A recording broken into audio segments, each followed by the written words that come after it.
Bottom of the first, Gavin Holland starting it off from Sardis. 2027 grad, infielder, right-handed pitcher, 5'6", 130. He will ground it to short. And the throw over to first, a little wide, but a little stretch on the receiving end will get the out. And it's short is Nicholas with the throw to Parham. And Holland out on the 6-3.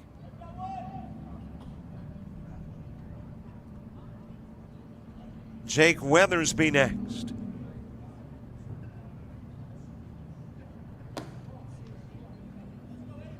Bryce Odom moves to the on-deck circle.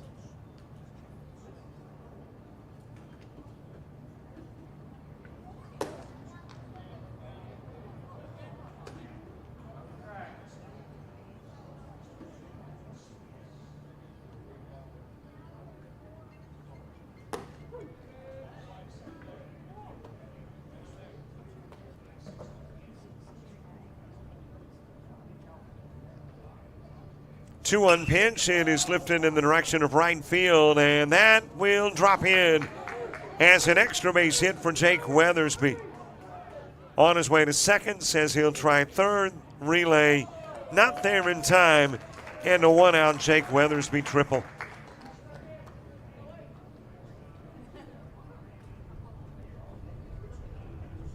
So a base runner in third for Bryce Odom.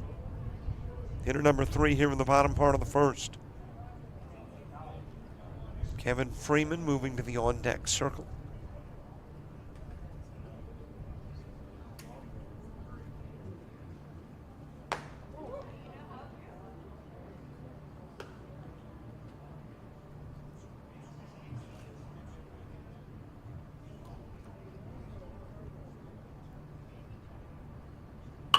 And it's shot by Bryce Odom over into right field. And that will bring Weathersby in. Kevin Freeman coming to the plate.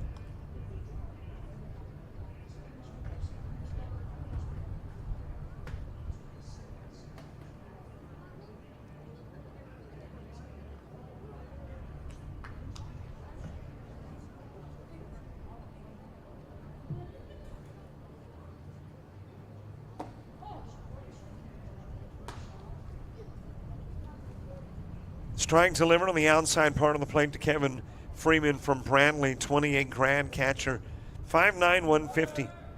Right-handed hitter and thrower. Good pitch to run on. Odom does. And it will roll over towards the screen, get away from Hudson Smith, allowing Odom to steal second and get into scoring position.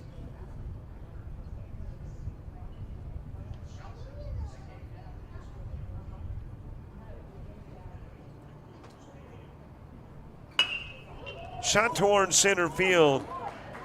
Freeman with a base hit. And that'll put runners at first and third for the 5-hitter. And that is Caleb Harper.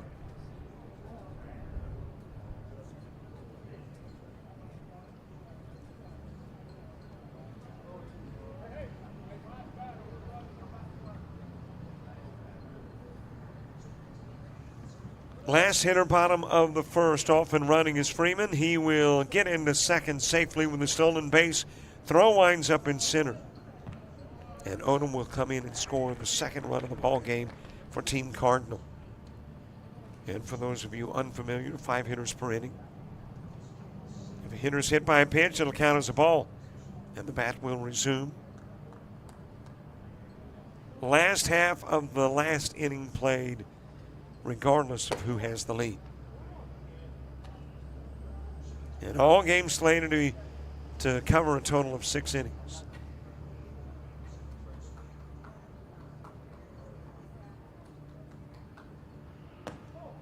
Low inside pitch to Caleb Harper.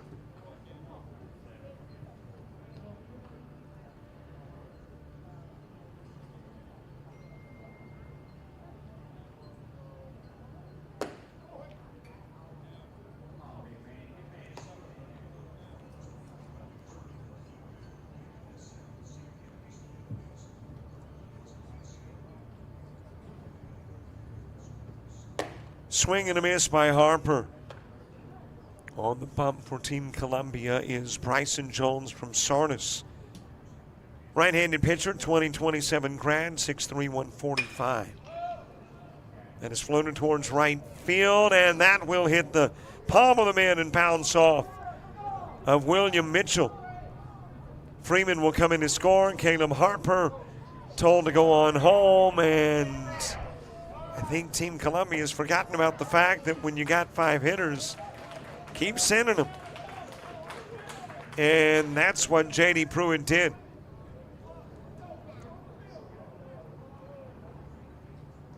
So a total of 4 runs were played in the bottom of the first. We head to the second in a 4-zip game.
We get the top of the second underway. Coming to the plate is Pierce Gill for Team Columbia.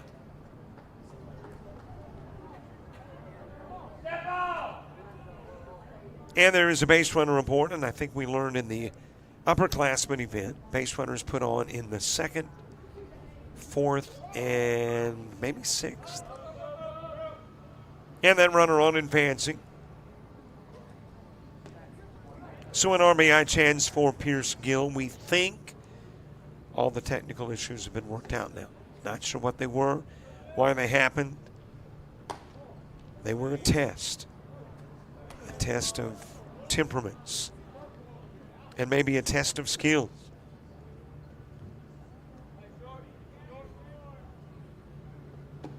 And by the way, what you missed was the infield outfield for Cardinal and Columbia, and guess what?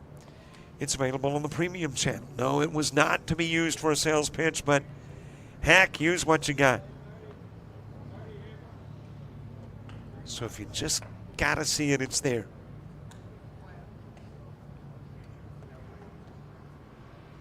Pierce Gill with, I believe, Houston Lee on. It is grounded deep short, and the runner is aboard at first, and it is Gill. And that'll be an infield single for Gill. First hit of the game for Columbia. And a couple of base runners on for Lane Nicholson.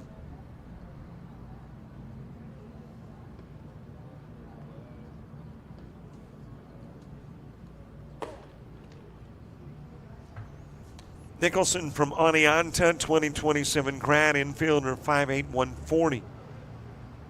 Right-handed hitter, right-handed thrower. Running is Gill. There won't be a throw. He'll steal. Lee and Gill in scoring position for Nicholson. And Columbia trying to get some of the runs back. Given up in the bottom of the first for Team Cardinal.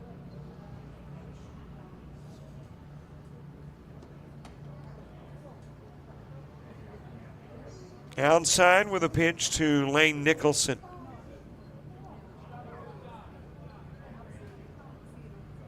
Andrew Carnes getting his second inning of work in. And pitchers typically work 2, sometimes less, never more. I don't think in the 4 or 5 years we've been doing the upper and underclassmen showcase, we've seen a pitcher go 3. There's a strikeout of Nicholson, second K of the 2 innings for Carnes. And there is one away. Cade Parham coming to the plate.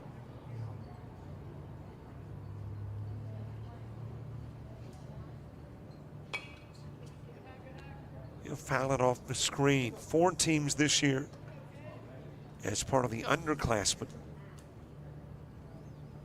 which means fewer games. Last game today beginning at 4. Tomorrow a 3-game slate, games at 9, 11, and 1.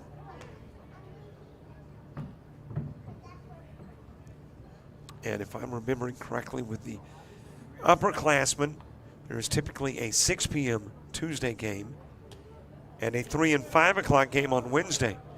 That'll go to the screen. Lee will come in from third. And Gill goes to third. But that's with 6 teams, 4 teams playing here. Of course, my other question will become, how do you determine what colors to eliminate?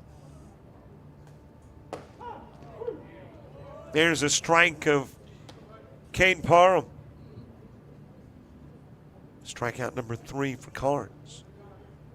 And he's the first of the 3 to strike out looking.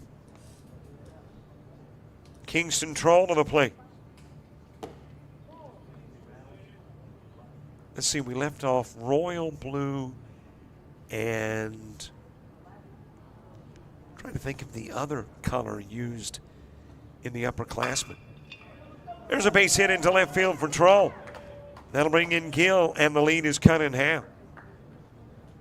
Troll with an RBI single.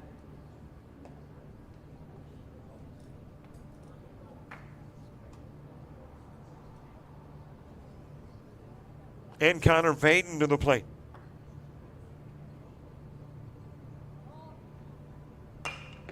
Vaden from Scottsboro. 2028 grad outfielder, 5'6", 150. Left-handed hitter, left-handed thrower. And he is the 5th hitter in the 2nd inning. Which means we head to the bottom part of the inning next. Troll taking off for second. He'll get there with a stolen base.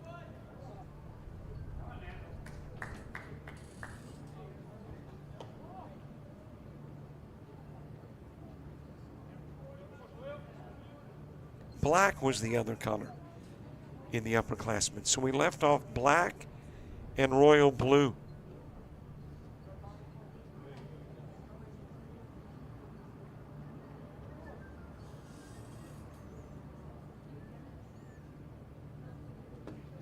Low and away with the pitch to Vaden.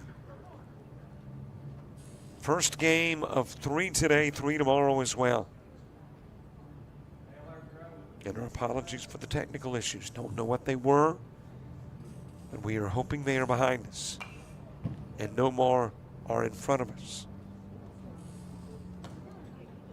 Good to have you watching. And if you're wondering what weather is like in Troy, well, it's currently 88 degrees, should warm to 90. Feels like 97, 71% humidity, 15-mile visibility. Had a really brief shower this morning. As off to third is Troll, and he will come on home. Compliments of the E that's got Vaden headed towards second. And that'll be the end of the inning. So a walk of Vaden, he'll take second. E2 gets Troll in. We go to the bottom part of the inning in a 4-3 game.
We head to the bottom part of the second with a base runner aboard. That base runner is Jake Weathersby. And he'll get into second with a stolen base, with Corey Duett at the plate.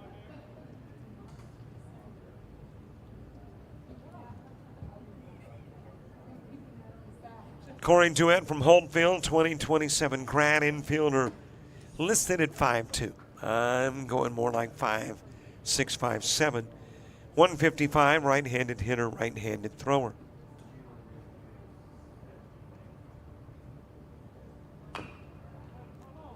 Chopped foul over in the direction of third. Kellen Chavetz moving to the on-deck circle.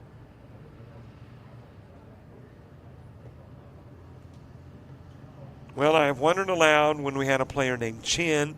If he was in a band, it would be Chin Music. As that one is hit into left field. Weathersby will take third and Duett on with a single at first. And here's where I'm going with it. And James, you're going to have to get ready for the cheeseometer. If Duett started a band with two, couldn't it be Duett's Duet? It's Peggy, huh? Well, I would like to say it'll get better throughout the course of the day. That's not necessarily true.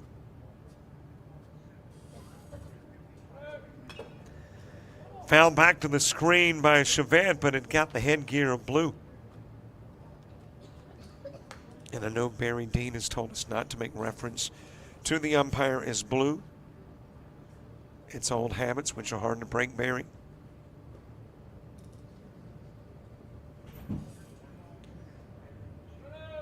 Chavetz from Paul W. Bryant delivering into left field.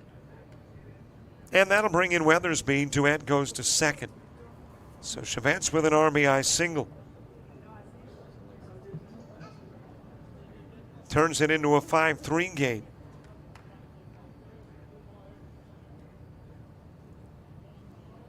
And we'll bring Charlie Fountain to the plate.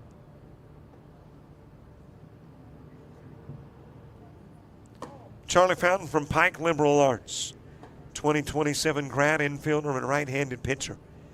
5'9", 160. Bats right, throws right. Has a couple of base runners aboard in a 5-3 game. And he is hitter number 3 in the bottom of the second. Grover Wells moving to the on-deck circle.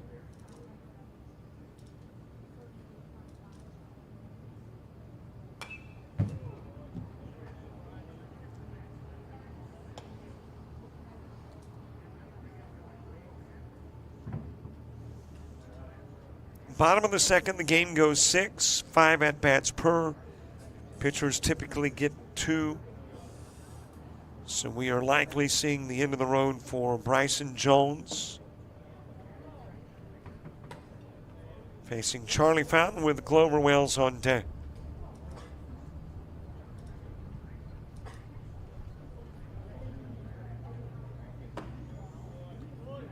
Fountain with a swing and miss.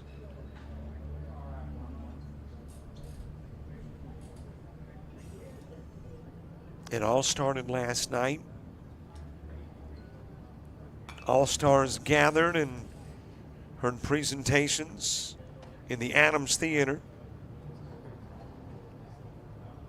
2 very good speakers, very good topics. Good just not only for these players, but for anybody who was there in the auditorium. Had a banquet last night. Speakers then too, representatives from the NCAA, Division I, II, and NAIA, and the junior college level, as Fountain is given a walk. And it's all loaded up for Grover Wells. Drew Parker Taylor to the on-deck circle.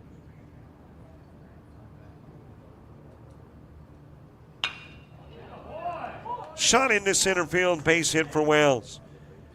Duett in, Chavet in, throw going to third. Fountain will get there safely with the throw to third. Wells takes second. And it becomes a 7-4 game, a 7-3 ball game.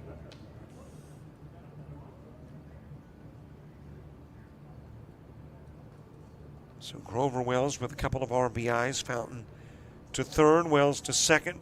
Drew Parker Danner to the plate. From Enterprise 2025 Grant. Catcher at 5'9", 165. Right-handed hitter, right-handed thrower.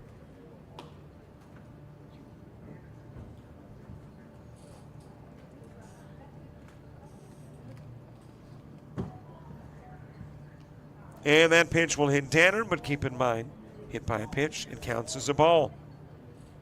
And the at-bat resumes. So the pitch outside of the strike zone to Danner. Well, you talk about a rough weekend. I think it was Sunday, doing some baseball in Lafayette, Louisiana. Rocktown Baseball had 2 players, one in each game, hit in the face, one by a pitch, one by a fouled off ball, and both required multiple stitches. One hit in the face on a pitch required 10, and then the hitter who fouled the pitch off his face had to be taken by ambulance. So that hit by pitch to Danner, nothing like the hit by the baseballs on Sunday.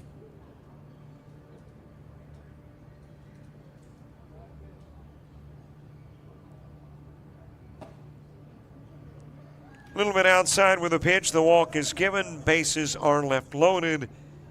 3 come in, and we go to the third. It is a 7-3 ball game. Team Cardinal.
See, I think when this was Sunday, I was flying around this past week, and then so I thought, I was well in the middle of the backside, because on the back knee,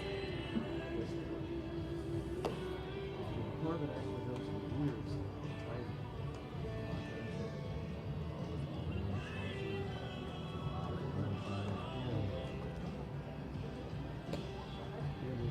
People accept the lessons from the folks. They do not accept humans or animals.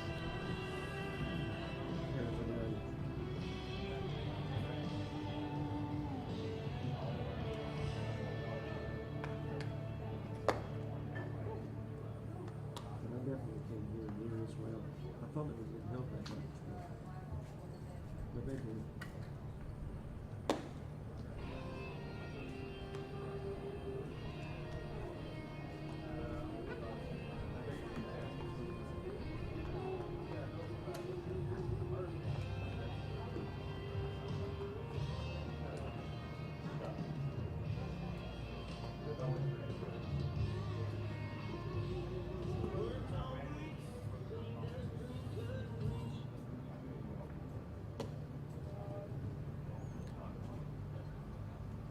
Top of the third gets underway. Coming to the plate first, Ty McGinley.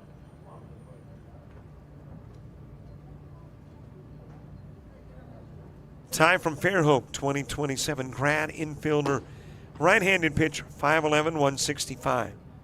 Bats right, throws right. And got a new pitcher on the hill, Weston Holmes. Holmes from W.S. Neal, 2027 grad. Right-handed pitcher, 5'10", 150.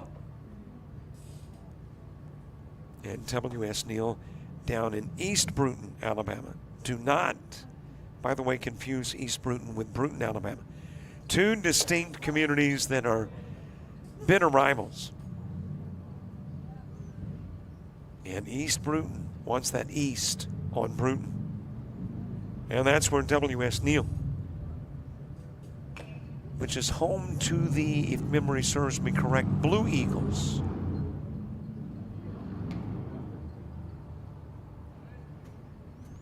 So the new pitcher, Holmes, Andrew Carnes, will work 2 innings and face 10.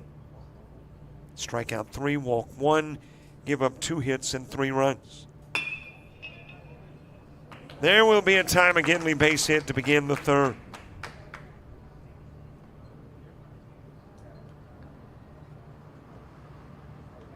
So McGinley aboard as Cooper Wharton comes to the plate.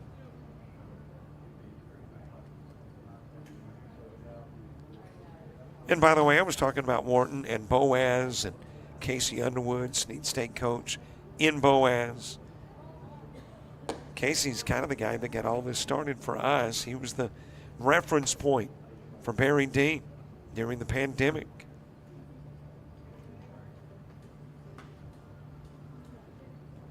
So I think, thank you, Casey. Sometimes I am sure, working with Barry is an adventure.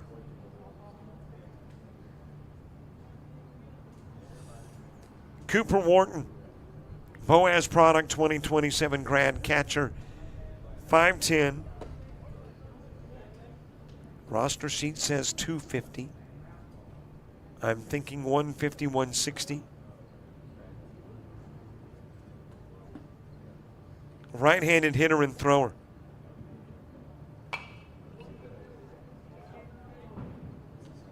McGinley in scoring position for Cooper Wharton. These games on average a couple of hours, generally speaking. And there's a base wrap into right field. Wharton delivering. McGinley rounding third, coming home, throw to the plate, not quite in time. 2-second Wharton. He gets his hand on bag before tag. RBI single. And 4 Columbia runs in the game.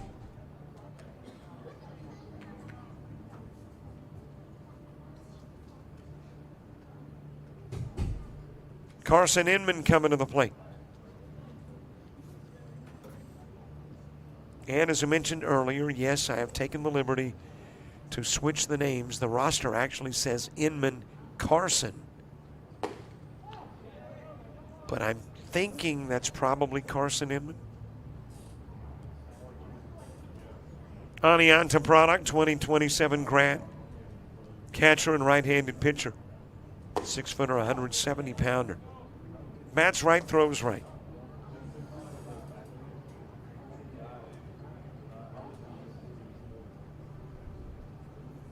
Got a base runner at second in Wharton. Strike 3, got the outside part of the plate. And the 4th hitter in the inning coming to the plate, Owen Prater.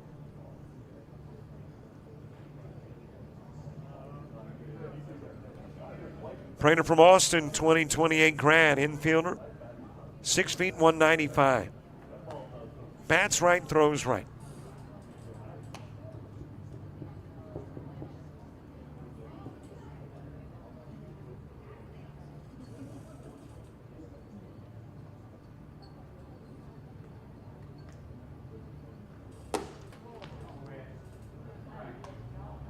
A little bit outside with a pitch to Prater.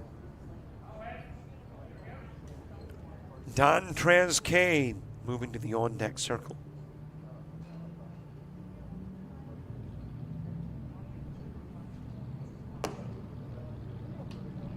A A little bit outside with a pitch, 3-0, 69-mile-an-hour offering.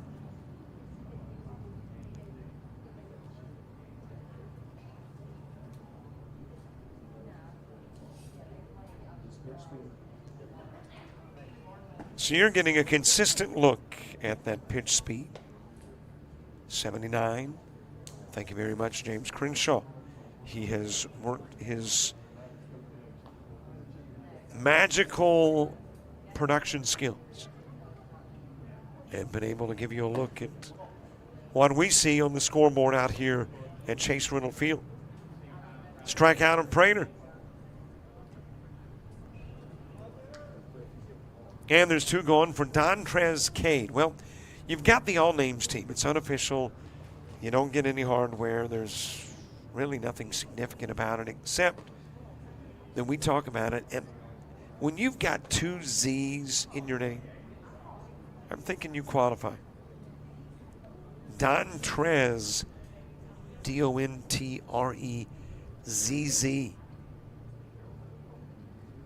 He's going to make our all-names team. Got a base runner aboard, one in a 7-4 ball game.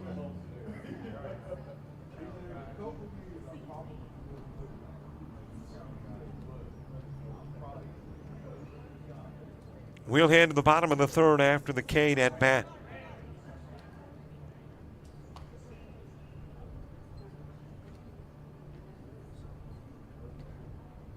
And at the end of 3, we're halfway there.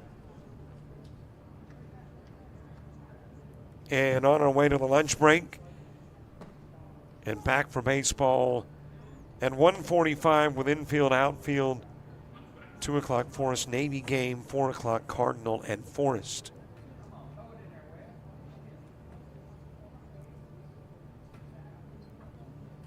.30 pitch to Cade. Outside with the offering. That will go to the screen. I think that's a 4-0 pitch, which means Cade is, well, they're going to call it a strike. Got the outside part of the plate, apparently. And Wharton will move to third.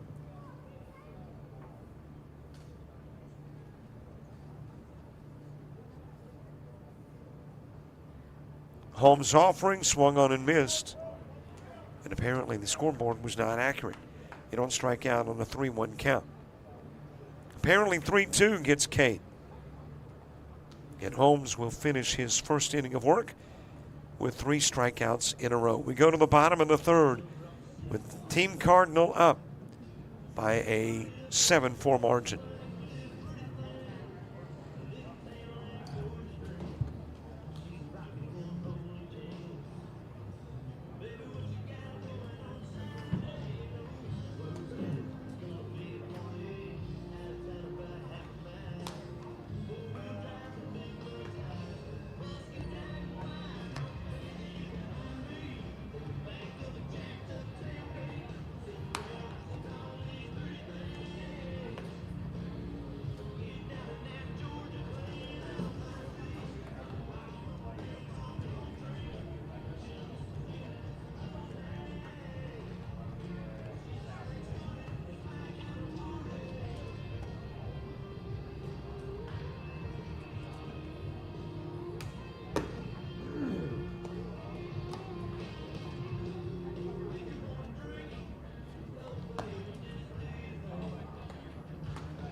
We get the bottom of the third underway. It is Hank Johnson who will lead it all.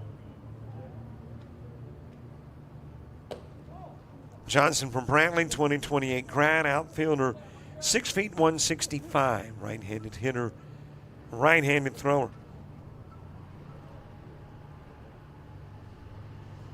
Well, our producer, James Crenshaw, has chastised me for mentioning something that's weather-wise, so can I just refer to it as the R word?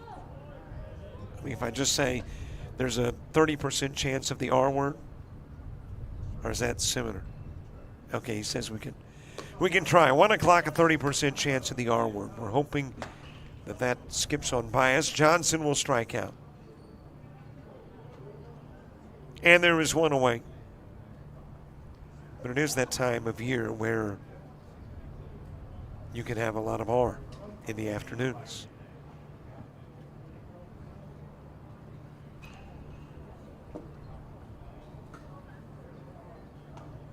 Jackson Reyer, R-E-Y-E-R. Briarwood Christian Product, 2027 grad at the plate. He's an outfielder, 6 feet 175. And facing the new Columbia pitcher, which is Hunter Daly from Shelby County. Daly, a 2028 grad, right-handed pitcher at 6'2", 150. So Bryson Jones gets 2 innings in, faces 10, no strikeouts, 2 walks, 6 hits, 7 runs, and hands it over to Daly, who hits 84 on our speed gun.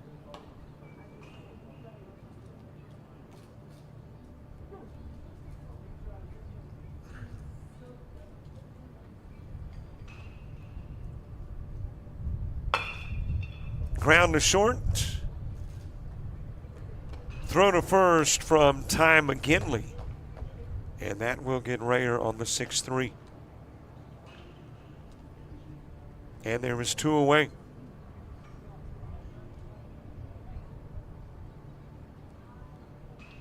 Addison Sin coming to the plate. Sin part of that championship Arrington team this year, sending it to left field. And a nice catch made there in the corner.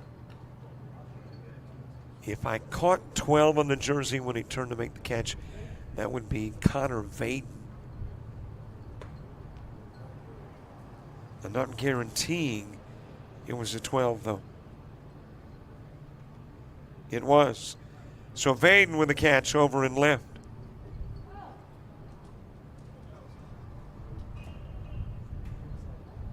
Colton Boyd coming to the plate.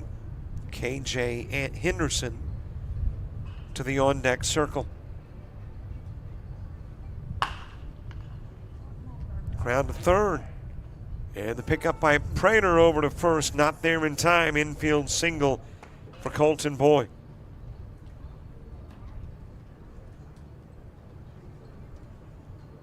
And that's got KJ Henderson coming to the plate.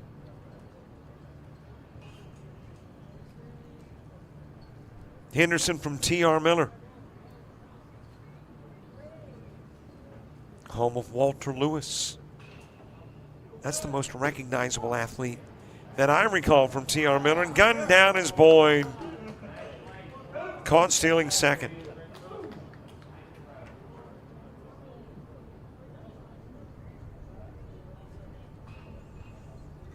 Walter Lewis played for the University of Alabama and then played some Canadian football. I want to think for the Montreal Alouettes. Swing and a miss by Henderson.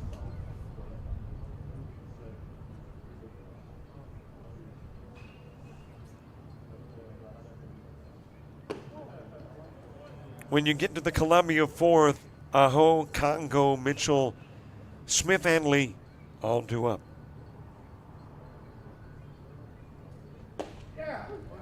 And Henderson will strike out. So bookend strikeouts for Daly. Johnson to begin it, Henderson to end it.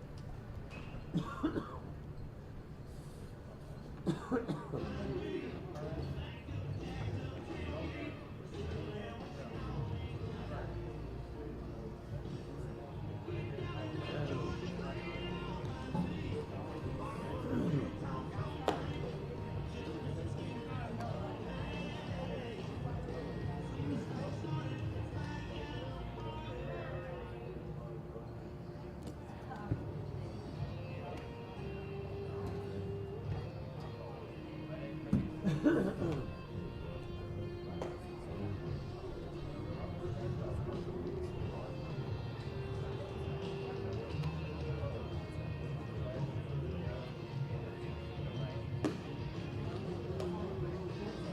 he does that. It's not really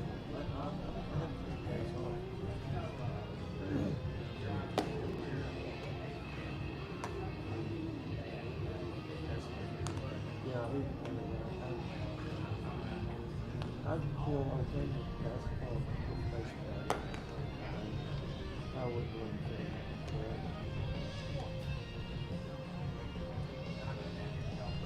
Like I said, he wants to listen to me. That's what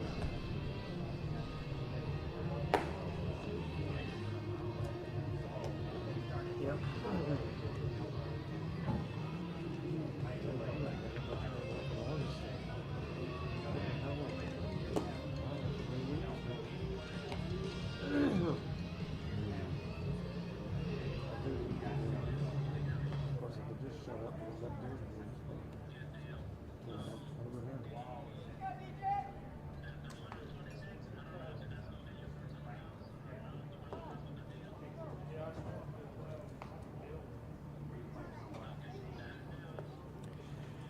Top of the order, top of the fourth. Brant Aho coming to the plate. Will Congo and William Mitchell. And he's got a base runner on Cade, and Cade will dive into second. I love it. You got the big man stealing bases. Dontrez Cade.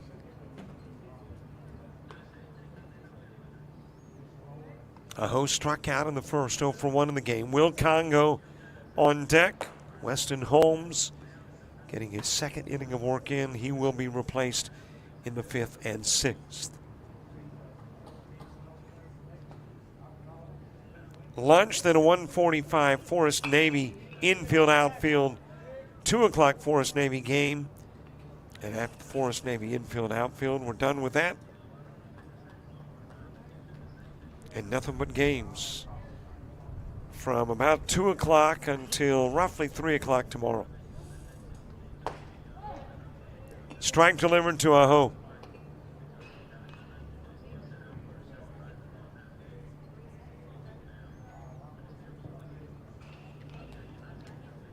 Cade, the base runner, at second. Top of the fourth. In a 7-4 game, that's off Holmes. And Aho will get on with an infield single. So a couple of base runners on for Will Congo. Team Columbia under the direction of Xavier Phillips, an assistant coach at LBW. Jeremy Peterson from Huffman High and Scott Tubbs from Holtville High. Team Cardinal, led by J.D. Pruitt, head coach at Coastal Alabama South, just finished his first year for the Coyotes.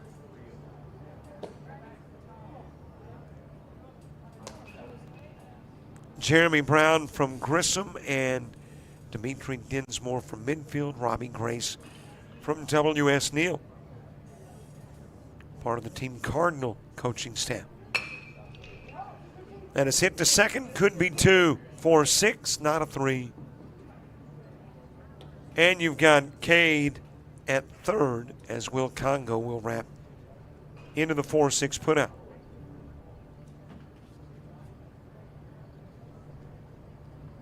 So runners on the corner for William Mitchell.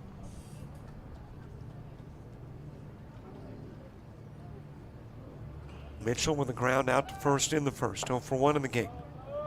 Stolen base for Congo. In scoring position at second.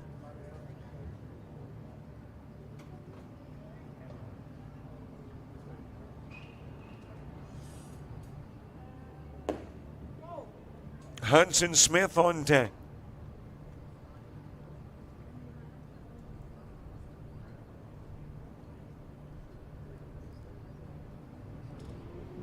A little cloudy in Troy, on the campus of Troy University.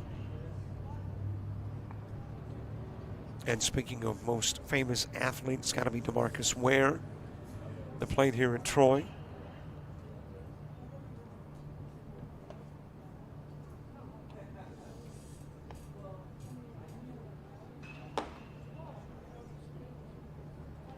High with a pitch to William Mitchell. William Mitchell from Headland, part of the Dothan Metro, or at least I consider it part of the Dothan Metro. Headland may not. Home of the Rams. And that is dropped into left field. Cade will come in to score. And right behind him is Congo. 2 runs in on the Mitchell single.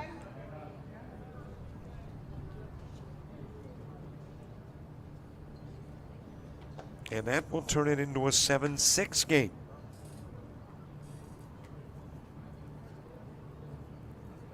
Hudson Smith, who ground out to the pitcher, coming to the plate here in the 4th. Hudson Smith from James Clemens. Running is Mitchell. He's got the stolen base at second.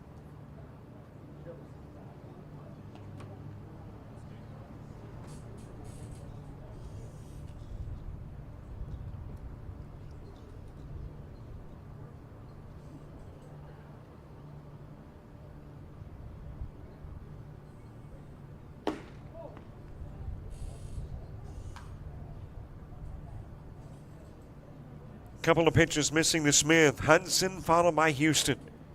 Smith then Lee here in the top part of the 4th. 2 base hits, 2 runs in. 1 runner on bag 2.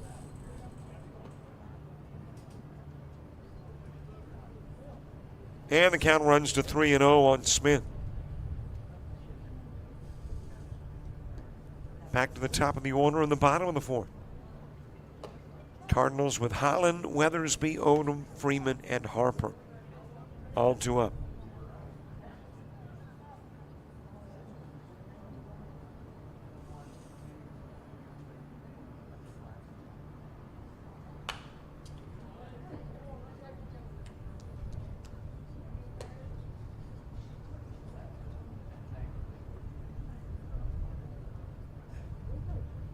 Two balls, 1 strike. 1 away, but more importantly, hitter number 4. Out's important from the standpoint that you don't have a runner aboard or a runner coming in, but insignificant from the standpoint of getting us closer to the end of an inning.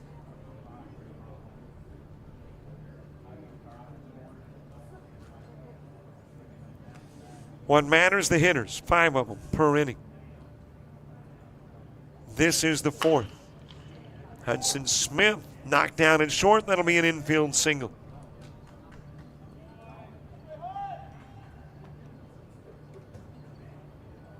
And a couple of runners aboard for Houston Lee.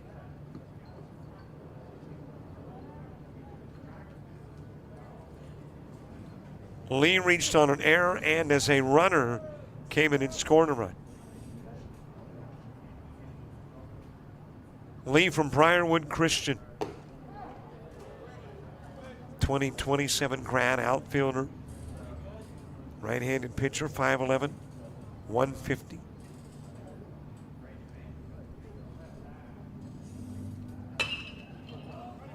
That's hit pretty well towards left field, and that is going to sail over the head of Hank Johnson. Mitchell is in, Smith is in. Lee headed to third. He's given the green light to go on home. There'll be a throw at the plate, and he's going to be out. Or is he going to make it to the plate? He's out.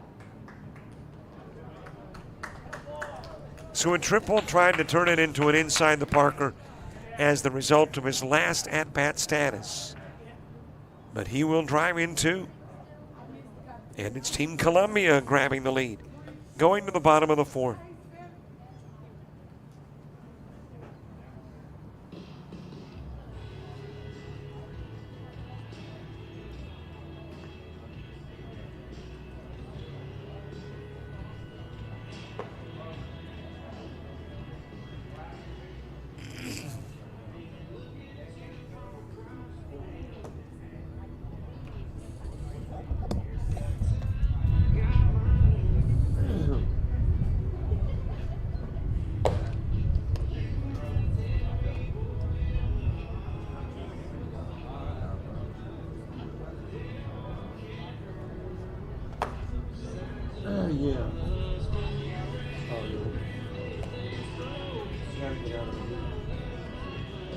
course, we're talking about what?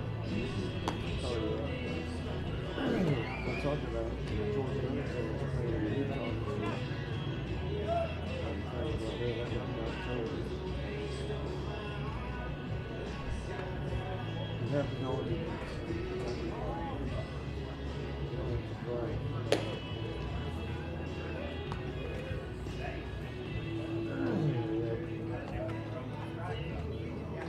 But I would probably go to her for 11 o'clock.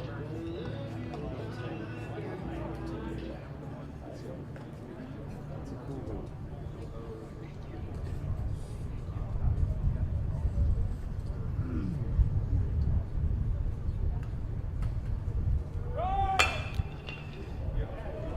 Base ramp to begin things. Gavin Holland delivering.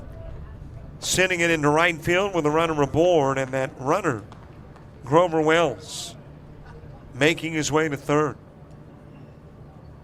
So Team Cardinal trying to get the lead back. And have Holland on for Jake Weathersby. Weathersby with a triple in the first, came in as a runner in the second, and scored a run. So he is 1 for 1 with 2 runs scored. Has a couple of base runners on.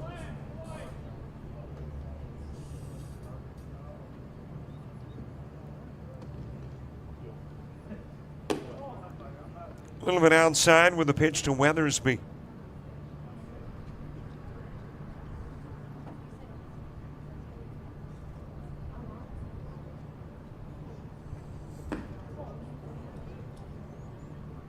Bryce Odom moving to the on-deck circle.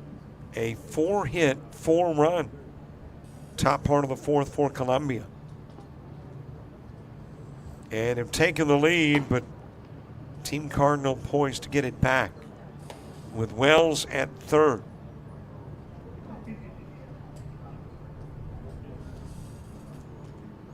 Weathersby from Lawrence County.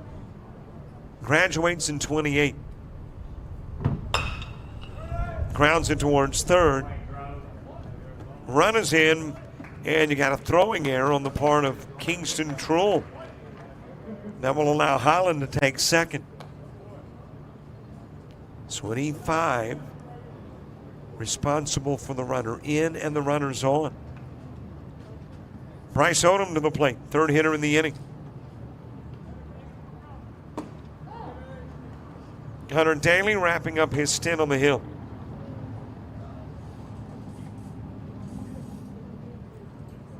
Odom has singled, scored a run, driven in a run, stolen a base. Trull fields at third, steps on the bag across the diamond, got the out of the double play.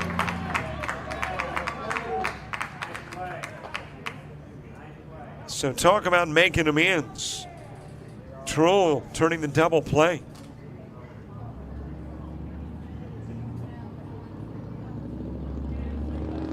And the lone runner is now Weathersby, with Kevin Freeman to the plate.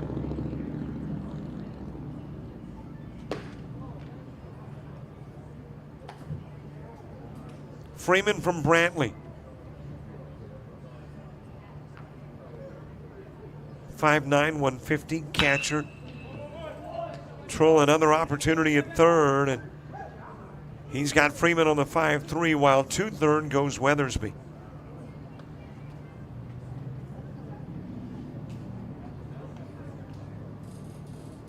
Knotted up at 8 with a go-ahead run at third for Caleb Harper from Enterprise, 2027 graduate. A little inside with a pitch to Harper.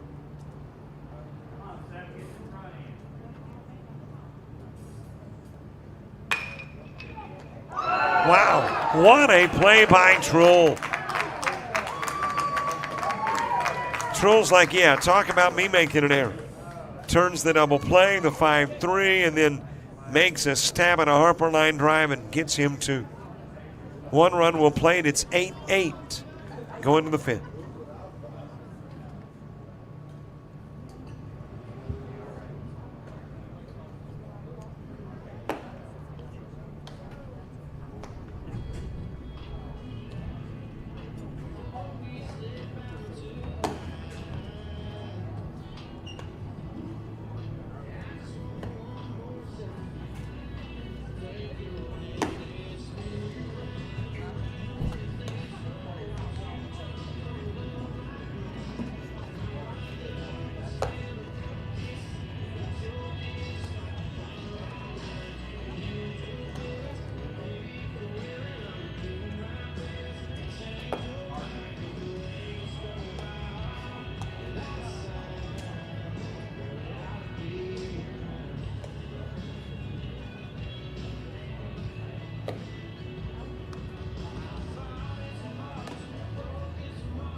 Top of the fifth gets underway. It is Pierce Gill who will start it from Arrington. Lane Nicholson, Cade Parkham, Kingston Trull, and Connor Vaden. 2 up in the inning. Well, I hear a lot of country music played on the PA in between breaks here in Troy. So a love of country music, and I mentioned earlier about the Oak Ridge boys, William Lee Golden's oldest son passing away last week. Just saw where Joe Bonsall, longtime tenor singer for the Oaks, passed away today. They're just getting rocked with sadness. Inside with a pitch to Pierce Gill.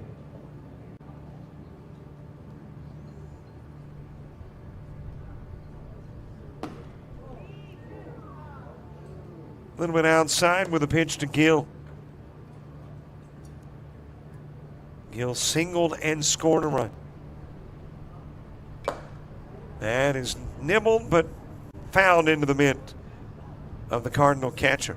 And out will go Gill for out number 1.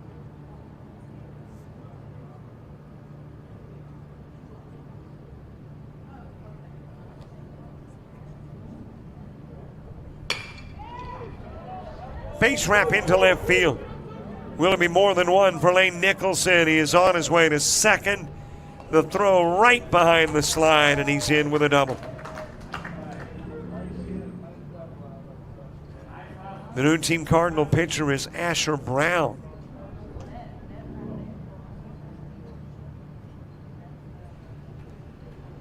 Brown from Cleburne County, 2027 grad. Right-handed pitcher, 6 feet 165. So Weston Holmes will work 2 innings at face 10. That is down the line towards right field. Nearly lodges at the base of the fence for Cade Parham. And Parham's on his way to third. He'll be there with a RBI triple that gives the lead back to Columbia.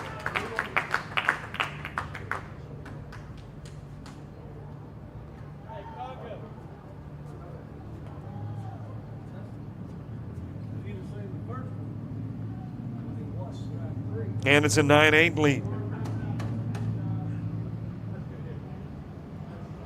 Kingston Trull to the plate.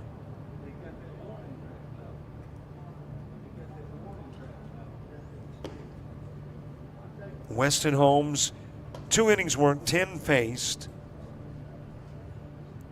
Strikes out a total of 3, and they all came back to back to back. Gave up 6 hits. And did not issue a walk. And in his 2 innings of work, allowed a total of 5 runs. And Holmes hands it over to Asher Brown. Brown working the 5th, and we anticipate the 6th.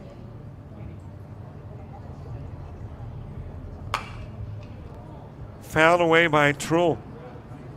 Made that spectacular play at third to put an end to the bottom of the 4th and send us to the 5th.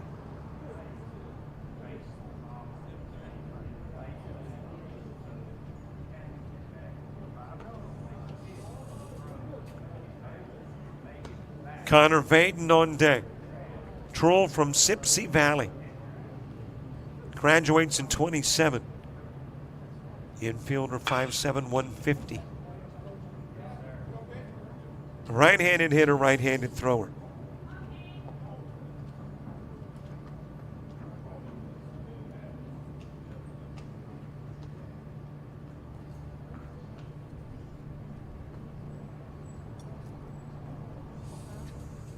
Bottom of the inning, Duet, Chevettes, Fountain Wells, and Danner all coming to the plate.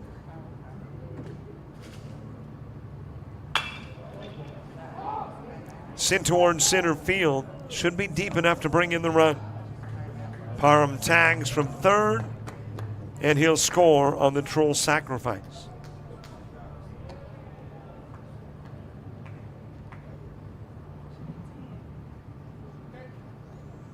And the fifth hitter in the inning coming to the plate, Connor Vaden from Scottsboro.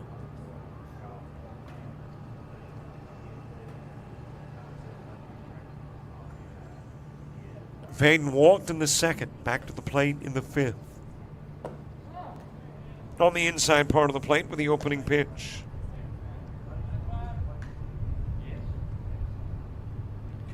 Lunch coming up, 2 games after lunch, along with infield, outfield. And then day 1 of the showcase is done. We'll be back for day 2 tomorrow. And abbreviated as compared to the upperclassmen with 3 games versus 5.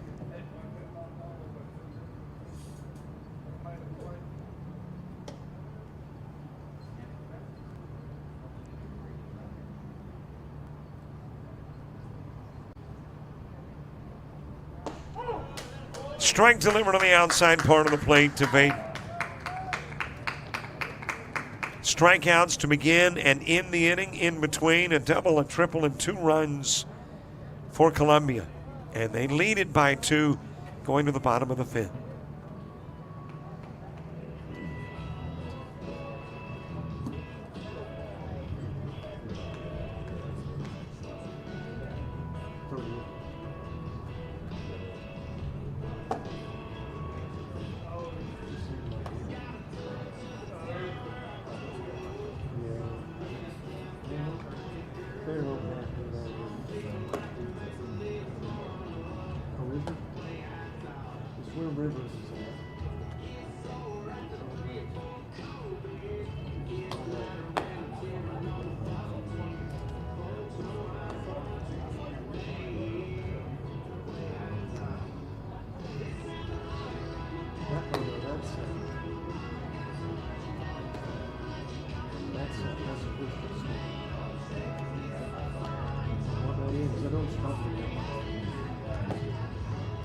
No, the one where we set up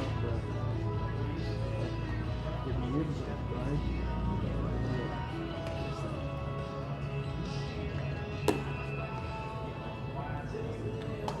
No, it's the name of the road has the same name.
Corey Duet starting off the bottom of the 5th.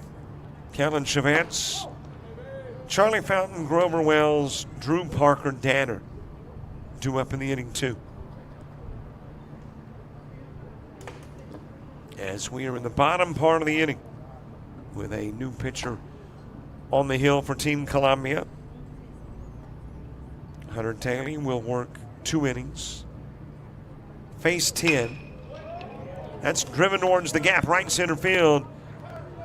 It drops in for a leadoff single for Duet.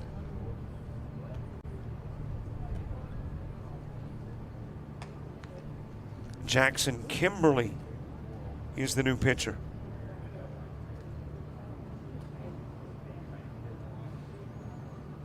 James Clemens product, 2028 grad. Right-handed pitcher at 6 feet 185. Facing Kellen Chavez. Hunter Taylor. 10 faced, a total of 2 strikeouts.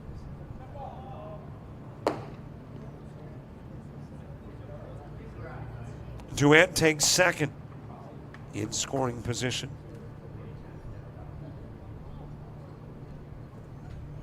No daily walks.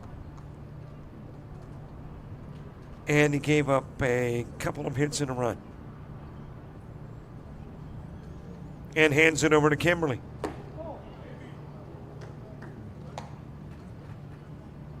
Outside to Chavez. Charlie Fountain to the on-deck circle.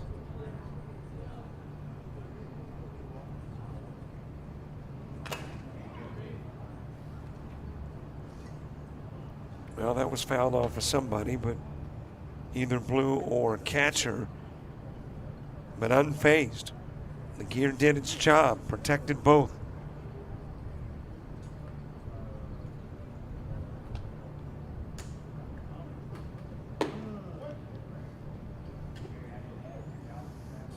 Well, you know, athletics, baseball specifically, is a game in which experience teaches you what you need next. I'm wondering who the first catcher was that said, we might need to wear face gear back here.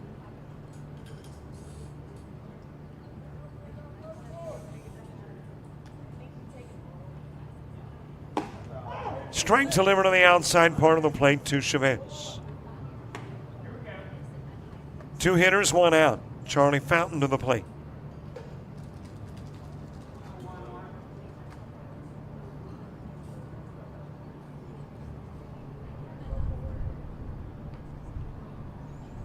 Fountain with a walk in the second, back to the plate in the 5th. 3rd hitter in the inning.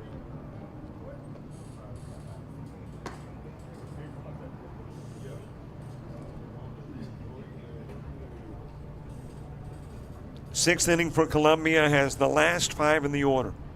McGinley, Horton, Inman, Prater, and Cade all due up. Throw to second, and he's out. Duet trying to get back to the bag and didn't.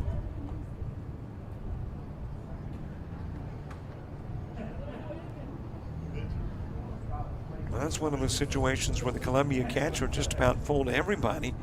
Thought he was throwing back to the mound, instead goes to short.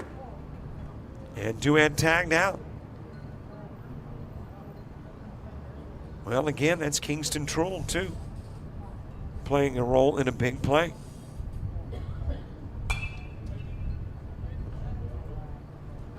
Two going for Charlie Fountain.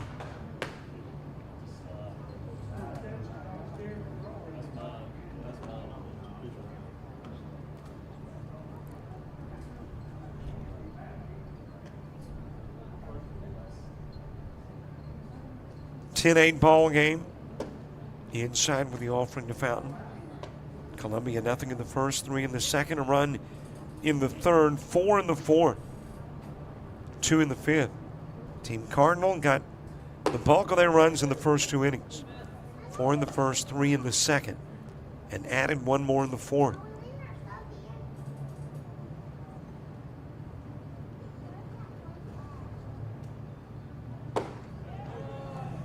Fountain with a swing and miss, back-to-back strikeouts for Kimberly. Chavez looking, Fountain swinging.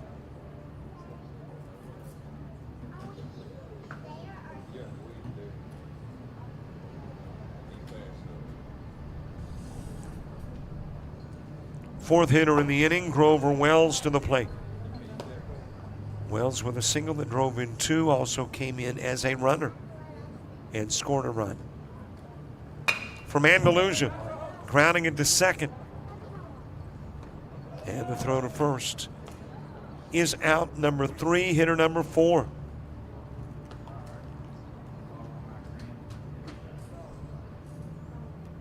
Drew Parker Danner next.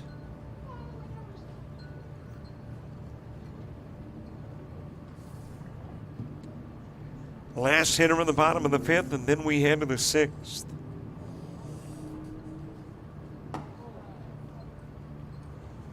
On a cloudy Tuesday with a little R in the forecast. Let's see, has the chance of R grown throughout the morning? 50 at 3. Was 30 at 1. Popped up to the right side. And Danner will fly out. One more inning to go. We head to the top of the 6th and to the bottom of the order for Columbia.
It's high.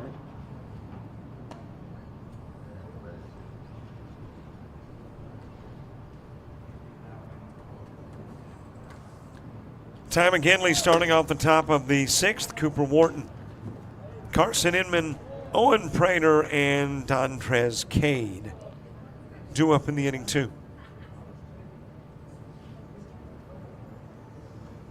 Well, baseball today and tomorrow here in Troy. This weekend in Mobile, I think. Well, I know in Mobile, but we're covering a couple of fields for the showcase. Not sure where the second one is.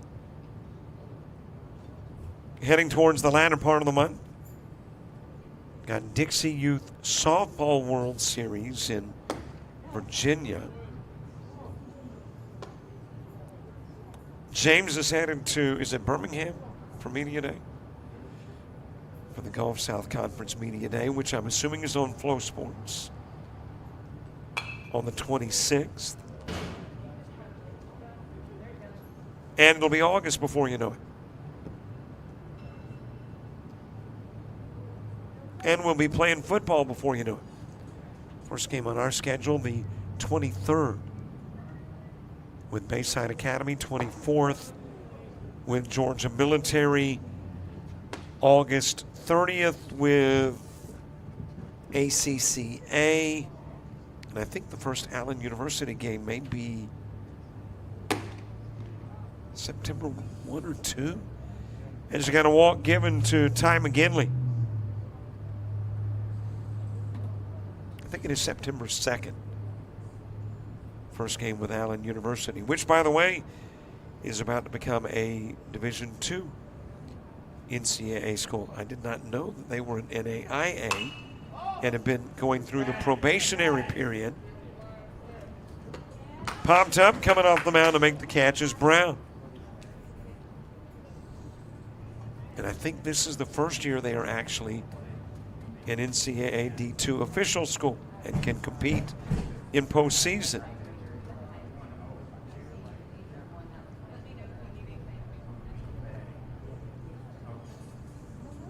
Carson Inman coming to the plate.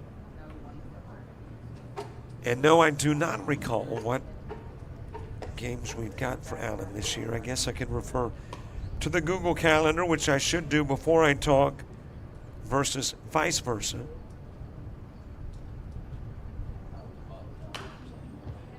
Looks like the 21st may be the first game. Point University and Allen University on the 21st of September.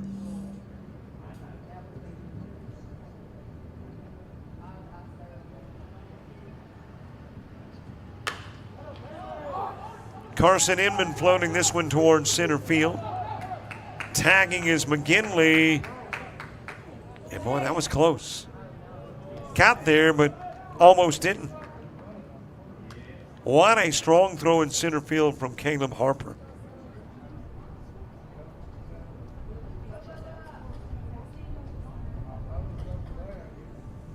Owen Prater to the plate. Prater from Austin. Dontrez Kane to the on-deck circle.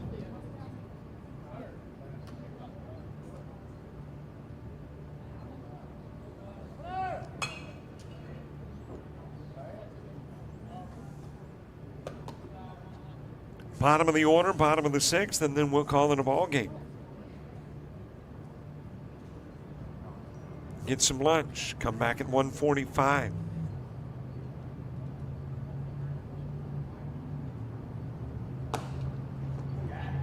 Down to first with a throw.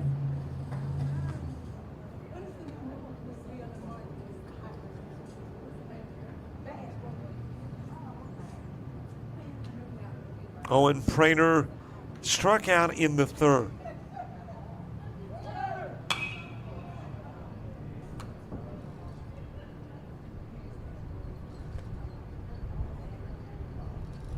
By the way, Hudson Smith at third, McGinley is at first. Smith is that extra runner. I think we decided it's the,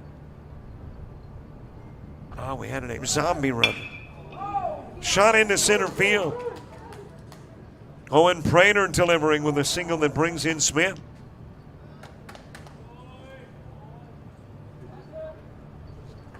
Turns it into an 11-8 game.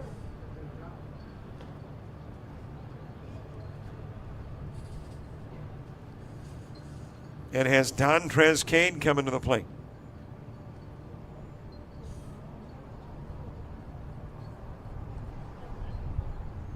The Central Tuscaloosa product stepping in with a couple of base runners on, representing the Columbia last at bat. Throw winds up in center field. Prater is safe at second with the steal. McGinley comes in from third.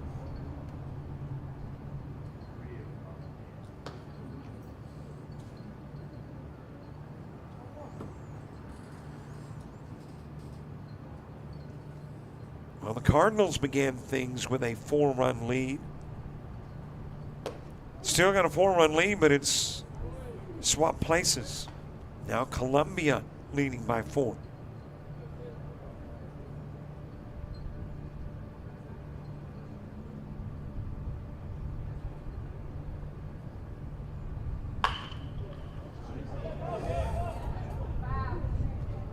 Is that a fair or foul? It is fair. Inside third, travels into the corner. That has got Prater in. And Kane is like, well, might as well take the tag and the out. Credit him with a double. He'll drive in Prater. And that lead goes to 5. And with the zombie runner and the 5 coming to the plate, everybody's got to come in for the Cardinals in the bottom of the 6th for them to win the opening game.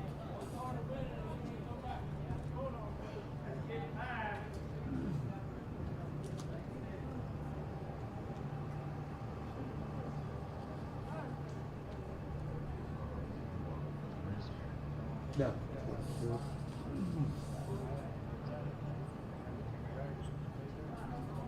I mean, if y'all rather go down there, we could.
here.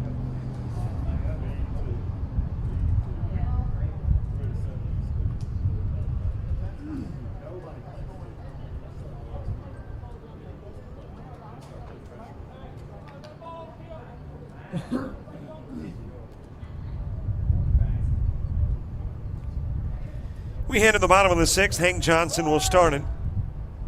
Got a runner aboard. And that runner is Jacob Sasser. And Sasser's got the stolen base.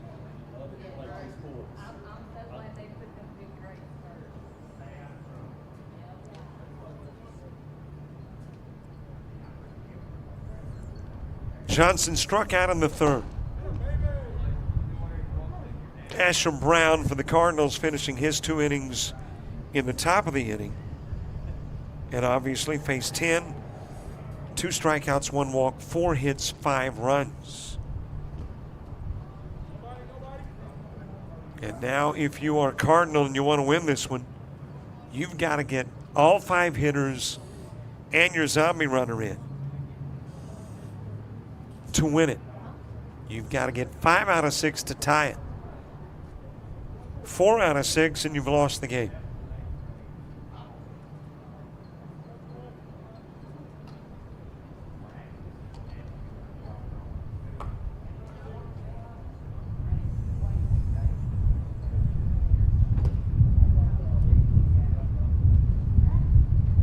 Jackson Rayer, Addison Sin, Colton Boyd, and KJ Henderson. 2 up in the inning, 2.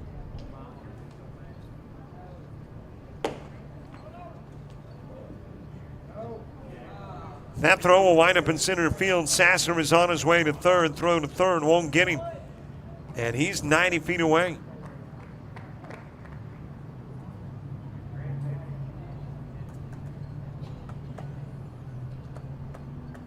So Sasser now with the RBI chance at third.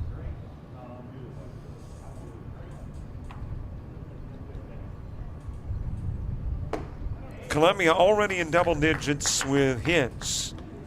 And Cardinal 1 away from doing the same. Johnson strikes out. And that ends Cardinal hopes of winning. Now their best option is a tie.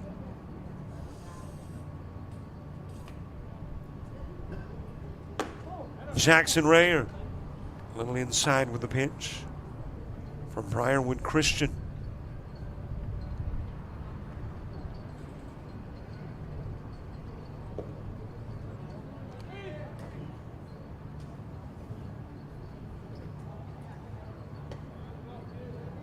Saw a nifty little play yesterday. It didn't work, but it looked good. It was choreographed good. Got a base runner at second. The pitcher fakes the throw to second. Second and short dive towards the bag. Pretending the errant throw wound up in center field. Well, he had a smart runner. He caught on, did not take off, didn't get tagged out. But it did look kind of like a choreographed play we could put music to. Rayer with a fly ball to center field, and there goes the tie. Sac fly that brings in Holland. But the best the Cards can do now is finish 1 shy of Columbia.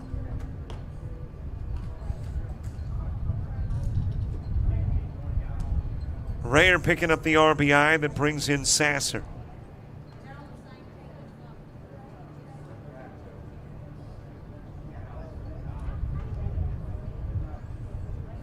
Addison Sin, followed by Colton Boyd. Grounds in right back to Kimberly, but it was fouled off.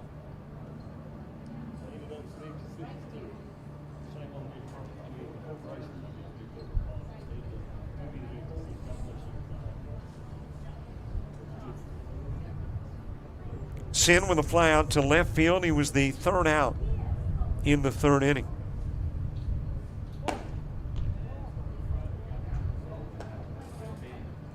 $20 hits in the ball game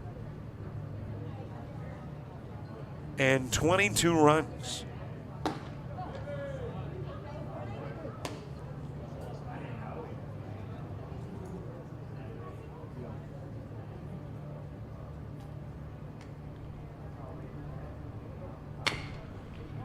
Reached out, poked over towards short. That's an infield single. Sin is on, and Colton Boyd will come to the plate with the base runner aboard.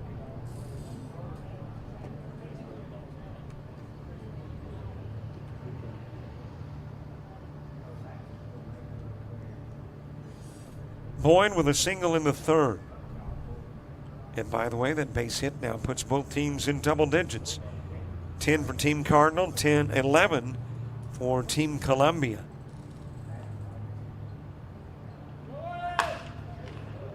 Hit towards left field. And now the question is, can Sin get back? And there's your answer. Nope. Boyd with a fly out, and you got a pitcher now in left field, so a strong arm from Aho. And able to get Sin at first.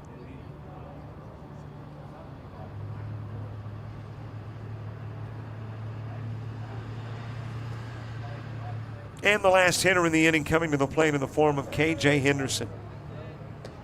And in the ball game.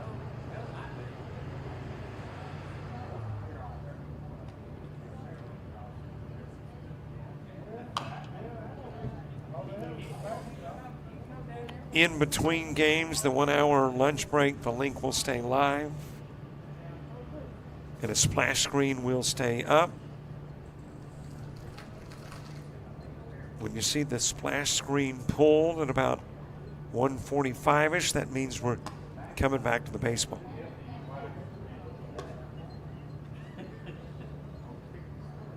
And we'll get the infield, outfield for Forest and Navy. And Forest, Navy, Cardinal, Forest games underway. Dropped into center field by Henderson. And he's going to backtrack and get tagged out and put it into the ball game. 1 run will play. Both teams finished with 11 hits. 3 stranded by Team Columbia, 4 by Team Cardinal. There were no Cardinal errors. There were 2 Columbia mistakes. And the scoring goes this way. For Team Columbia, 3 in the second, 1 in the third, 4 in the fourth, 2 in the fifth, and 3 in the sixth. And for Team Cardinal, 4 in the first, 3 in the second, 1 each in the fourth and sixth. 13-9 your final. It's lunchtime. So we'll put the splash screen up when it comes down. We've got infield, outfield for Forest and Navy. And we are hoping no R in between the postpones play. See you in a bit. Baseball on JockJive, compliments of the ALABCA.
Hi, everybody. Welcome back. We had a longer than anticipated delay due to some rain that moved through the area during the lunchtime. Originally, the itinerary said we would restart at 1:45 with infield, outfield for Forest and Navy, but Mother Nature decided to push that back to about 2:30.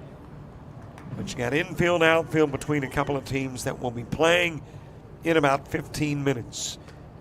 Forest and Navy, and then the final game of the day gets underway, Cardinal and Forest. Enjoy.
Hill is now coaching high school, girls high school.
Slid around and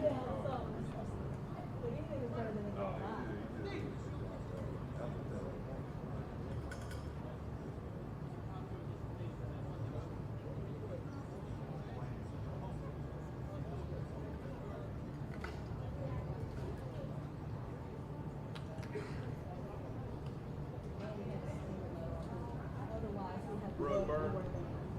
His arms are all the time.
Yeah.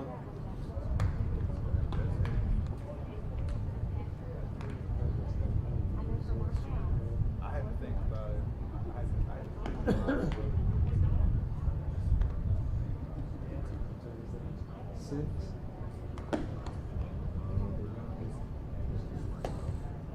That's the innings. 60 minutes.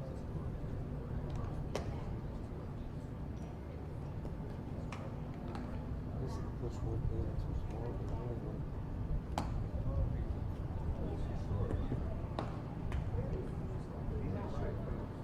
And then another push one in.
Then it's gotta be what, within 8 miles, I think.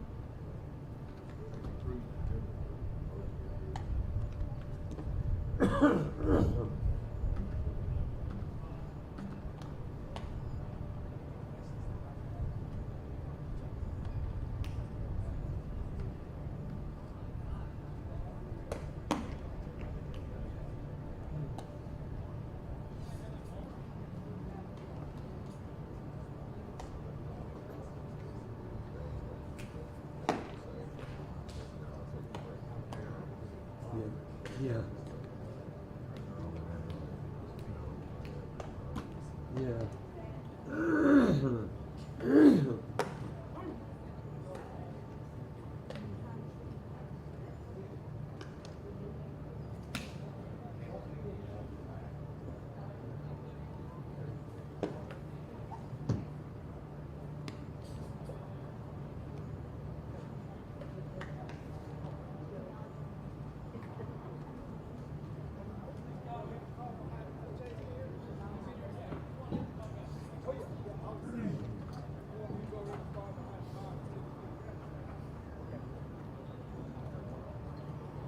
Well, all of the infield, outfield done, and now it is nothing but ball games. Plans are to have 2 today, 3 tomorrow. And let's see if Mama Nature will cooperate and let us do just that. First pitch, Dalton Darden sending it to left field, and that will stretch over the mid of Emerson Yates. On his way to third, Darden, and he is there standing.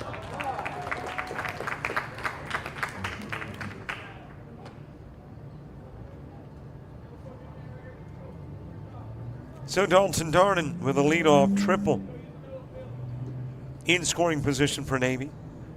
And if you missed our first game, let me kind of run over the small scale look at rules. 5 hitters per inning. If a hitter's hit by a pitch, it counts as a ball, and the bat resumes, or the at-bat. And the home half of the last inning played no matter the score. Even if the home team's got the lead, we'll go to the home half. Into the dirt with a pitch. Here comes Darden from third.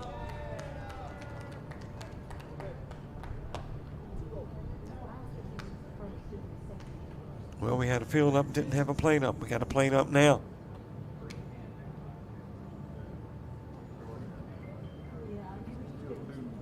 When the ALABCA is ready to play, they're going to do it with or without umpires. Come on out when you get ready, but we're playing baseball here on the diamond at Troy University, especially on a day like today, where rain is going to halt play.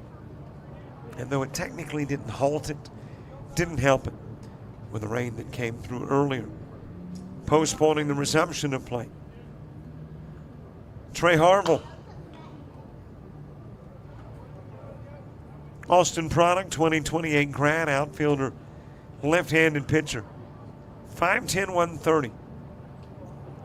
Given the walk and a base runner on in a 1-zip game. And Nicholas Boatwright to the plate. Running is Harville, no throw. And he'll be at second with a stolen base.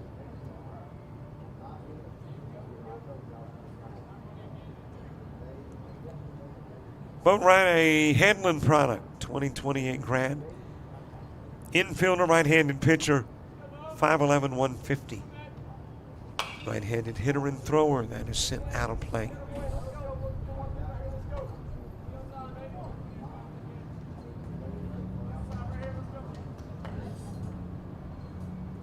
And the father of Nicholas Boatwright just below our booth here. Had a nice conversation with Papa Boatwright in between the last game and this one while the rains fell.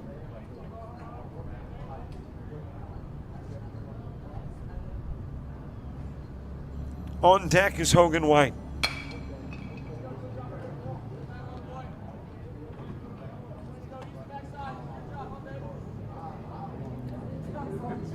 And I'm just putting 2 and 2 together because Papa Boatwright was talking about the fact that he's a big golf fan.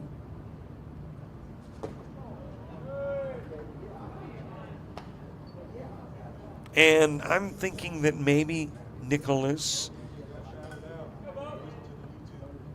could be the name of Mr. Boatwright because of one Jack Nicklaus, golfer from 60s into about the 80s who, until Tiger Woods, was Mr. Golf. Of course, Tiger Woods kind of took that away. I don't know who the current king is in the world of golf. I do know that the last golf tournament, Davis Thompson won, who is an Alabama boy. Born in Alabama, played his collegiate golf at Georgia, and just won a little puny $1.4 million by taking the John Deere Classic in Illinois. Walk given to Boatwright. Couple of base runners on for Hogan White.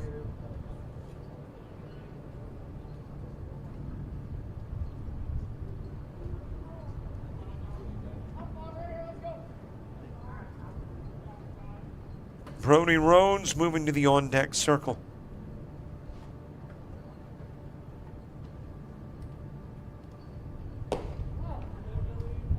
Strike delivered on the outside part of the plate. So you see how I put all those facets together and now have determined why Nicholas's first name is Nicholas, when that may not even be the story in reality.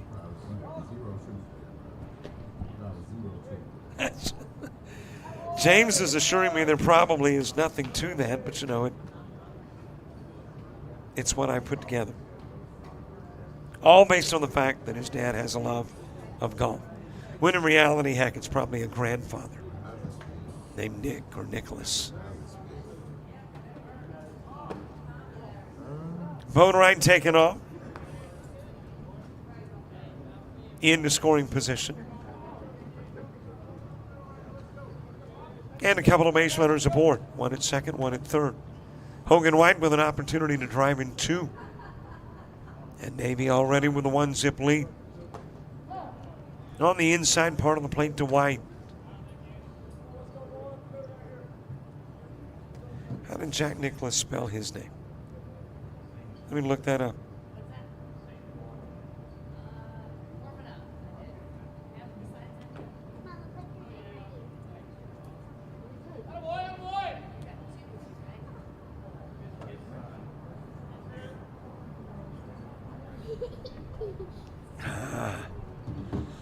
Jack Nicklaus is Nicholas and not Nicholas.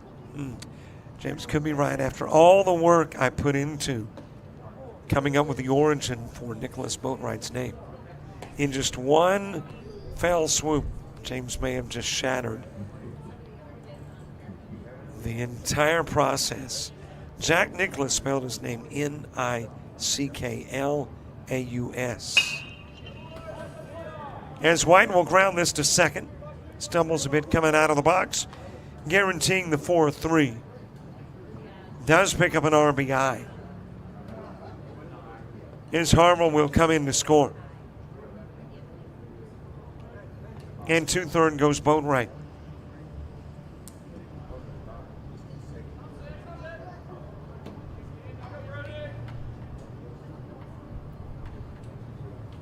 Brody Rhodes from Paul W. Bryant. Actually from Enterprise. Enterprise high, 2027 grad infielder, 5'5", 120. Right-handed hitter, right-handed thrower.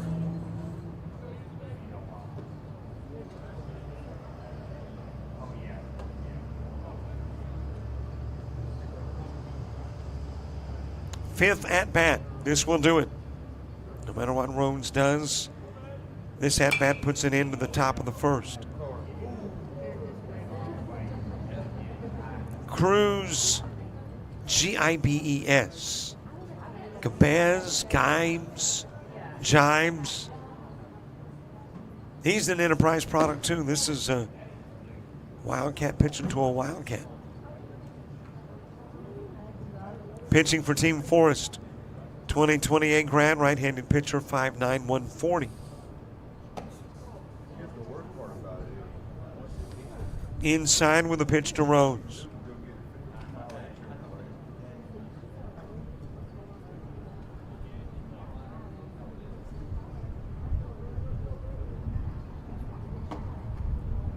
Another inside offering. Got a base runner in third, got 2 runners in. 2-zip Navy lead.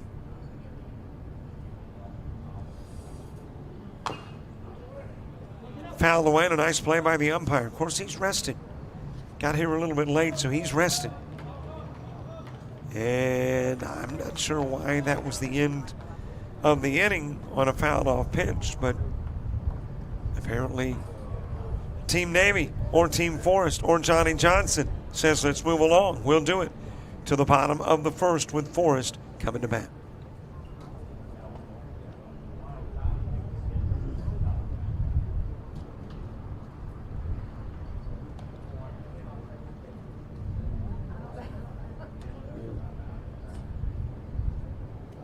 That's when you stop that. So, come on, speed yourself.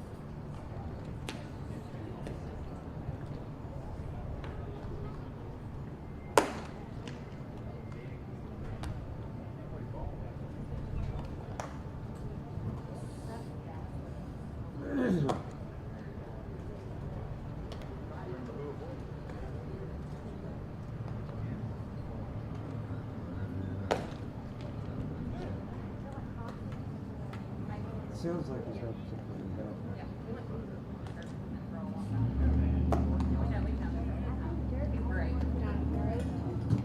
It sounds like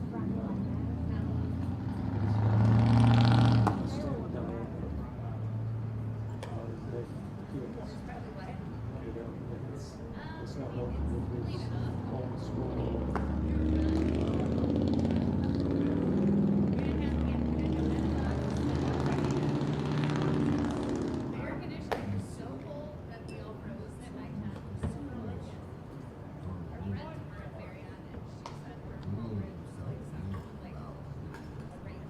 Yeah.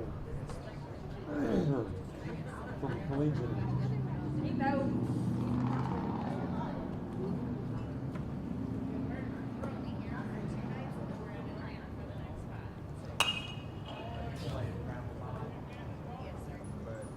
Bottom of the first gets underway. Easton Layfield will start it off.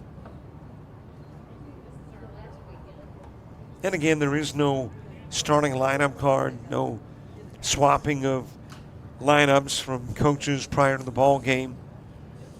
Typically, in these games, you start at one end of the roster and go to the other, and then vice versa in the next game. Maybe kind of a little shuffling in game number 3 for all these teams. And Team Forest, back-to-back games. Got this one, and then they will take on Cardinal next.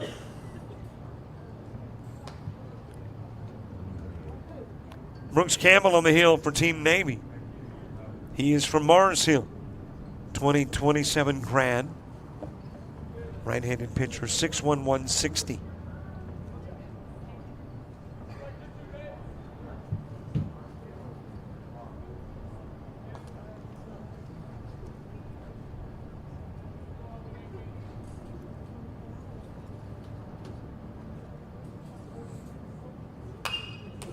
Sent foul by Layfield. Team Forest under the direction of Bubba Frichter at Enterprise State. Daryl Dunbar from Shades Valley. Caleb Hoyle from Corner High. Team Navy, Cody Gaskell from Calhoun. DeAndre Collins from Paul W. Bryant. And Josh Hoyle from Orange Beach.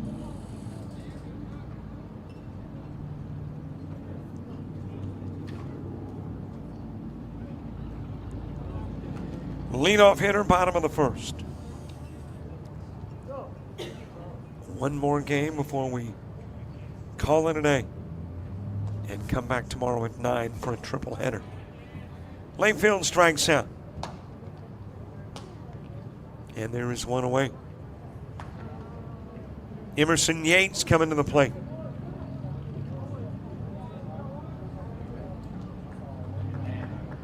Yates from Briarwood Christian, 2027 grad, outfielder, 5'5", 130.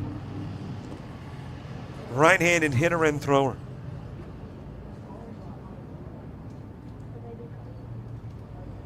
Well, again, nothing to talk about as far as professional leagues. Major League does not start until 5:35 tonight.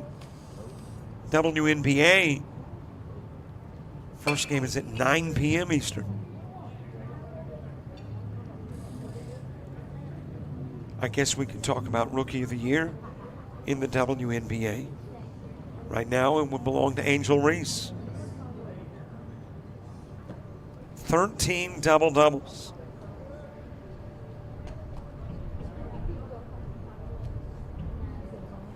And I would put number 2, Caitlin Clark. But it would be a distant second. Of course, time for Clark to get back into the race, but if Reese continues to do what she does, and that's these double-digit rebounding and point nights. Ground towards third. It is picked up, and over to first goes the throw from Dalton Darden. And Yates out number 2.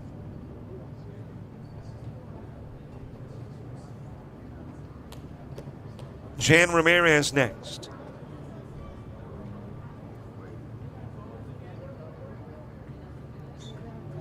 Ramirez from James Clemens, 2027 grad, infielder, 5'6", 125. Right-handed hitter and thrower.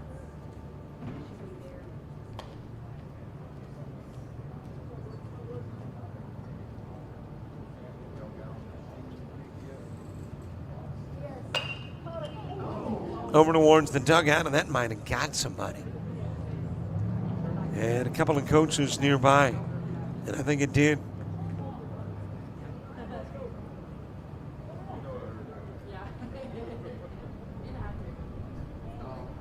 And I believe that's an Orange Beach uniform. That would be Josh Hoyle. Fouled off the screen by Ramirez.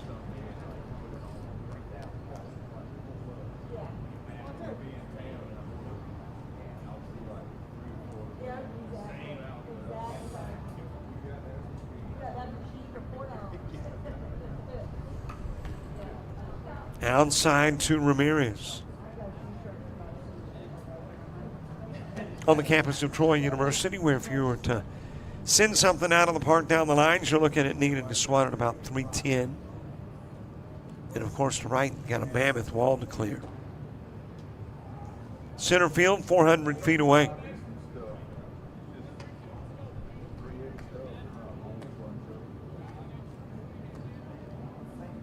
I think we have only seen one ball leave in the underclassmen event.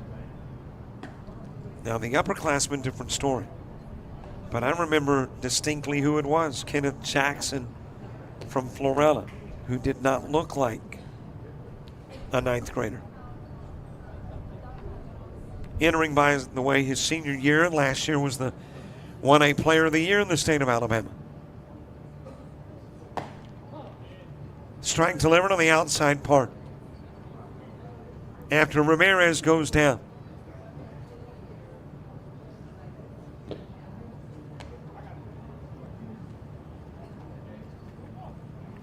Chapman Clay to the on-deck circle. And I'm thinking again, some names might have been swapped on the roster, and that's likely Clay Chapman. Might not be.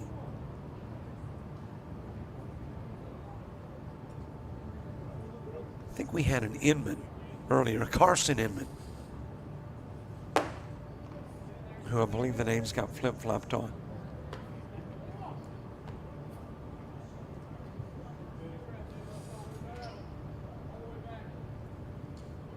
Sage Bennett taking a pitch that's a little bit high.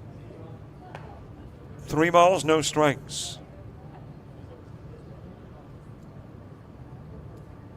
Okay, I know James is now kind of policing weather talk as you got an error in short that puts Bennett on.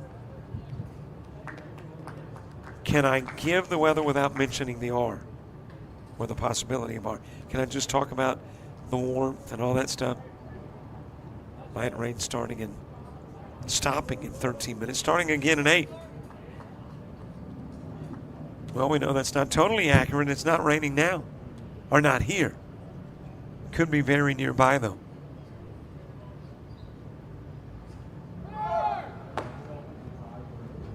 Throw winds up in center field. Bennett with a stolen base. And yeah, my phone says the same, that it's raining right now, a little drizzle. It must really be light because I don't see it.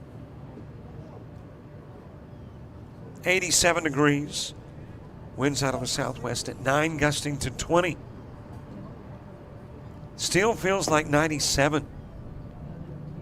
73% humidity. Sun sets at 7:52. Moon does the same at 10:35. And whether you believe it or not, or care or not, the moon is at 15% illumination.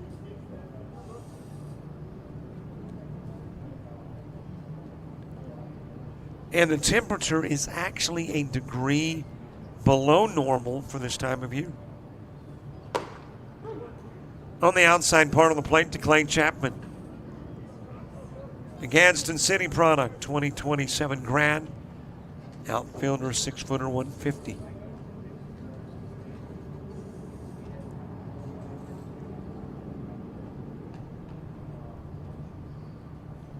Oh-2 pitch swung on into the dirt. Throw to first. It's too tall. He's safe, but doesn't matter. He's hitter number 5.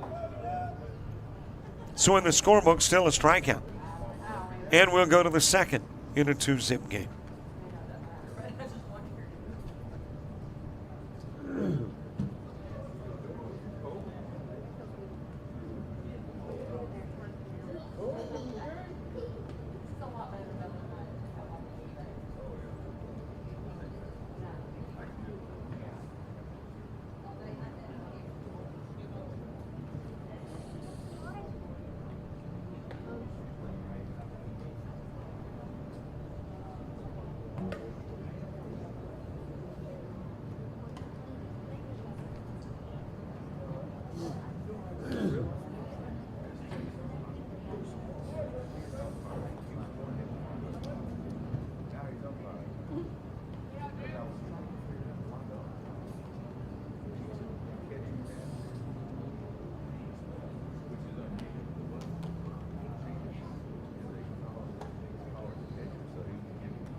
Top of the second gets underway. Michael Rogers going after the first pitch and sending it back this direction and out of play.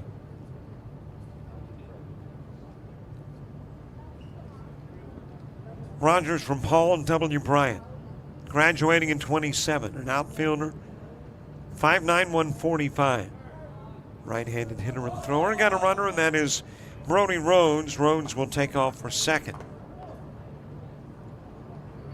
In with a stolen base. And the zombie runner only in the second, fourth, and sixth innings. Don't have the runner in the first, third, or fifth.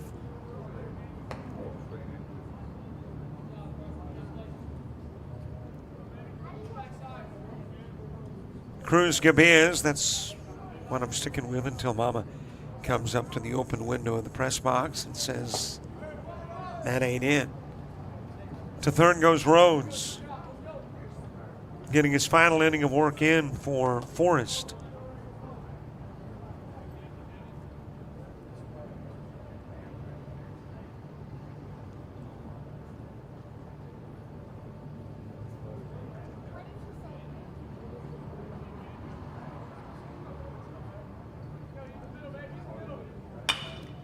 Shot in the direction of right field, and that should be deep enough to bring in the run.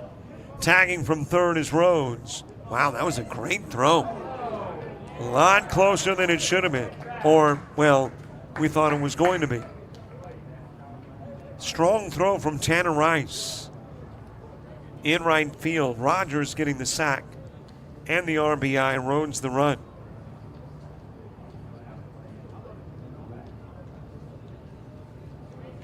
And it becomes a 3-zip Navy lead.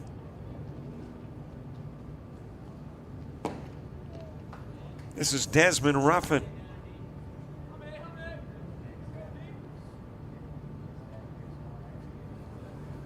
Ruffin from James Clemens, 2028 grad. Outfielder 5'8", 135.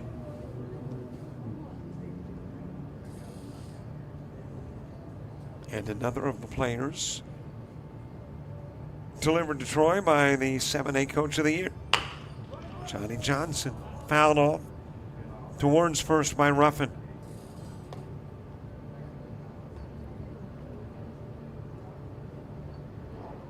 By the way, got the all-star team here. James Crenshaw producing and Brian McCullough on camera.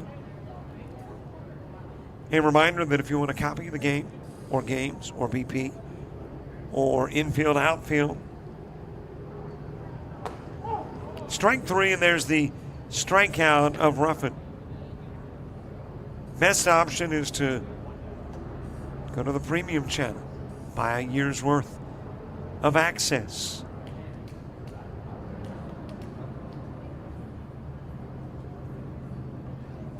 For about the cost of a cup of coffee at Starbucks once a quarter, you can have access to about 900 ball games. Watch them anytime, download too.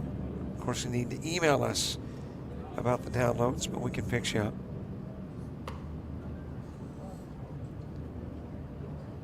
All for the meager, discounted Walmart blue light. No, it was Kmart that had the blue light. Walmart had the red light, I think. So a Kmart blue light, Walmart red light special. Outside with the pitch. Wasn't it Walmart with red? Kmart with blue? I'm thinking. James is thinking it might be reversed. Kmart red, Walmart blue. More for us to ponder. Popped up to center field by Davis.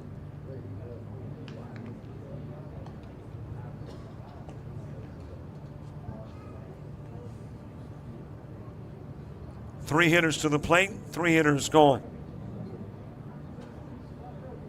A zombie runner on and a zombie runner in.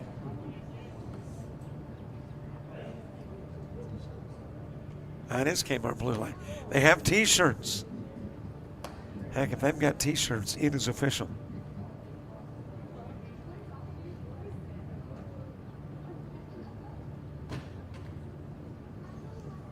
Nate Byrne, hitter number 4. Are there any Kmarts left? That's my next question. They're all shut down. An era of retail sales behind us in our past. Kmart used to be the retail store. It was pre-Walmart and certainly pre-Target. One ball, one strike on Byrne. 1-2 with a swing and miss by the Shelby County product. 2028 grad outfielder and right-handed pitcher, 6'2", 155.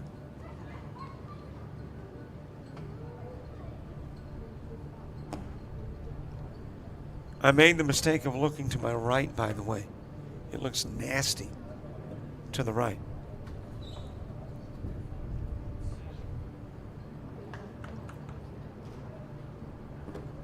I am hoping, but it ain't looking good.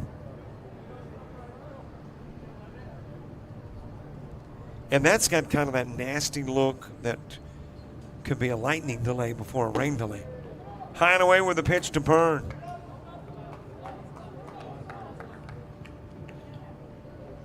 And they're only going to use 4 and wrap it up. So we will head to the bottom of the second as well. They're making efforts to speed up the game with precip on its way. Let's rapidly go to the second after this.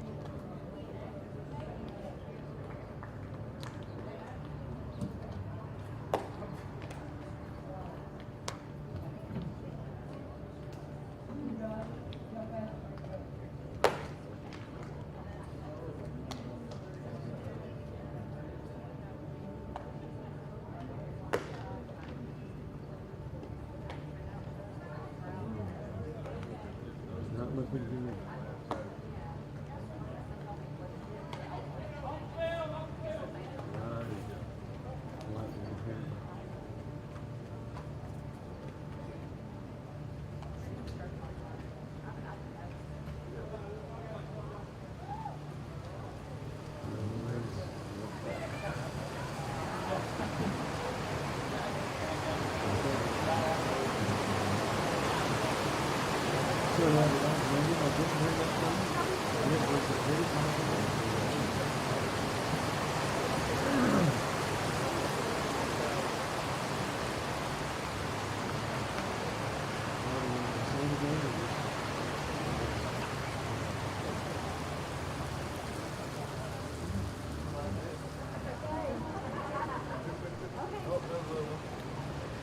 Well, the rain has started falling, and actually the gentlemen were summoned off the field before the rains, and I'm assuming that was due to lightning in the area. The rain heavy and then lets up. But here's the bad news. As I look to my right, that is a very dark, long cloud that probably has some precipitation, lightning in it as well, so we are into a weather-related delay. In the bottom of the second, just heading to the bottom of the second, Team Forest coming to bat. Team Navy with a 3-zip lead heading into the bottom half of the second. And still, with one more game to go, Cardinal and Forest. So as long as the rains fall and the potential lightning strikes, we are in a delay.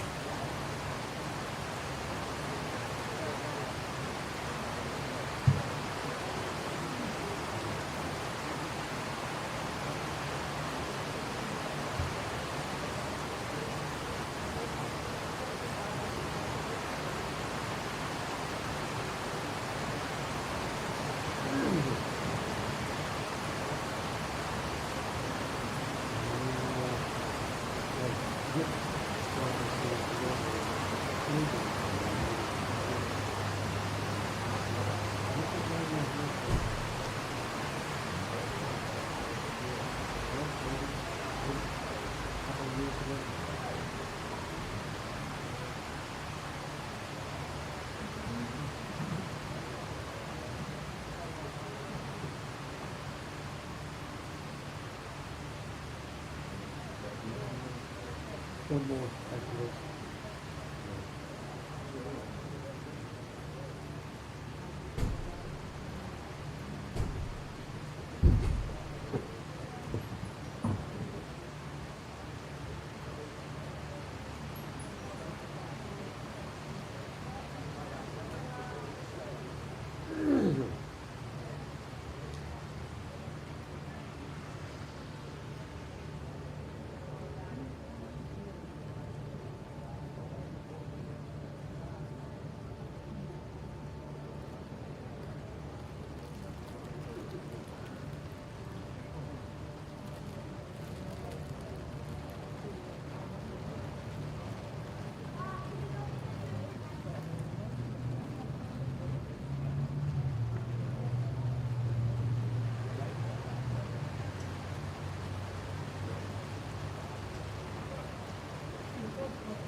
Hi, everybody. Welcome back. About a 30-minute or so delay.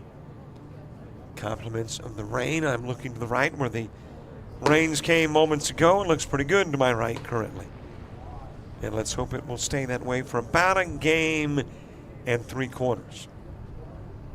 And then we should be done with the day. Got a base runner on as we begin the bottom of the second. And that is your zombie runner, so that is a runner that did not get on compliments of an at-bat.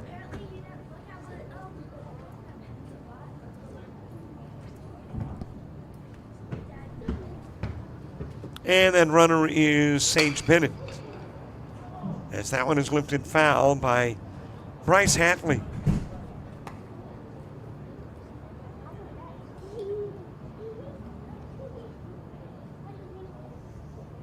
Hatley from Albertville, 2028 grad.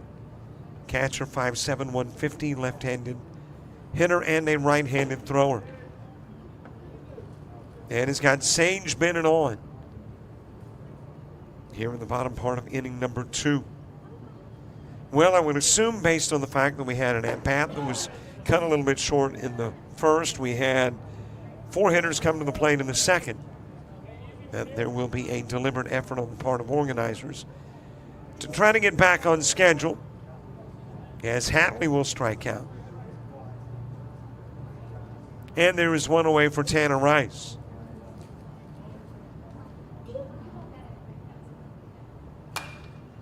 Rice from Mortimer, Jordan, 2027 grad, outfielder and right-handed pitcher, 6-footer, 155-pounder. Hitting from the right side, obviously, he is a right-handed thrower as well. Facing Brooks Campbell, getting his second inning of work in.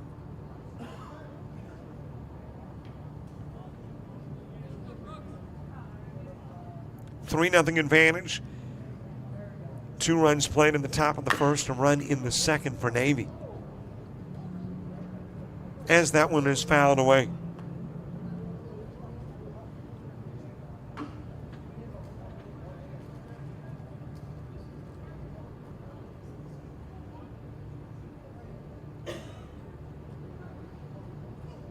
Troy University, Chase Riddle Field, lifted towards center field.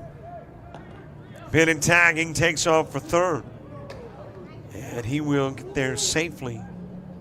Pretty strong throw from center field, but Bennett able to make his way to third, 90 feet away from home.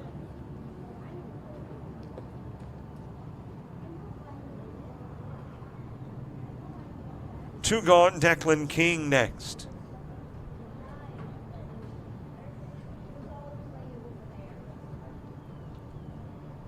King from Fairhope, 2027 grad. Catcher, 5'10", 165, right-handed hitter, right-handed thrower.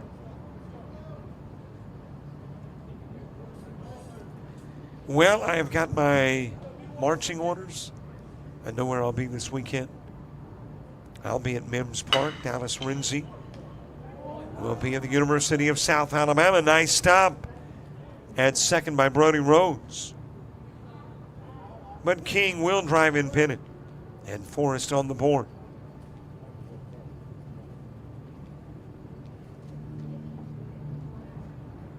Cade West next. So our Showcase Series baseball continuing, I think 3 more weekends. This weekend, University of South Alabama and Mims Park. Next weekend, University of Louisiana Lafayette. And the final weekend in Orange Beach.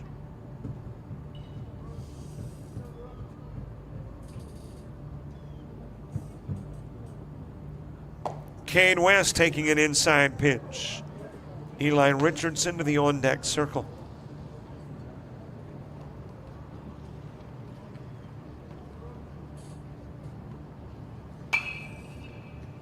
And that is fouled away over in the direction of the dugout at first. Football coming up. Bayside Academy, Georgia Military, Allen University, ACCA, and maybe more. Volleyball coming up. Coastal north and south. Nice job and right on a dying shot that is fielded nicely, able to hang with it and make the catch was Michael Rogers.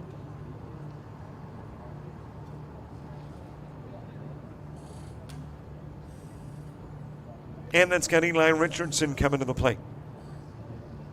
Also in the fall ball with the Showcase Series and with Prime 9. Prime 9 starting a little fall league over in the Dothan area.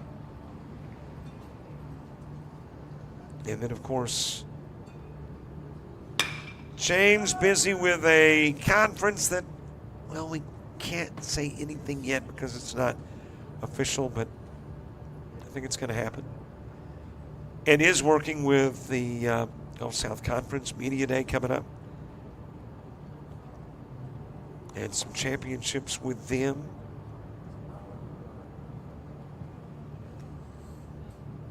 And then, of course, you never know what comes up over the course of a year, or a month, or a day, or a week.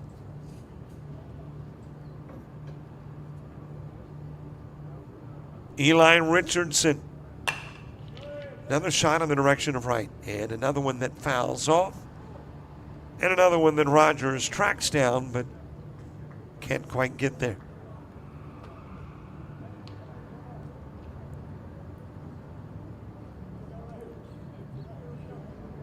Top of the third, last 5 hitters for Navy. We'll see everybody twice and then call it a game. Hit towards center field. And there is the out of Richardson on the flyout. 5 up, 5 down, 1-run plates though. Bennett, your zombie runner, comes in during the 4-3 Declan King at bat. And it is a 3-1 game as we head to the third.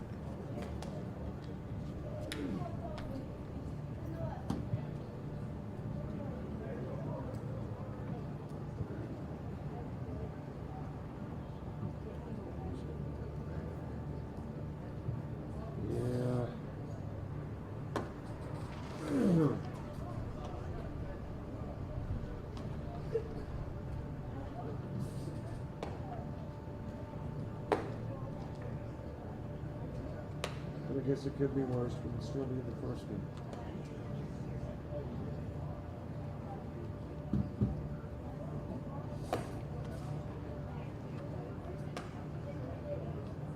You see the number of that picture?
Top of the third gets underway. Nash Mendoza to the plate.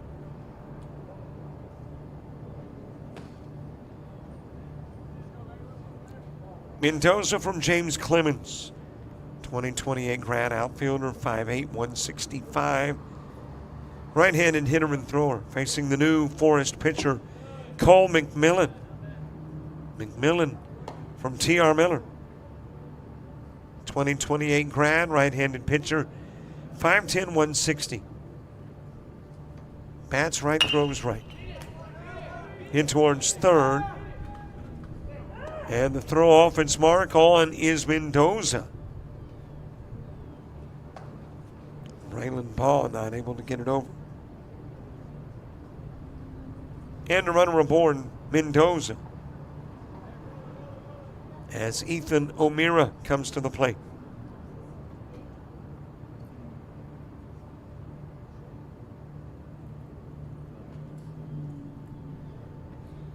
O'Meara from Fairhope, graduates in 27.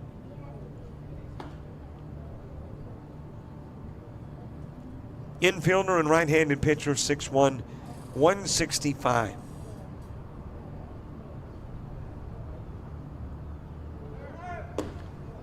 Running is Mendoza, and he is out. That toe got off the bag when he slid past.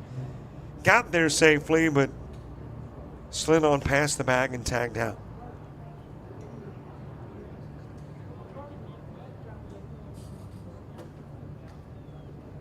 And Mendoza gone as O'Meara takes another pitch from Cole McMillan.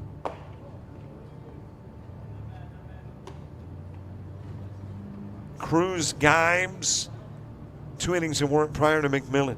9 faced, 2 strikeouts, 3 walks, 1 hit, 3 runs. Fouled away by O'Meara to the right side.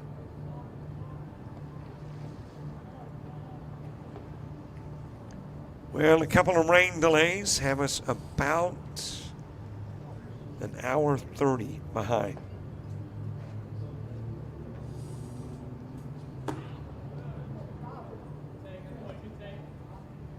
So right now looking like your best case start for the 4 p.m. game, about 5:30.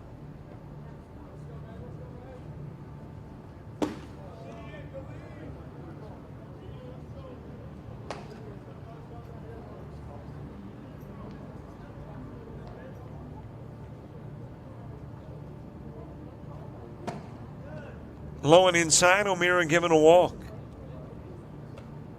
He'll go to first, and Carson Hutto coming to the plate.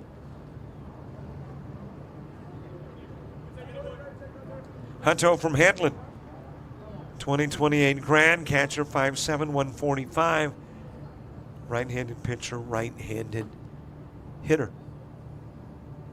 And facing Cole McMillan with a base runner aboard, strike delivered on the outside part of the plate at 79 miles an hour from McMillan.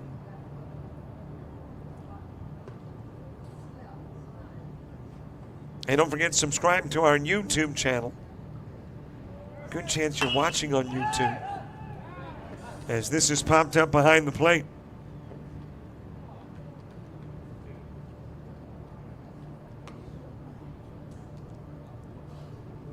If you're watching on our website, you are. If you're watching on the ALABCA website, you might not be. If you are, there's a subscription button nearby if you'd subscribe. Love to have you as a subscriber. If you aren't watching on YouTube, put JockJive Sports in the search engine when you're on the tube.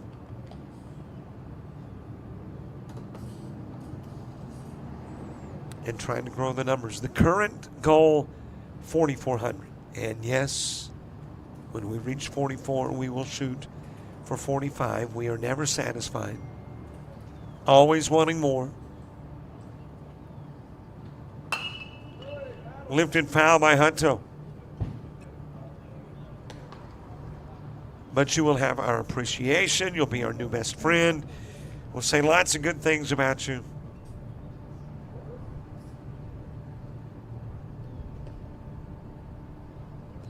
Into the dirt with a pitch to Hutto. William Grimes moving to the on-deck circle.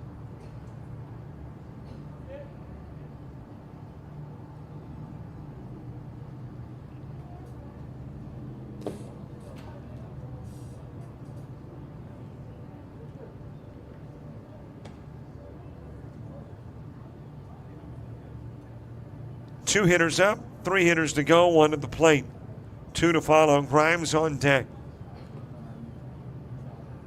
Got a base runner at second in O'Meara. Pace hit for Hutto. And O'Meara will go to third. Runners on the corners for William Grimes.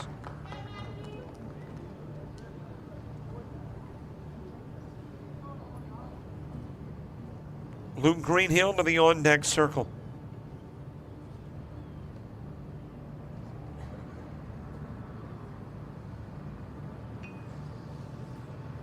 William Grimes from Andalusia, graduating in 27.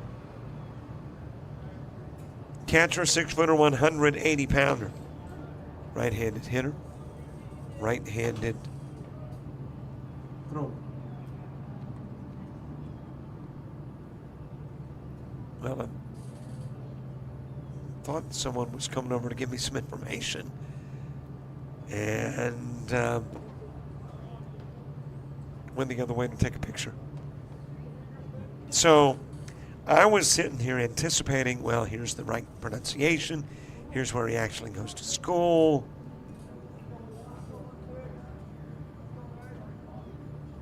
But apparently none of the above. That is into the dirt. Here comes O'Meara from third. Going to second is Hutto.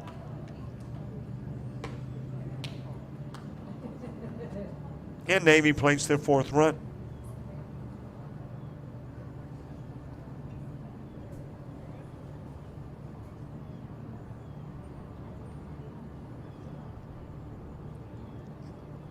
William Grimes with an RBI opportunity in Hutto. Outside with the pitch. Well, I am now working on a theme song for each team. Navy would be In the Navy by the Village People. I've still got Forest.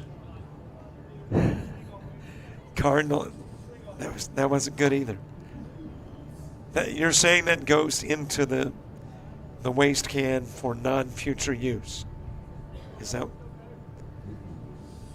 He says I can use it again in the future. Different crowd. Ground to second, throw over to first. William Grimes out in the 4-3. Hutto goes to third. I'm still going to work on something for Forest, Cardinal, and Columbia.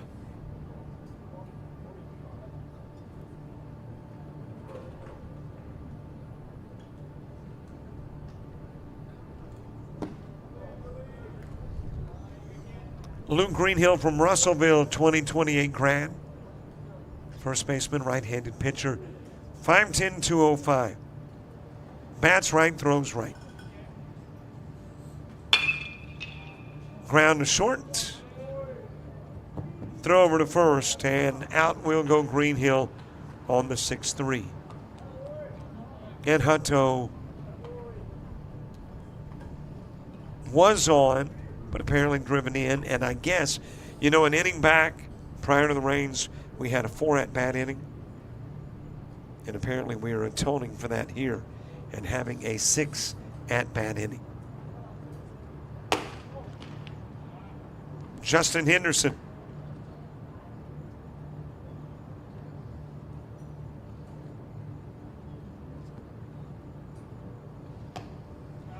And here we were attributing it to the need to speed the game up because of rain, when in reality they just lost track of how many hitters had gone to the plate. Well, I'm 0 for 2 in the read stuff into it routine.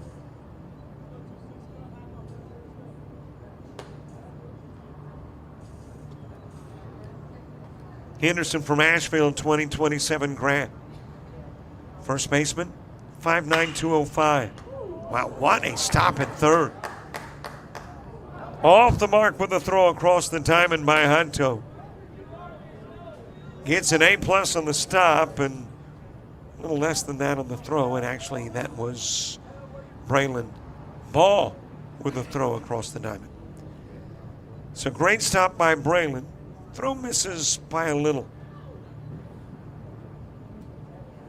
And Henderson will get on compliments of the error and put it in to the top of the third. We go to the bottom of the inning. Last 5 for Forest coming up.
Braylon Ball coming to the plate. Well, we were talking about how the fellas over in the press box love their music. They've kept it rolling into the inning. As this one is fouled back.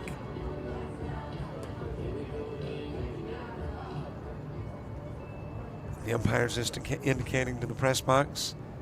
Now, I think when he did the kind of ring around the ear, that's not that it's driving me crazy, but that I can hear it.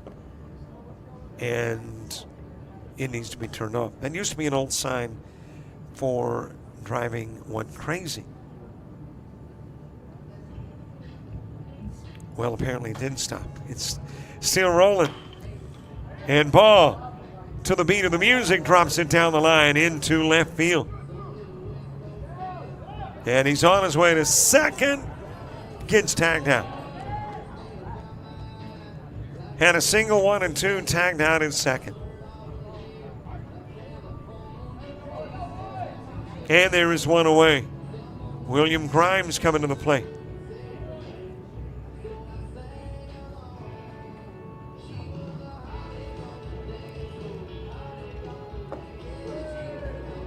Well, if this had been an actual baseball game, I think the batter would probably have stepped out of the box and the umpire would have insisted music stop, but it is kind of a less formal setting.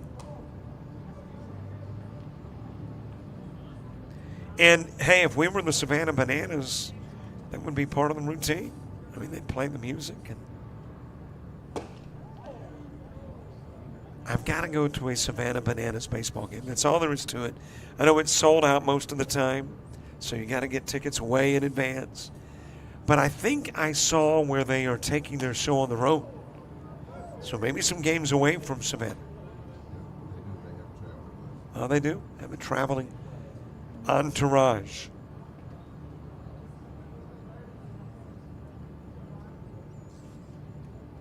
A little bit outside with a pitch to William Grimes.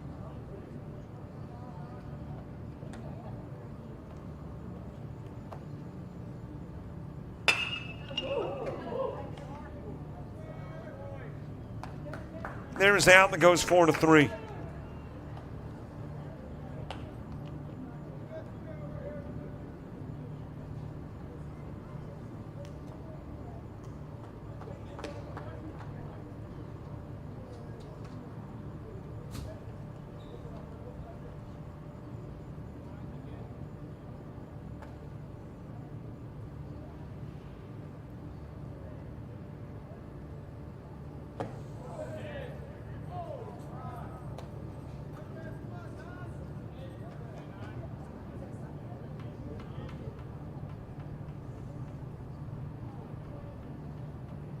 This is Casey Knowles.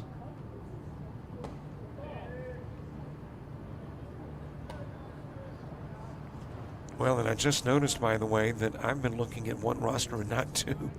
So I had a couple of guys in the previous inning that were Navy players that I gave a Forrest name. This is Casey Knowles, by the way, delivering with a base hit into left field. Maybe that was why Mama was coming over. Going, dude, I don't know where you got that name, but that's not my kid. So the last three hitters in the third inning were Matthew Wilson, Jarrett Brown, and Garrett Whitaker.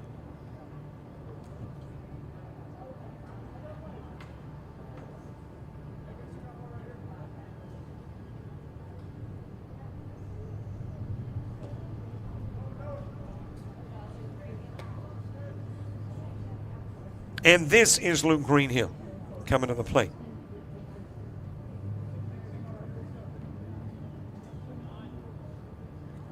Hey, just be thankful that I picked it up one time through. I'm capable of going an entire game with never realizing I put wrong names. Stolen base for Knowles. And this is the Russellville product. Luke Greenhill, 2028 grad. First baseman, right-handed pitcher. 5'10", 205.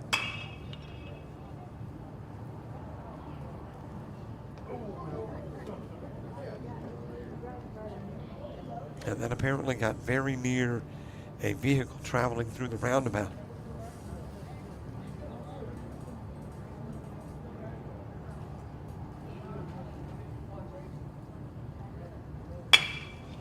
Right back up the middle from Greenhill into center field. Knowles tagged out coming to the plate.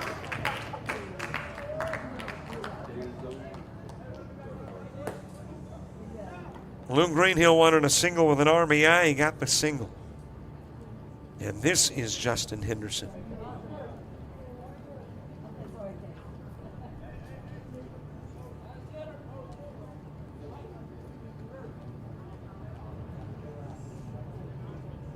Boy, when I realized my mistake, I was going up the entire roster thinking, man, how many wrong names did I do? 3 out of 15. So that means like I was, batting 750-ish. But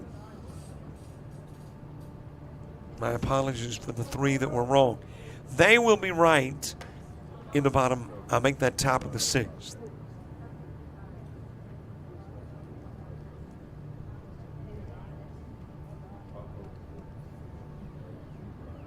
Justin Henderson floating it over towards right field. The hit and run executed to perfection. But that will bring it into the inning. Couple of runners stranded. 4 base hits in the inning. But not a run as we go to the 4th in a 5-1 contest.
Done with the rain or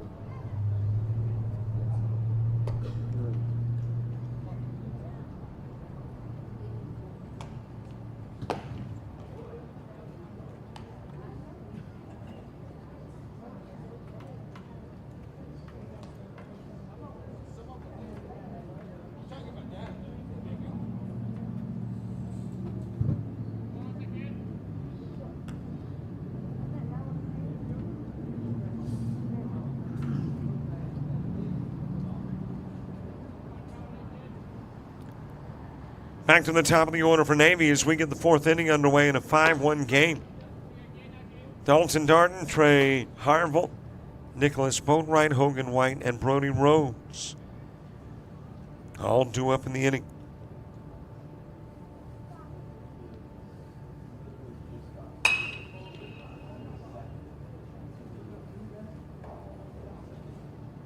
That is over into the football field. The roughly, I think it's about a 40,000 seat stadium now. Maybe a little less. Got a stolen base by your zombie runner.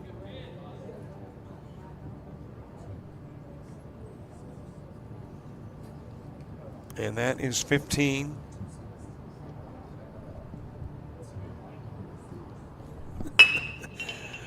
And that is Garen Whitaker. Trying to pick up sign language up here.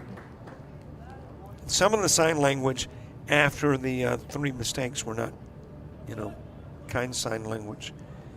Whitaker is on as the zombie runner. He's at second. You've got Darden with a flyout. And you got the DP.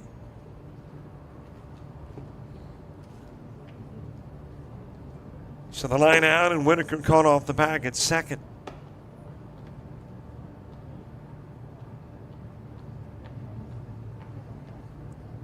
And 2 gone in an inning in which you can have as many as 6 outs. There is the Trey Harville ground out to first.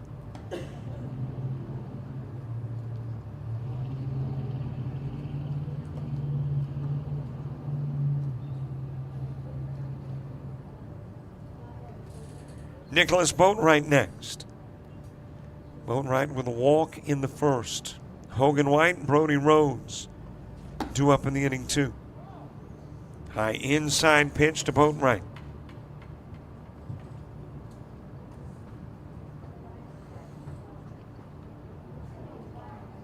Just about halfway there as far as this game is concerned. And then 5:30 or 6, your original 4 p.m. game. Tomorrow, 9, 11, and 1. And with 3 games and a 9 a.m. start, maybe we get everything in ahead of those typical afternoon thunderstorms.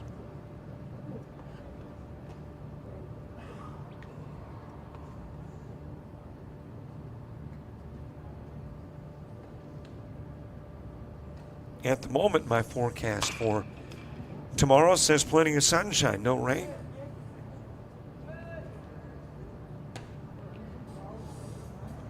Nicholas Boatwright from Headland, class of 28, infielder, right-handed pitcher, 5'11", 150.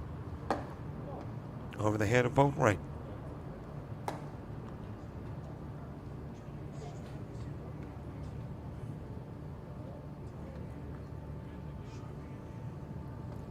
Top of the order in the bottom of the 4th.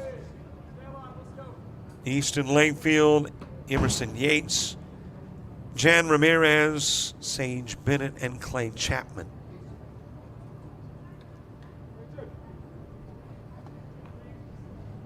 Still about an hour away from the start of Major League Baseball. Still about 3.5 hours away from WNBA.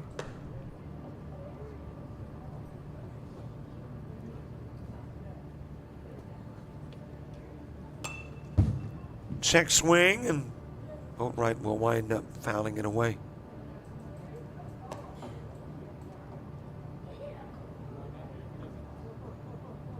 And they give Boatwright first.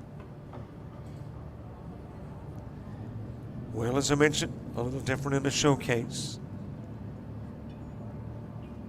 Trying to figure out how to write that in my book. Wasn't a walk, wasn't a strikeout. What if we had some catcher's interference? I don't think that was it either, but that'll go in the book and Cartwright down to first. Hogan White, followed by Brody Rhodes. Boatwright taking off for second. He's in with a stolen base.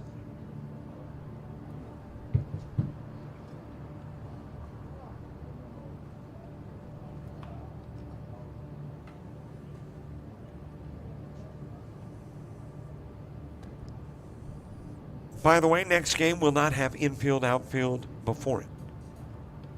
All of the infield, outfield done. Every team now has participated. So we will work our way straight into the Cardinal Forest game. And since Forest is already warm, there shouldn't be a lot of time in between games.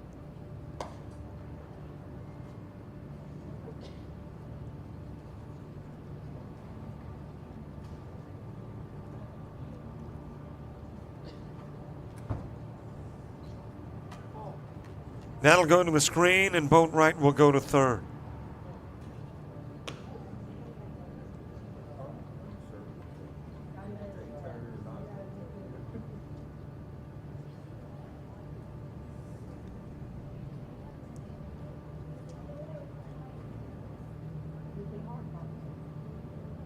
White with a 4-3 put out in the first that drove in a run. Grounds this one to short. And an errant throw to first, another run in. Boatwright will score. And White on at first, compliments of the error. Brody Rhodes to the plate. Rhodes with a strikeout. Also came in as a zombie runner in the second, stole a base and scored a run. Pops this one up too short. And there the catch made. 5 up. 1 comes in, 1 stranded. The rest go down as we head to the bottom of the 4th. Yeah.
Yeah.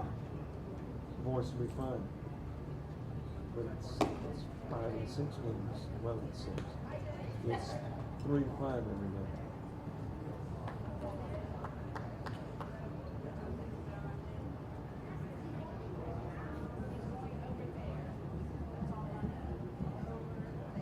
I do think there's list of people that with games they could play like play for.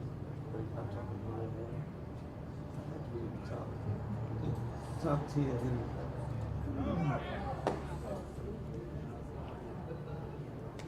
Zombie runner making his way to second. I think I caught, 1 and 4. Eli Richardson doing the running. Easton Layfield to the plate. Emerson Yates. Jan Ramirez, Sage Bennett, Clay Chapman. 2 up in the inning, 2.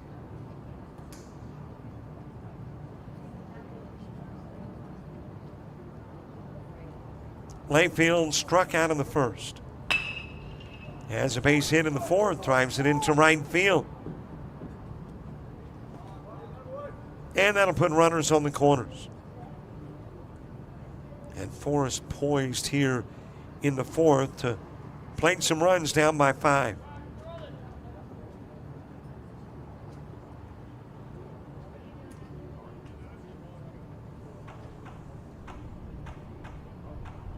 Emerson Yates ground into a 5-3 in the first.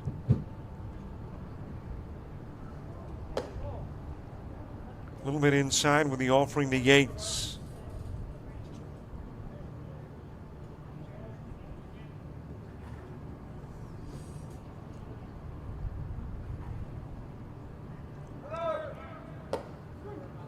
Runner taken off, that is Layfield. There will not be a throw with the runner at third, Richardson. And Yates with a couple of RBI opportunities. The Briarwood Christian product, outfielder, 5'6", 130. Right-handed hitter, right-handed thrower. A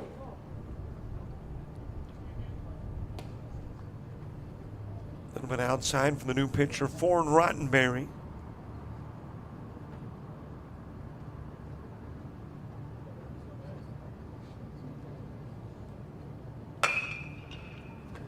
Ground to third, throw coming to the plate.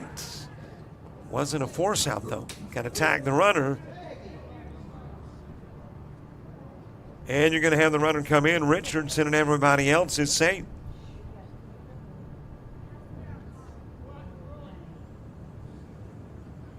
So a fielder's choice and an RBI for Yates. Layfield will go to third.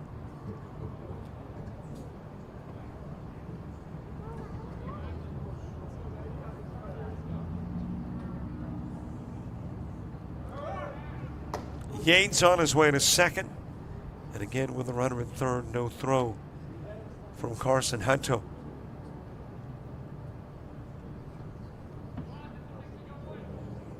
Couple of base runners in scoring position for Ramirez.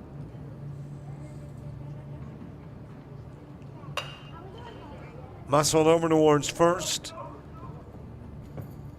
Picked up there by Whitaker. Goes over to the bag and gets Ramirez. But another run in as Layfield will score.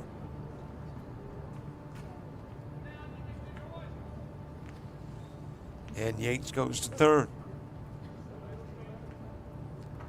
Sage Bennett next. Clay Chapman to the on-deck circle.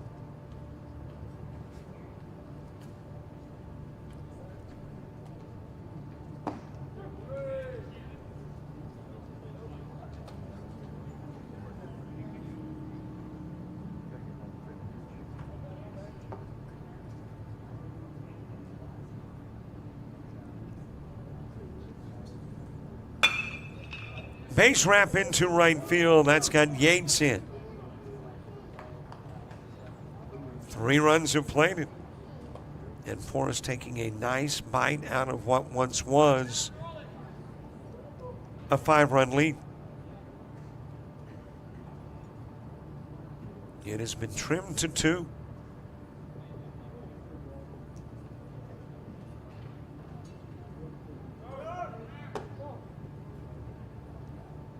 Bennett on his way to second. Clay Chapman with an RBI chance.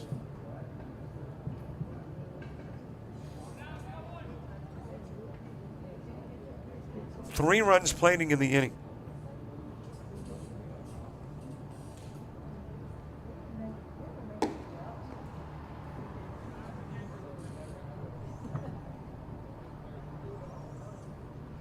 A 6-4 ball game with the bottom of the 4th and hitter away from wrapping up. Chapman is the 5th to come to the plate in the inning. Rogers, Ruffin, Davis, Byrne, Mendoza. When you get to the 5th inning for Navy.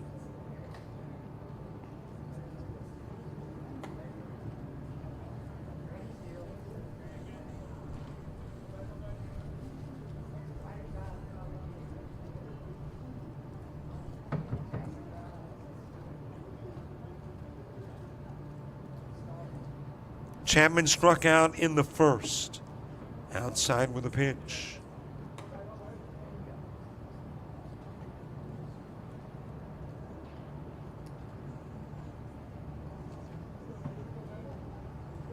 Ford Roddenberry getting his 2nd inning of work in. Brooks Campbell got the start for Navy. Worked 2 innings, faced 10. 3 strikeouts, no walks, no hits. And a lone run. And Roddenberry,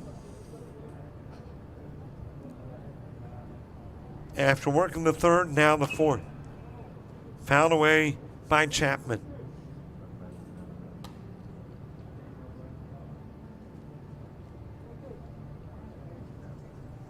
Upperclassmen were here in June.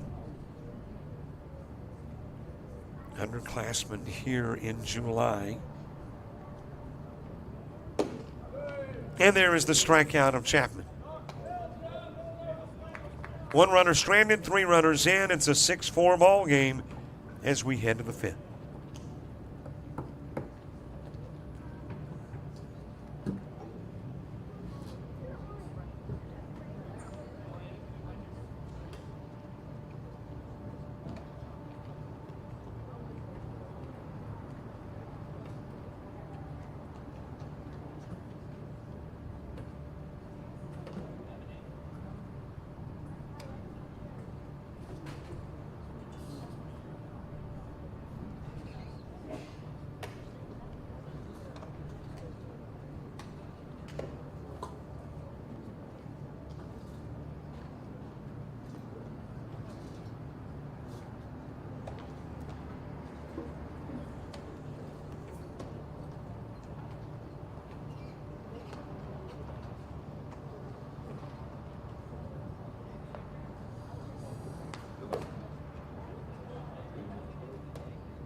you see the guy on the hill?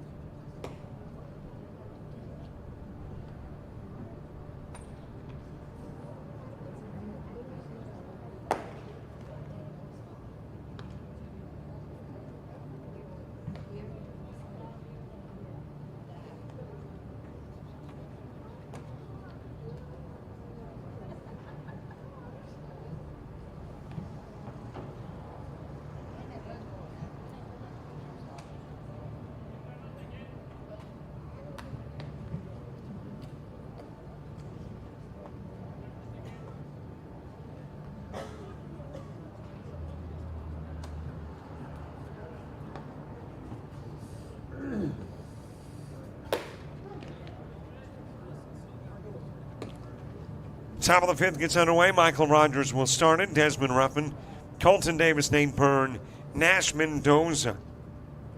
All facing John Pettis, or specifically John Wesley Pettis.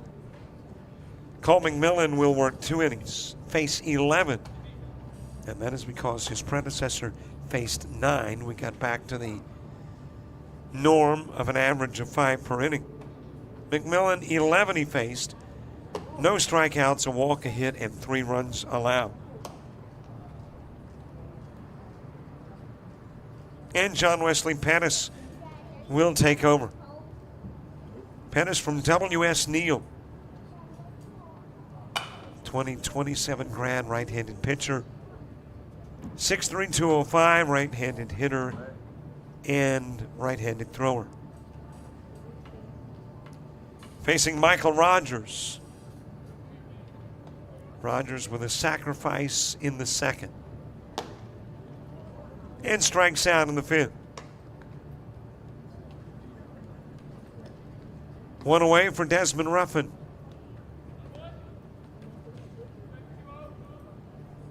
Ruffin struck out in the second inning.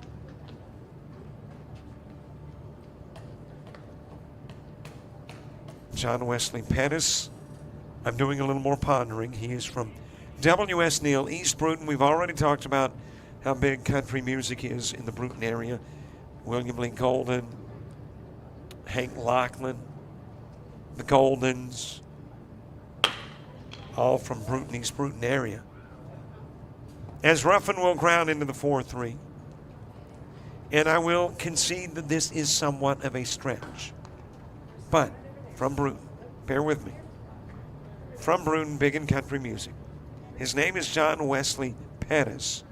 He was a country singer in the 70s and 80s named John Wesley Riles.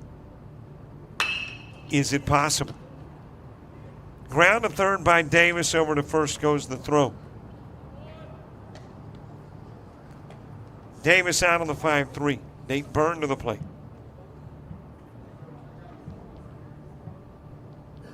So do I go 0 for 3 in my speculations, or is it possible that he is somewhat of a namesake from John Wesley Riles? Into center field of a sliding diving catch. Registering out number 4. Kudos to Cade West with a big catch. 4 up and 4 gone.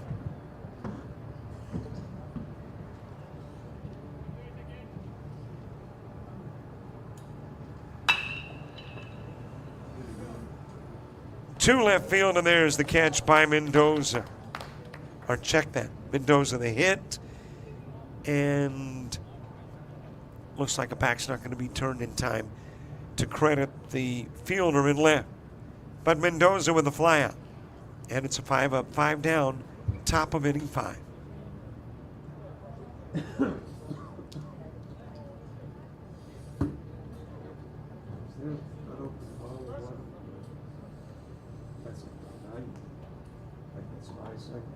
Get water in between, but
Bottom of the fifth, Bryce Hatley starting it all.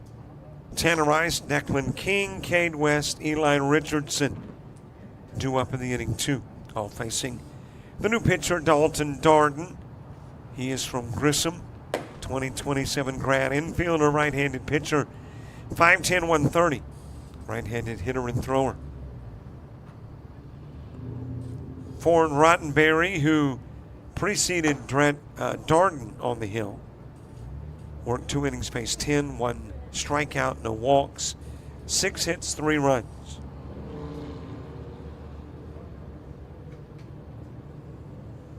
Hatley struck out looking in the second.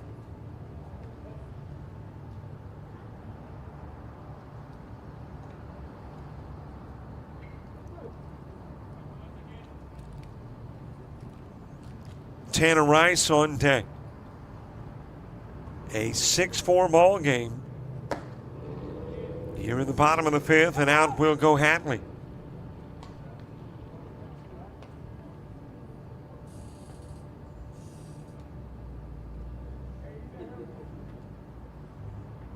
Jarrett Brown, by the way, the new catcher for Navy. We will see him in the bottom of the top of the sixth. Bottom part of the order, O'Meara, Hutto, Wilson, Brown, and Whitaker representing the 5 who will come to the plate in the top of the sixth. Tanner Rice, a fly out to center field. 0 for 1 in the game.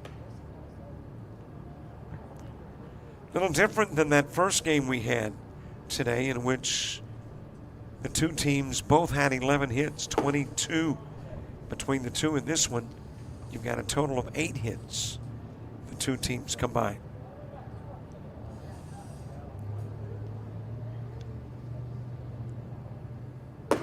High and away with a pitch to Tanner Rice.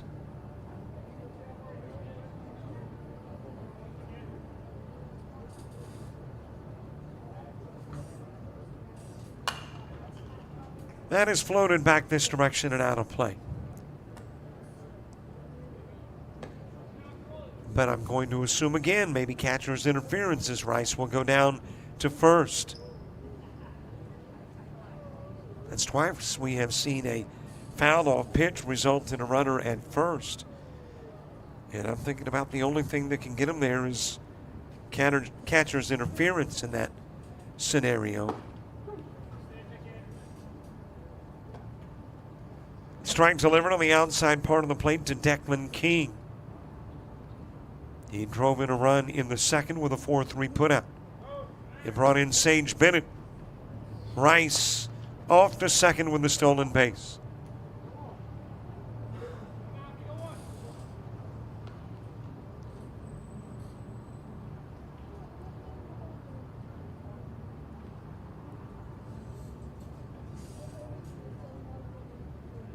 Cade West is on deck.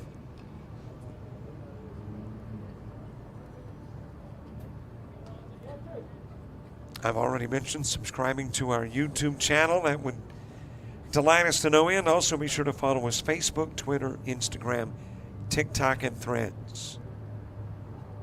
I think we're creeping up on a kind of a landmark on Twitter.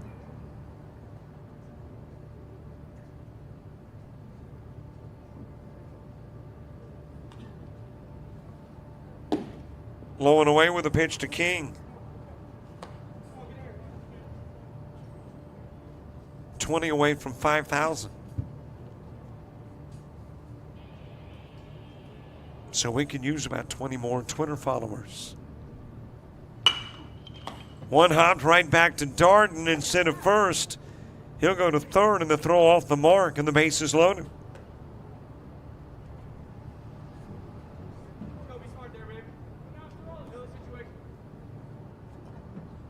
Oh, yeah.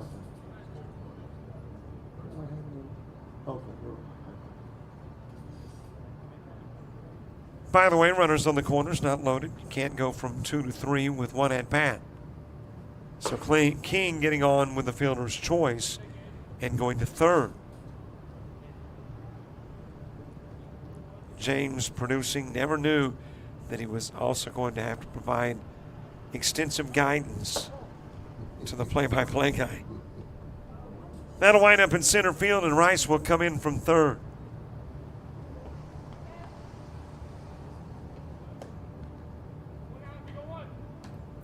Stolen base, E2, and a run. Rice in. Cade West to the plate.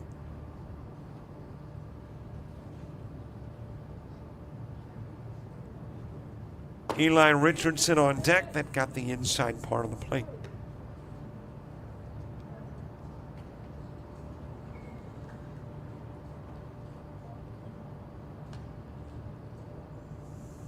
So yeah, 20 followers on Twitter. At JockJive, our handle. Man, I'd love to pick up 20 right here, right now, and go to 5,000.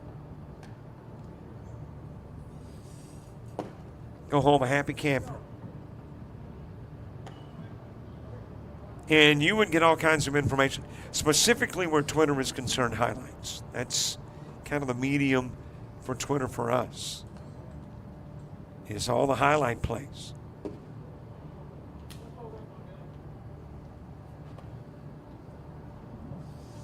Cade West with a fly out to right field in the second. Eli Richardson on deck. A little bit outside, West with a walk.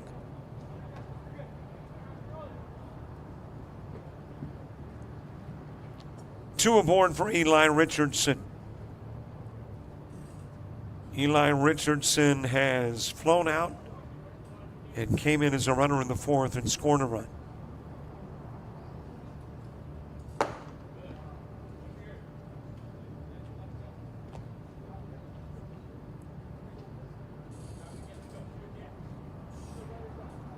Sixth inning, 5 hitters. The only 5 that have a single at-bat versus 2 for Navy.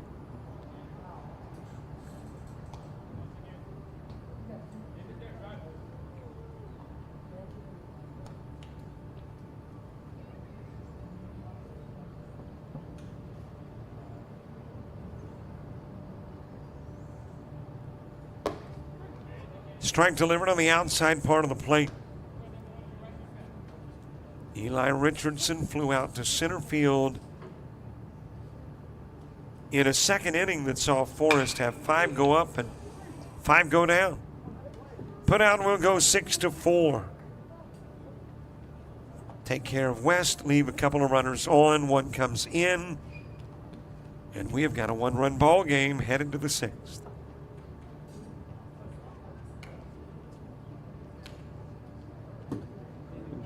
I don't have 6-3.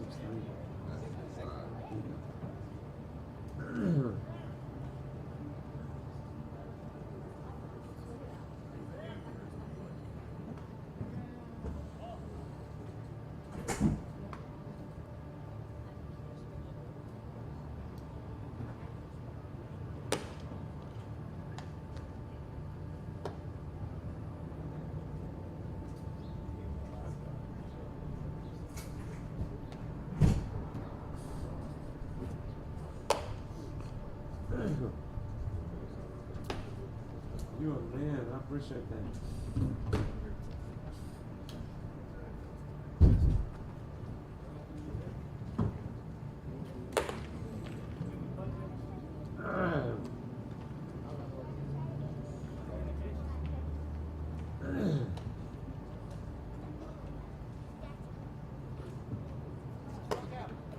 Did you tell him we needed water?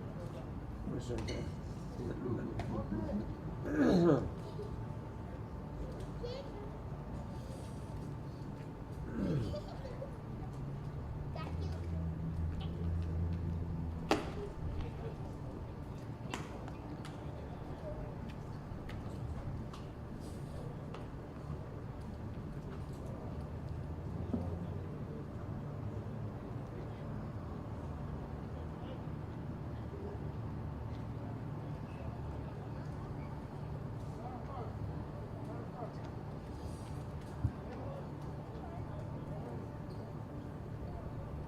We head to the top of the 6th, bottom part of the order. Ethan O'Meara will start it. Carson Hutto. Then and I'm getting it right this time, Matthew Wilson, Jared Brown, Garrett Whitaker, all coming to the plate here in the 6th. Hey, thanks very much, Wayne Sasser. We're beginning our countdown to 5,000 Twitter followers. You've got us 19 away. We appreciate that, Wayne. At JockJive on Twitter. Follow us if you haven't already. And hey, if you can follow us twice, let's do it. I don't think you can, unless you created another account. Ethan O'Meara, a walk, a stolen base, and a run scored in the 3rd.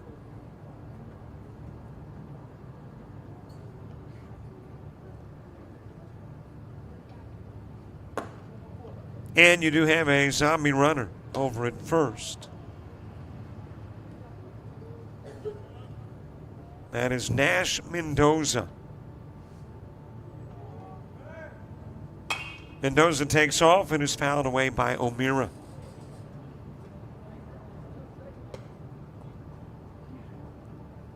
And again, I'm going to make the assumption we've got catcher's interference. Now, this would be a record amount of catcher's interference, but it is the 3rd hitter who fouled off a pitch and takes a trip to first.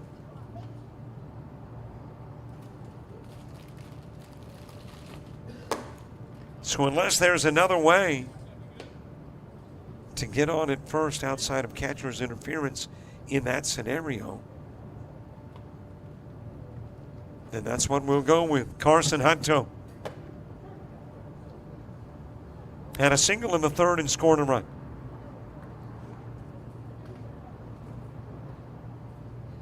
Matthew Wilson on deck.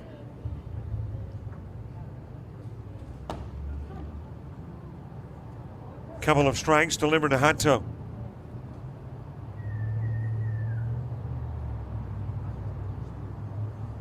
That scoreless 5th inning, the first scoreless inning in the game for Navy.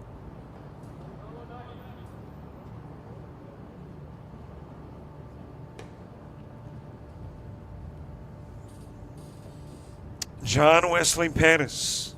You know, I didn't follow through with all my logic behind the possibility that he was named after John Wesley Riles. Riles is a Louisiana product, so he is a Southern boy.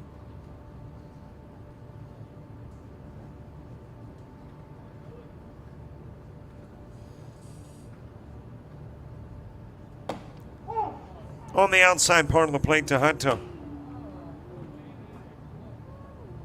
He'll strike out. There's one away with 2 on. Matthew Wilson to the plate. Wilson from Cleburne County. 2027 grad. First baseman, 6'2", 210. Left-handed hitter, right-handed thrower.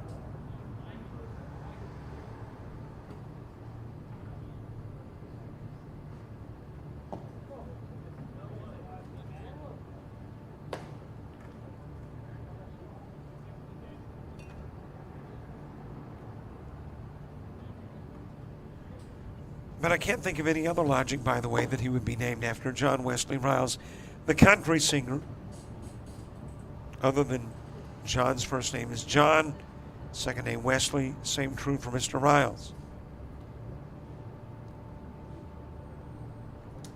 Matthew Wilson ground into a 4-3.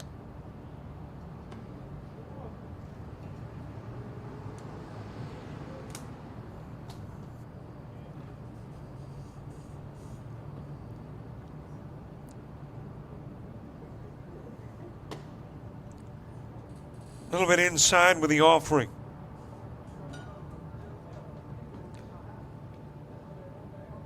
It appears we will get the last game of the day underway before 6. Ash got a walk given to Wilson. And that will load it up for Navy.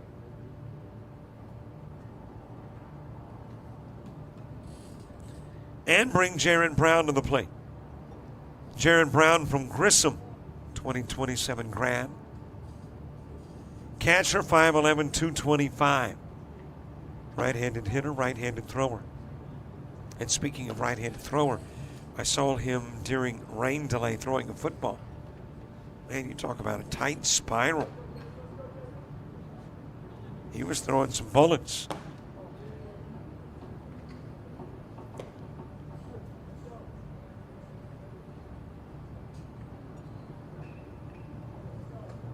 Garrett Whitaker on deck.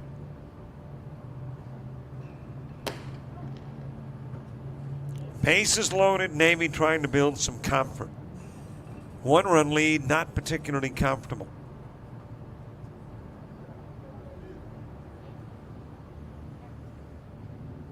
Got the bases loaded, top of the 6th. On the inside part of the plate to Brown.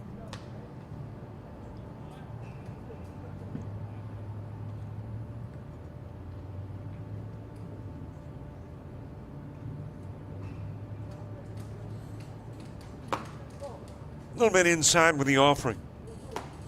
And the count runs full, 3-2. A walk brings in a run. Base hit brings in a run. Hit batsman brings in a run. Well, I thought the umpire said 3-2.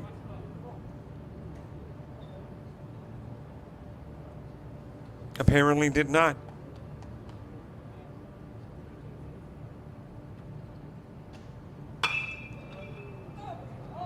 Popped up, foul territory. And over at third to make the catch. That is Hogan White. Check that. That is Jan Ramirez. So Ramirez with a catch. Brown with a flyout. Base is still loaded, and Garrett Whitaker coming to the plate. Whitaker from Pike Liberal Arts.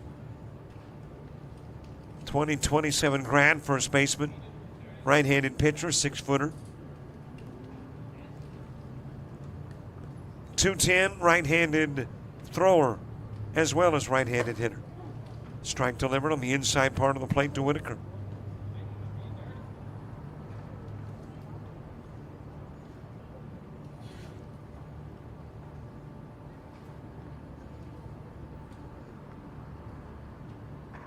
Whitaker reached on an error in the third.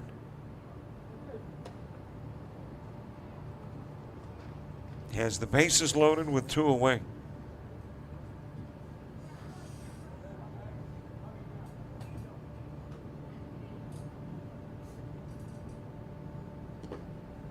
Inside with a pitch at first, Wilson at second, O'Meara, Mendoza at third.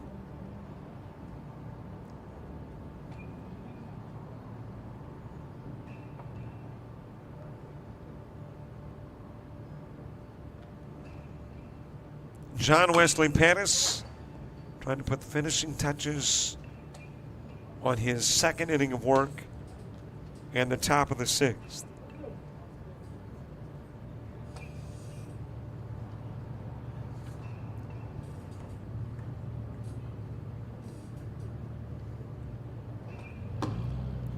Obviously, this has become a very long game when you throw in the rain delay. Game got underway at about 2:30 this afternoon.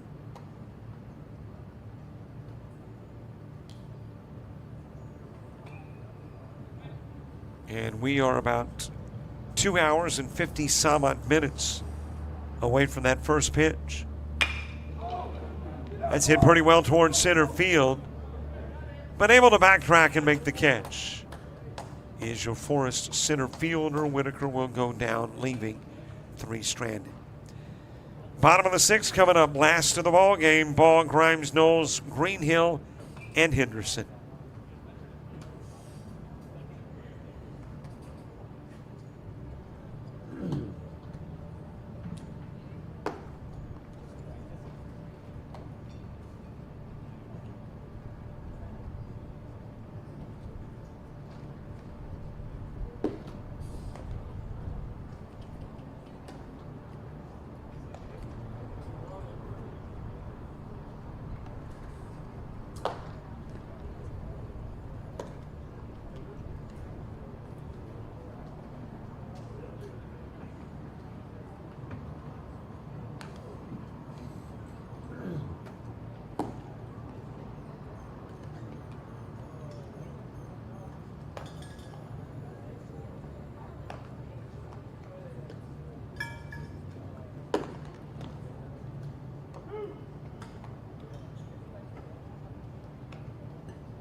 bottom of the sixth, Braylon Ball starts it. Had a single his first trip to the plate. Lifts this one to left field. And there is out number one in the bottom of the sixth. Do have a runner.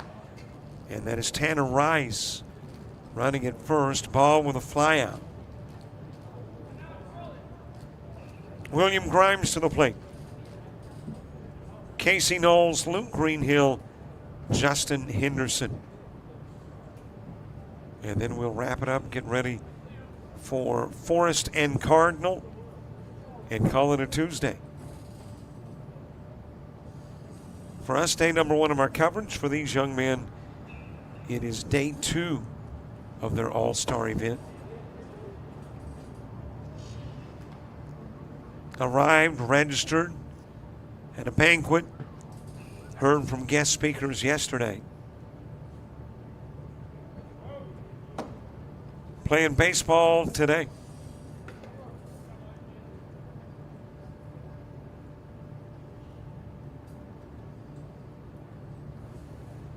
And everybody's got at least one game tomorrow. Rice off to second. He'll be in with a stolen base.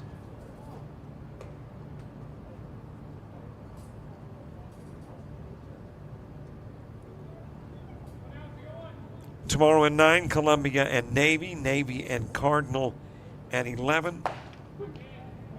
And Forest will play at 1 against Columbia.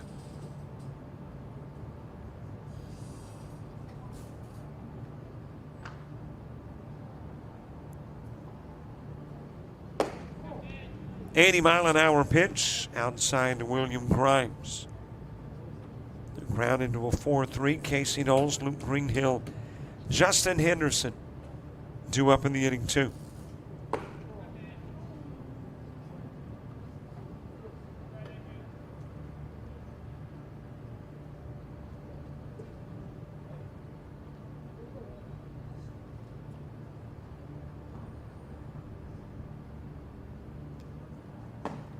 Strike three on the outside part of the plate.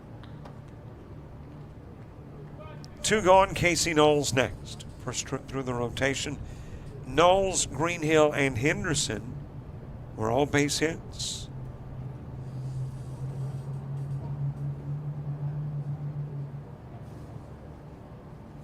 That was facing Ford Rottenberry. Here in the sixth, taking on Dalton Darden. High and away with the pitch to Knowles.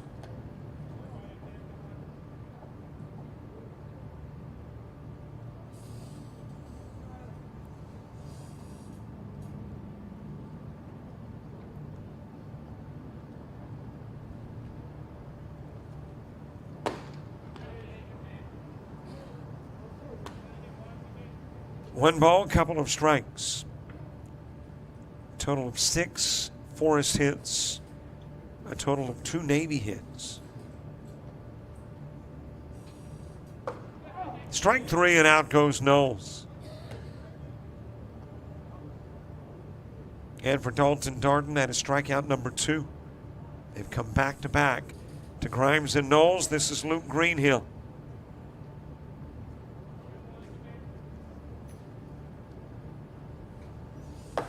Greenhill single, got to second in the third.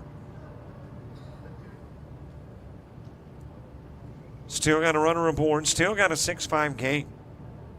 So still got an opportunity if you were Forest to win the contest.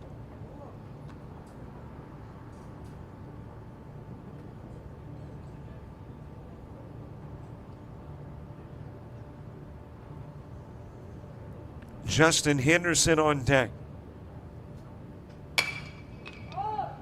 Popped up, foul territory. Is there room for the catch behind the dugout? No.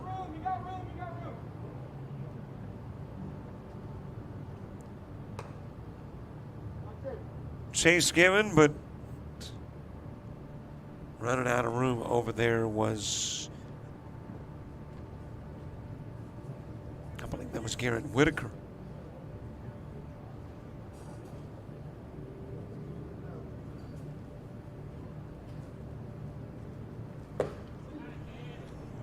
Greenhill becomes the third strikeout in a row for Darden.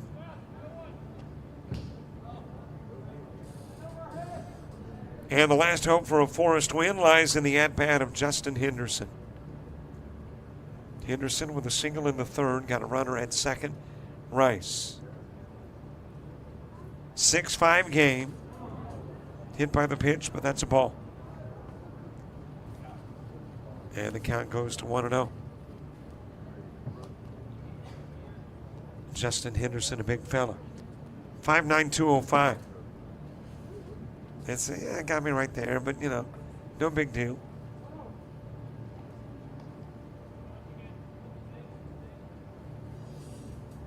Steps back in, awaits another Darden pitch. Count evens up, one apiece. 79-mile-an-hour offering from Darden.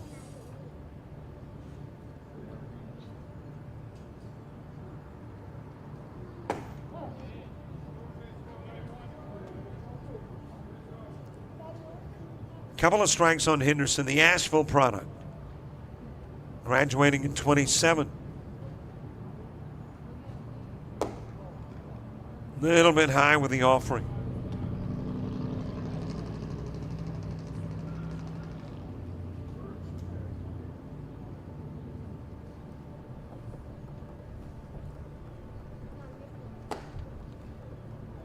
Darden trying to nibble the edge.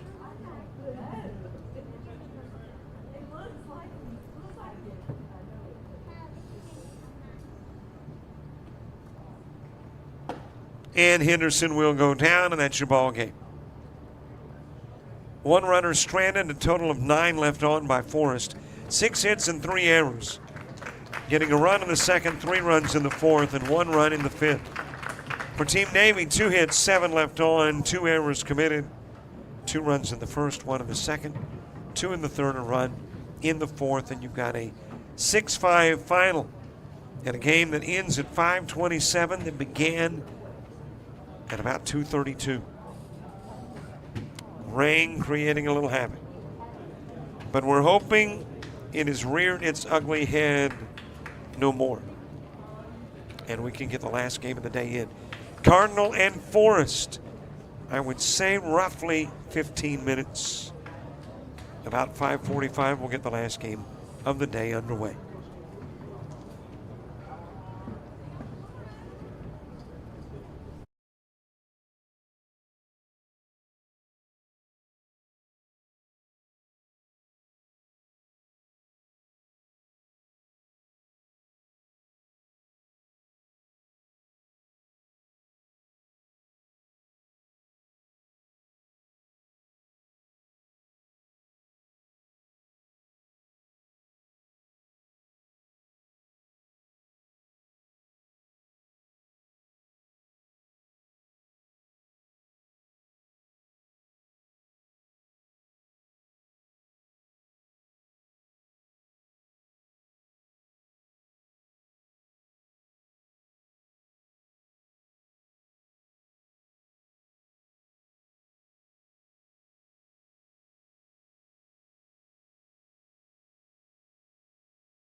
Well, the game slated for a 4 p.m. start gets underway at 5:45. A little rain, a little lightning. Well, I guess actually we didn't see any of the lightning, but I think that is actually what began our last weather delay, was a lightning delay that apparently was within 8 miles of the park. Corey Duett grounding into Luke Greenhill. And Duett out number 1 on the 1-3 putout. But that's why we're behind. And why a 4 p.m. game, which would just now be wrapping up, is just beginning. Kellen Chavetz to the plate.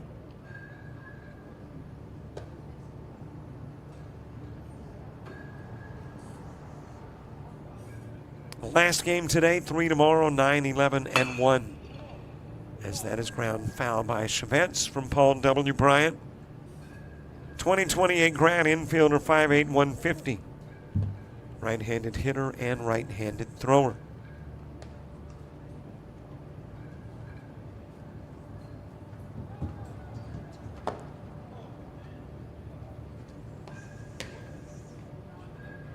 A little bit outside of the strike zone. Looks like we're working with one umpire again to begin this one, and I see the other umpire getting ready to come to the plate. Hey, this is the ALABCA, and they stay on a tight schedule. Kind of like we can start with you or without you. But we're going to start rolling. Fouled away by Chavetz.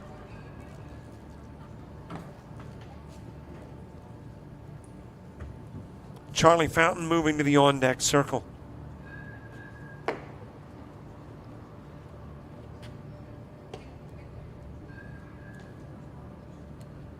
Lights on here. I don't think would necessarily have to be on at this moment. Not quite dark enough, but will be soon. Pitch behind Chavetz. Your pitcher, Luke Greenhill, a product of Russellville. 2028 grad, first baseman. Right-handed pitcher, 5'10", 205.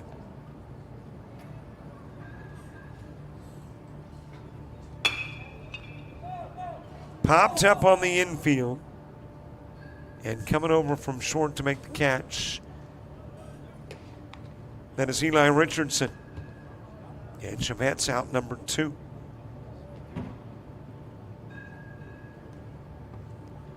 Charlie Fountain coming to the plate.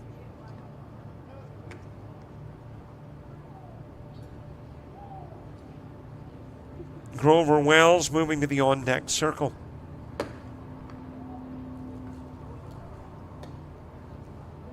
Charlie Fountain from Pike Liberal Arts, 2027 graduate. Infielder and right-handed pitcher, 5'9", 160. Right-handed hitter, right-handed thrower.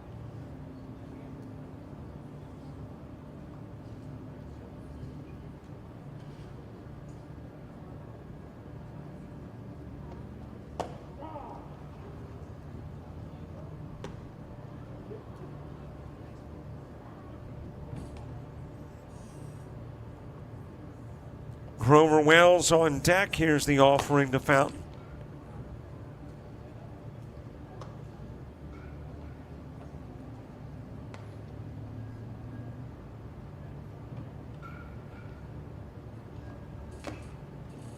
That is foul tipped. Back into the mitt of the catcher. I would tell you who, but the numbers are blocked because of that chest protector. Let's see your catchers listed. Hatley, which wears 9, that's 2 digits. So it's either William Grimes or Declan King. And I'm going to lean towards King. It looks like more like a 6 as that second digit versus a 2. Could be a 2, though. You think a 2? James is like, I think it's a 2. Well, if it's 2, it's King. If it's a 6, it is Grimes, and I'm kind of leaning towards a 2 now as well.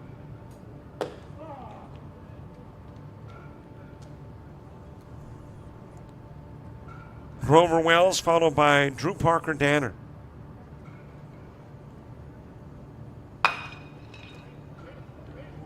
Up the middle, hits the bag, and that'll be a base hit for Wells.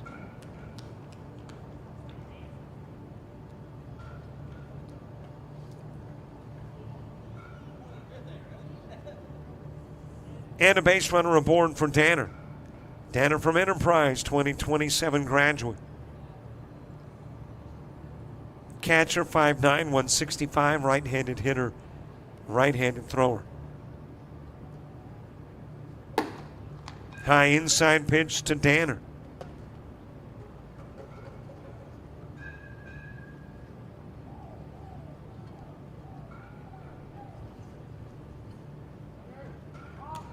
Outside with the pitch. Goodwin run on Wells did, and he's safely at second.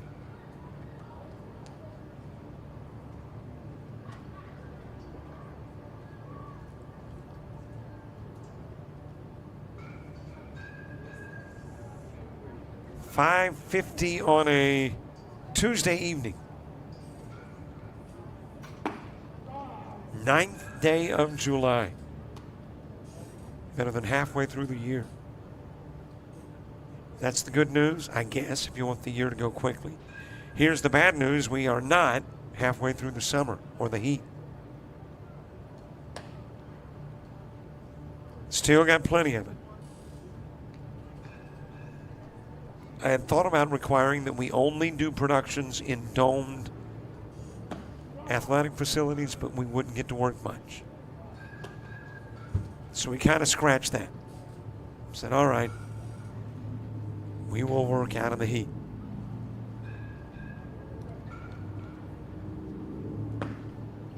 Swing and a miss by Danner. And Danner will leave a runner stranded. 5 up, 4 down, 1 stranded. Nobody scores in the top of the first. We head to the Forest first on JockJive.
Well, I mentioned earlier that there is no lineup. It's just kind of take the roster, go either up it, down it, or start in the middle.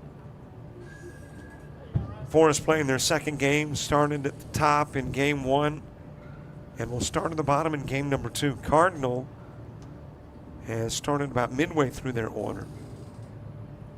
Justin Henderson will begin in for Forest. Asheville product, 27 grad. First baseman, 5'9", 205.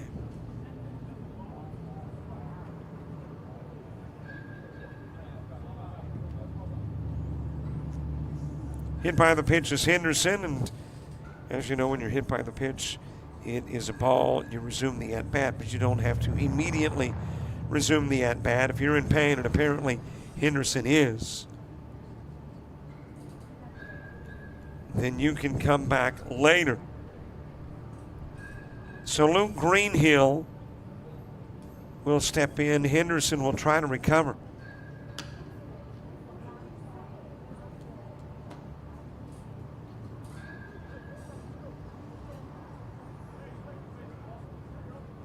Hit the funny bone and was not particularly funny. Took me years and a lot of Google research to finally figure out why they called it the funny bone, since it didn't feel particularly funny. But it is the humerus. That's the funny bone, humerus. That's the technical name of the bone.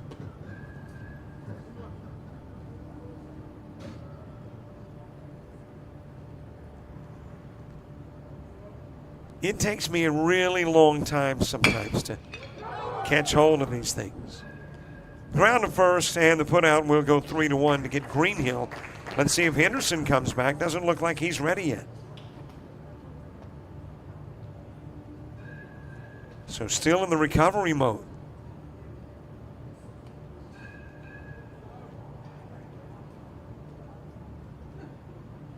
And it appears as though Casey Knowles will come to the plate.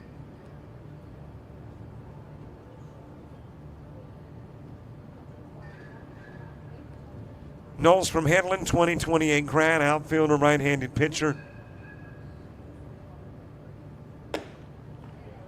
6'2", 170. And it looks like William Grimes is on deck. So the Henderson recovery period has been extended.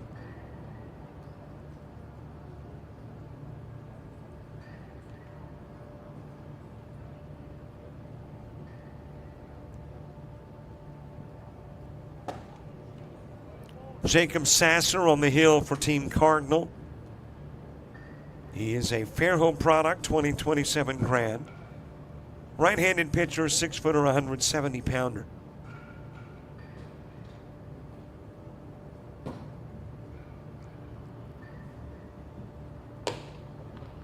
Check swing. Did it go in appeal by player? Appeal's got to be made by umpire. And we didn't get an appeal, so that will be outside of the strike zone to Knowles.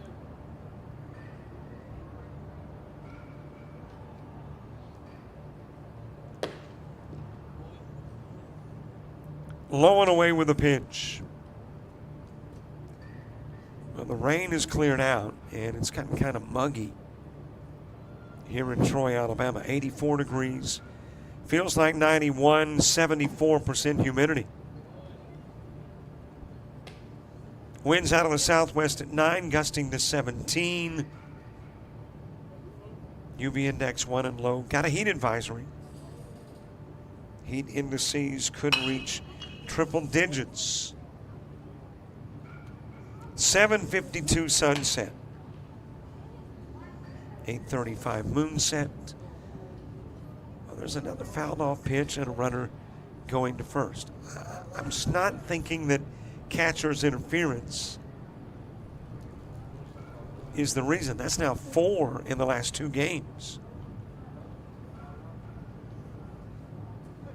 Maybe there's a limited number of pitches, some rule implemented to try to kind of speed up the game after the rain that I'm not aware of. Hit to short. No play at second. Throw to first. And we'll get the out of William Grimes.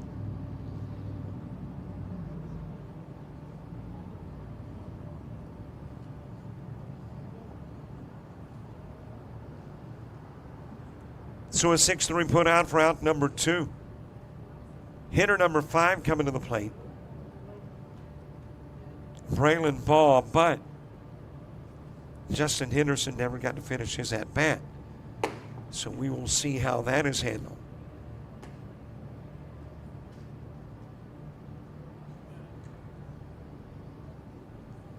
Got hit by a pitch, and we haven't seen him since.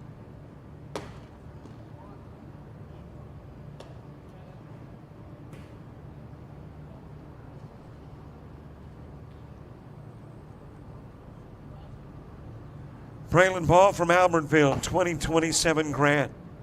Infielder, 5'10", 180. Right-handed hitter, right-handed thrower.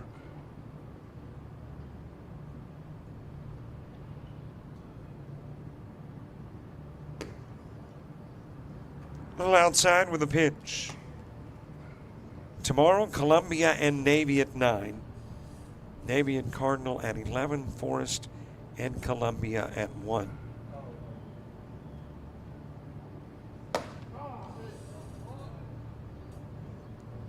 Strike delivered to Braylon Ball.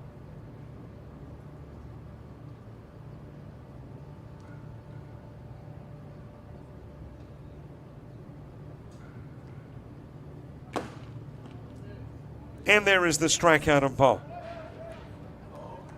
Well, Justin Henderson did not get to complete his at-bat, but he will count as one of the 5, and we have wrapped up the top of the first.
Top of the second gets underway. Hank Johnson will start it. Your zombie runner is Grover Wells, and he's off and running quickly into second with a stolen base. Now we'll try third and get there too.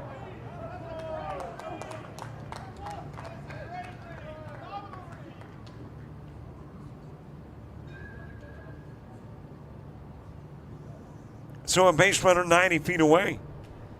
And scoreless first is looking like it might not be a scoreless second. Over the head of Hank Johnson from Brantley, graduating in 28. Outfielder, 6 foot tall and 6 feet tall, 165. Wrapped over towards second. Little bobble, but recovering and getting the 4-3. Is your second baseman as Hank Johnson will come in, and if he can turn his back, there we go. That is Easton Layfield playing second.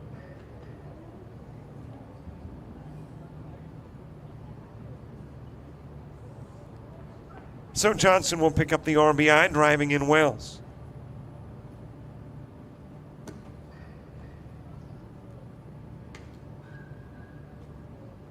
Jackson Ray are next.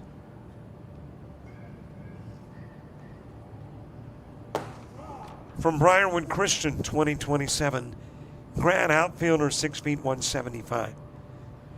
Right-handed hitter, right-handed thrower.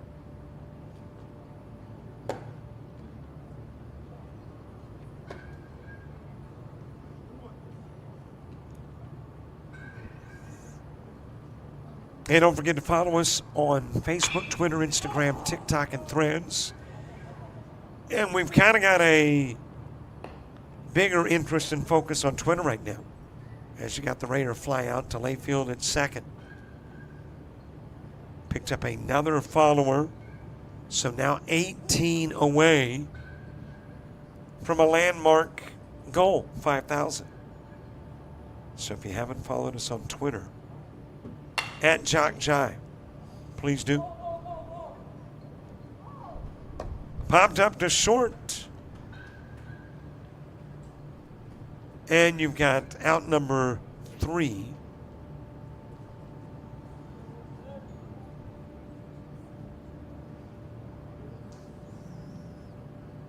With Colton Boyd to the plate.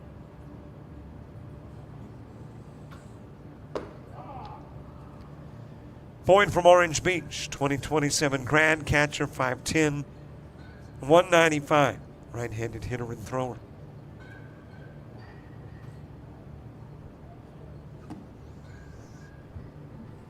I'm trying to think what we could give, that we could afford, that our budget would allow to that 5,000th Twitter follower.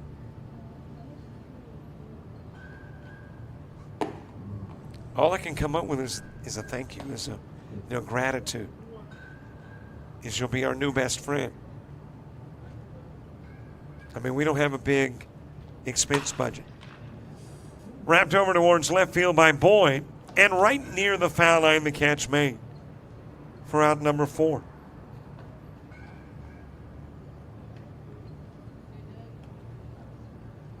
This is KJ Henderson.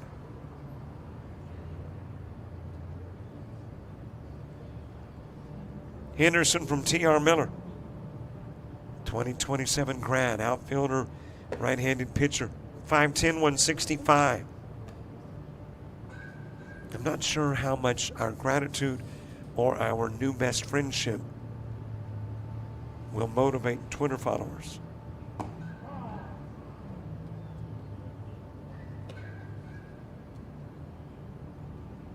Last hitter, top of the second.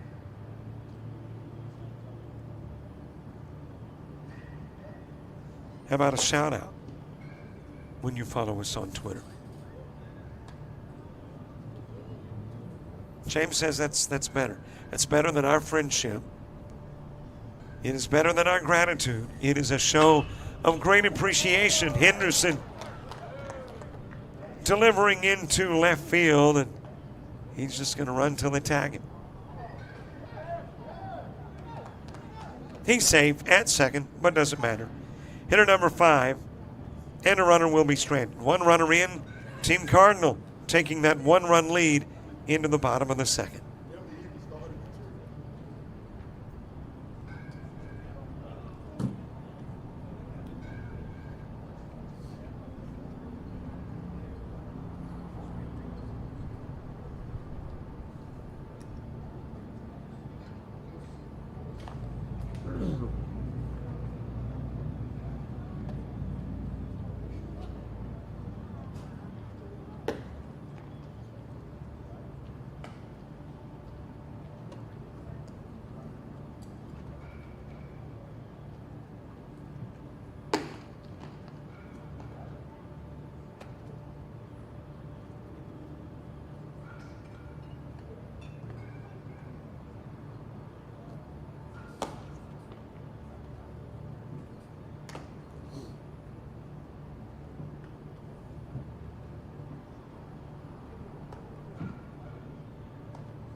Bottom of the second, first pitch, Eli Richardson. He'll pop it up on the infield. And there for the catch is Charlie Fountain. One pitch, one gone. By the way, and I know this is so important to our viewers, but I did make personal history. I think it was this weekend. As you got a zombie runner, and that zombie runner is Emerson Yates. Yates in with a stolen base at second. To my knowledge, until this weekend, I had never called a 3-pitch inning, but had one. 3 pitches, 3 outs, and that was it. Instead of the line out to second, Cade West will ground into the 4-3.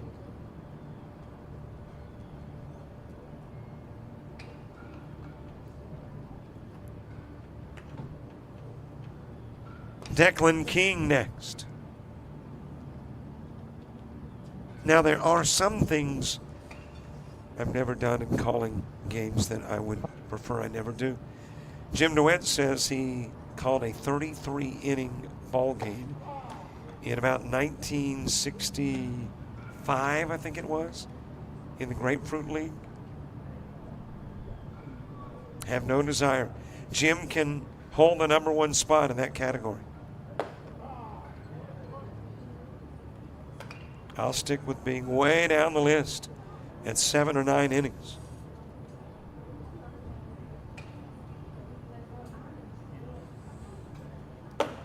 Inside with a pitch to King.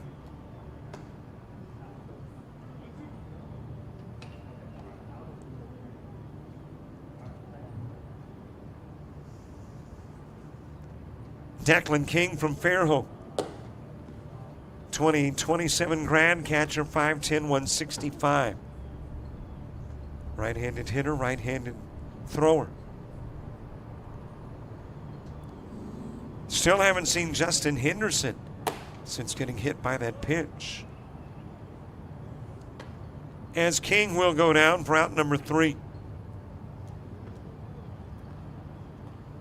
Tanner Rice next.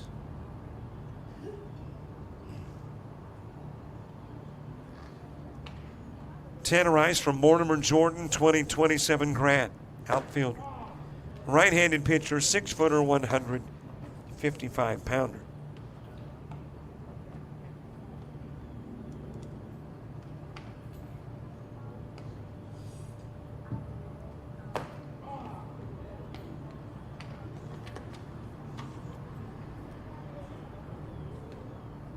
Fourth hitter of 5 in the bottom of the second. Still got Yates on. He is at second. And a shot towards right field. Catch made, tagging is Yates. And he'll get to third 90 feet away.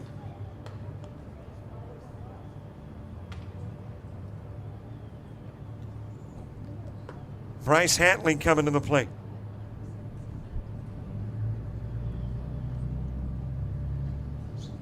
Hatley, an Albertville product. Class of 28. Catcher at 5'7", 150.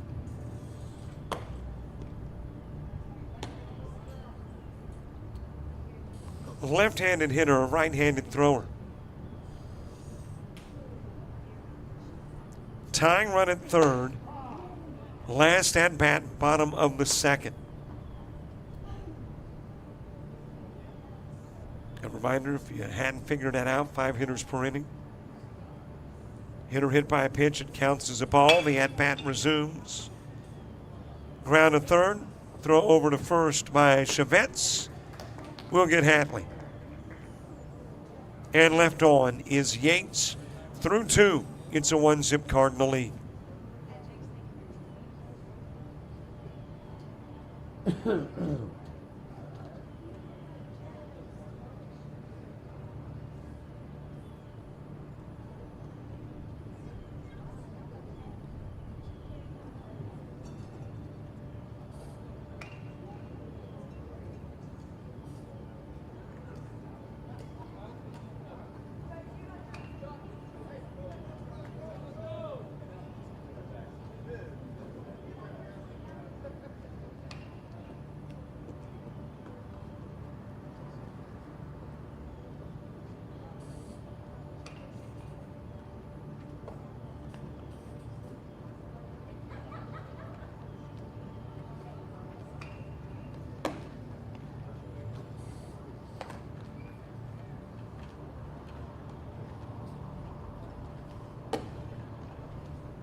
Top of the third, Gavin Holland will start it off. Got a new pitcher. The new pitcher is Cade West. Luke Greenhill for Forrest works 2 innings, faces 10. 2 strikeouts, no walks, 2 hits, and a run allowed. Gavin Holland followed by Jake Weathersby.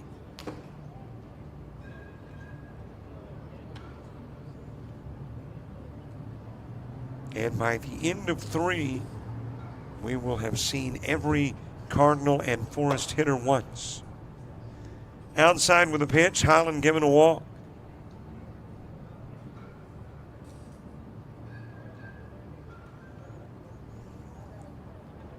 Jake Weathersby from Lawrence County. As Bryce Odom moves to the on-deck circle.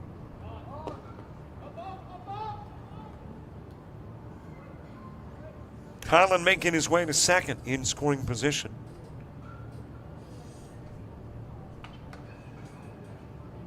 Third game of the day. Opening game, Columbia beats Cardinal 13-9. Navy beats Forest 6-5. And here we are in the third inning of this one in a 1-zip game.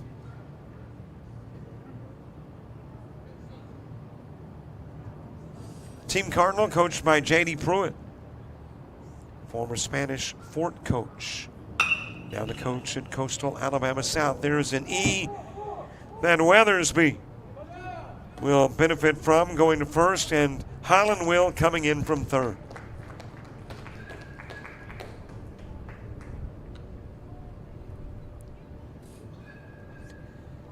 Team Cardinal with a 2-zip lead. Jeremy Brown from Grissom, Dimitri Dinsmore from Midfield, Robbie Grace of W.S. Neal. Coaching Team Cardinal. Team Forest, Bubba Frichter of Enterprise, Daryl Dunbar from Shades Valley, Caleb Hoyle from Corner.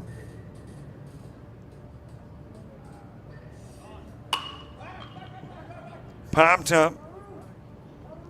Right side, but out of play. Bryce Odom sending it into foul territory. Kevin Freeman moving to the on-deck circle.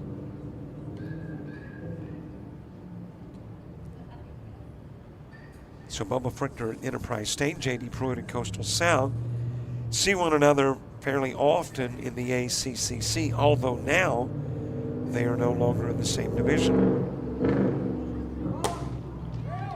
Off and running is Weathersby. He's in with a stolen base. Coastal South in the D1 portion of the ACCC, Enterprise State in D2. And Enterprise State hosting a showcase series this weekend.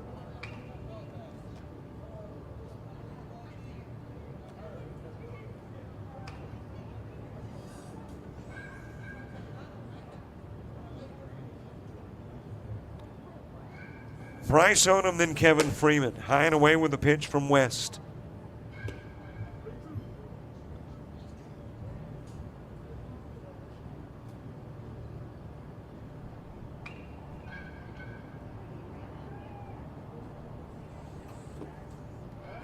Swing and miss, dropped.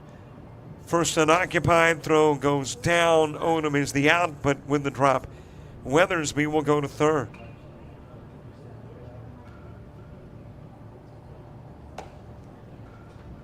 Two more hitters, Kevin Freeman, Caleb Harper.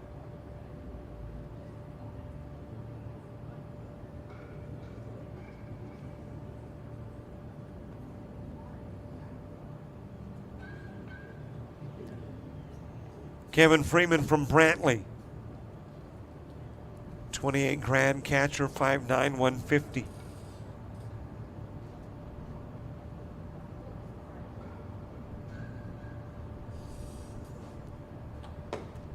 Over the head of Freeman. Got Weathersby at second, 1 run in.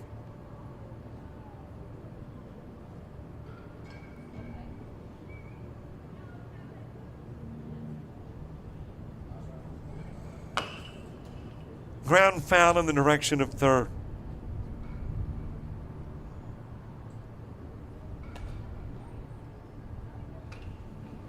And speaking of Coach Pruitt and Coastal South, pretty good year this year.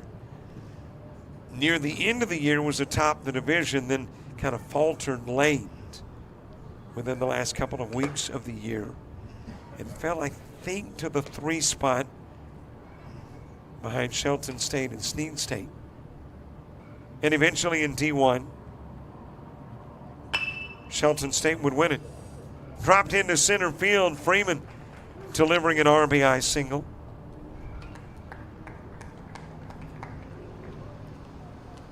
Turns it into a 3-zip game.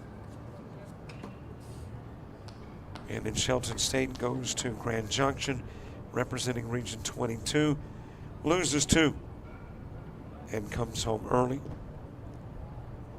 In Division 2, Coastal North was a 5 seed, I believe, and won it all.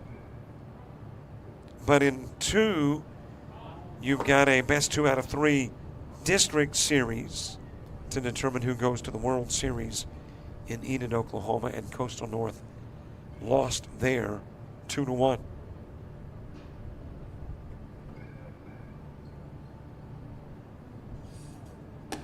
Caleb Harper, the last batter in the top of the third.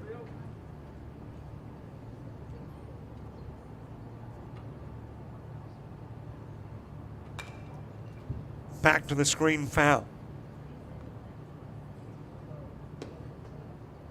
By the way, we are into Major League Baseball. So we've got some scores we can pass along, no finals. Can tell you, though, that 2 games are postponed. Royals, Cardinals, Twins, White Sox will be made up tomorrow. Rain at both locations. Cubs leading the Orioles 4-1 top of the third. Guardians 6-0 over the Tigers in the top of the third. Phillies with a 3-zip lead over the Dodgers, top of 3. There's the walk given to Harper. And runners will wind up on the corners. 2 runs in, Team Cardinal. A 3-run lead headed to the bottom of the third.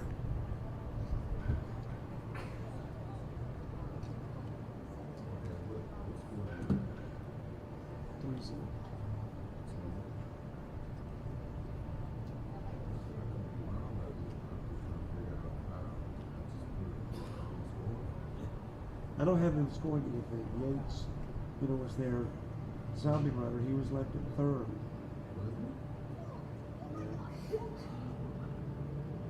Yeah. At least that's what I got.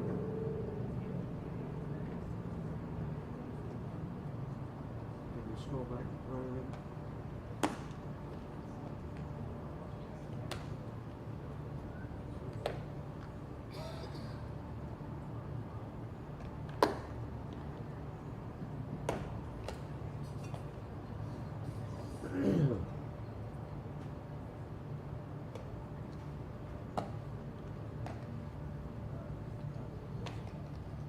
For 2.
expanded or?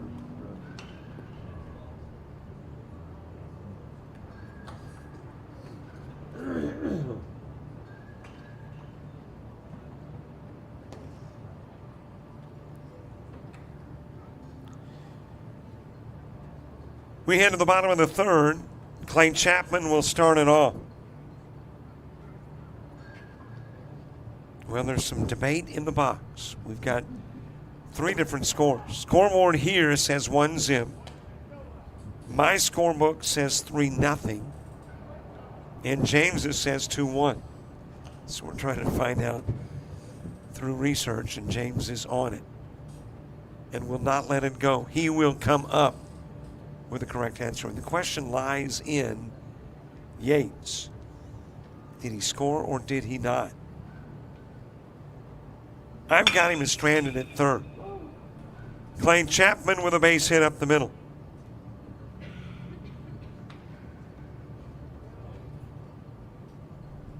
And Sage Bennett coming to the plate.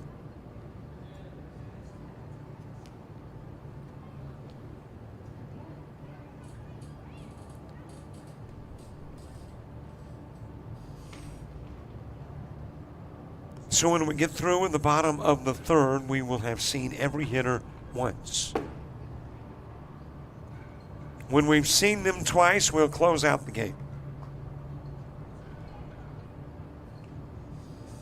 New pitcher Gavin Holland. Holland from Sardis. As that one is shot to center field, another base hit.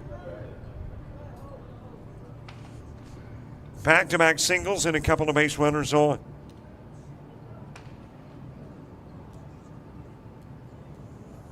And that's got Jan Ramirez coming to the plate.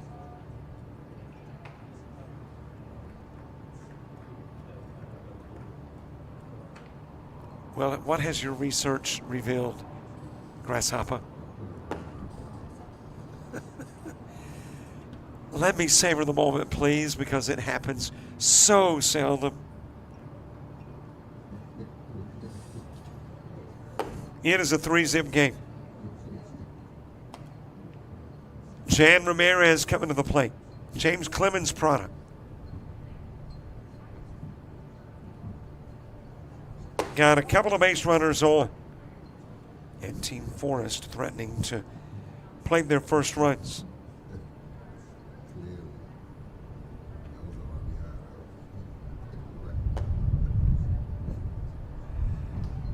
James is showing me when the run got, it got posted very early then. He did it in the first inning. Hey, that's okay. I gave 3 wrong names in the prior game.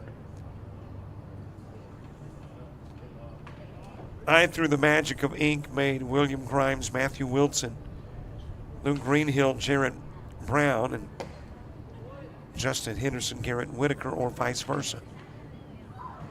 Jan Ramirez will strike out. Emerson Yates to the plate.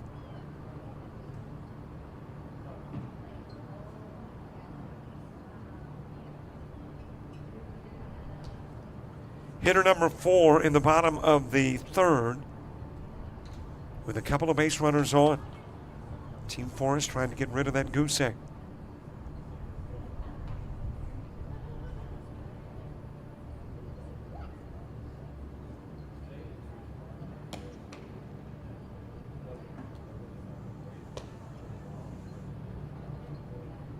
Top of the order, top of the fourth for Team Cardinal. Corey Duett will start it. Kellen Chavetz, Charlie Fountain, Grover Wells, and Drew Parker Danner. A little bit outside with a pitch to Yates.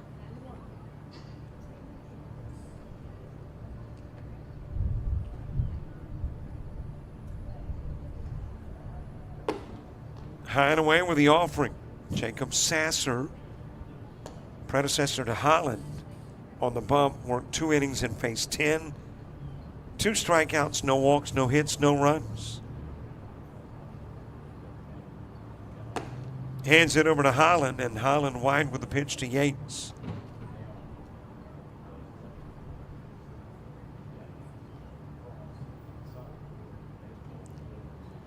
Troy University, the baseball team, home to 2 national championships, 16 conference titles, 22 NCAA regional appearances.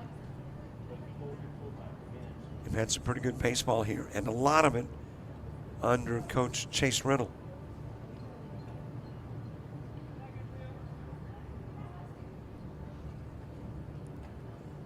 Easton Layfield next.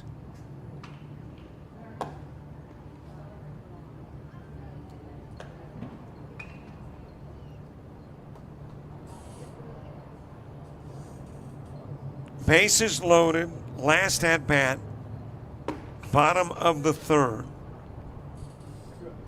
Forrest trying to take a big bite out of that lead for Team Cardinal.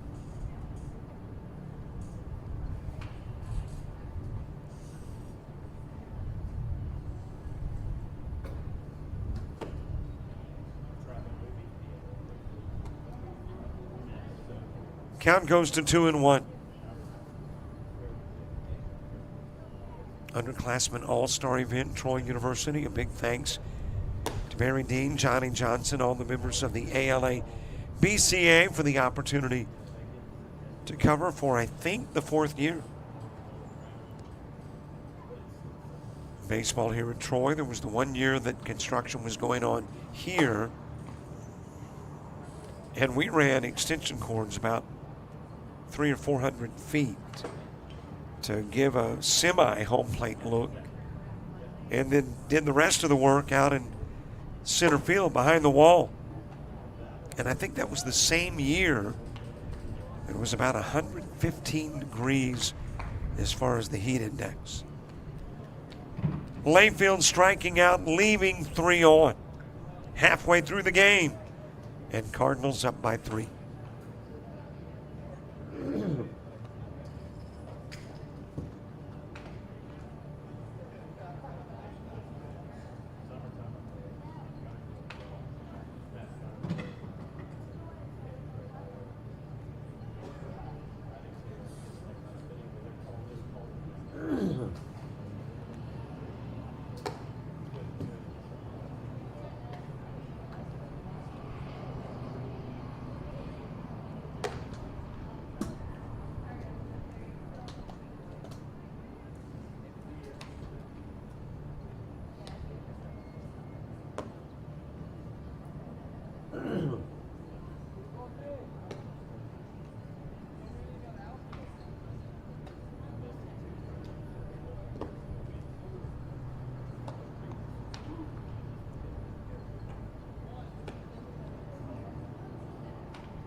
Got a base runner aboard as we get the top of the 4th underway.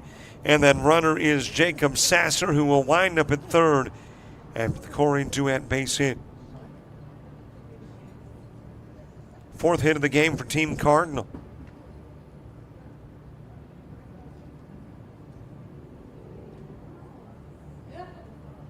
And that puts runners at first and third for Kellen Chavez.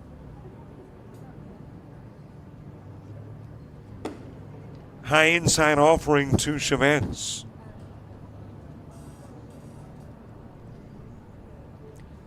Well, it will be interesting when we get to the bottom of the 4th if Justin Henderson comes to the plate. Got hit by that pitch in the 1st inning and never reappeared in the 1st, and obviously the 2nd or 3rd either.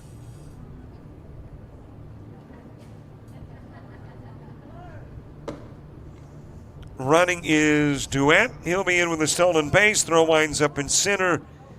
and Sasser will score.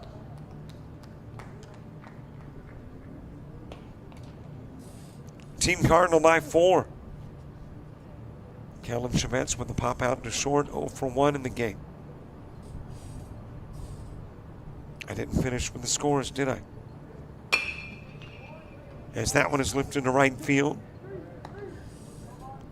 Duet will hold. 2 hitters, 3 to go. Charlie Fountain next.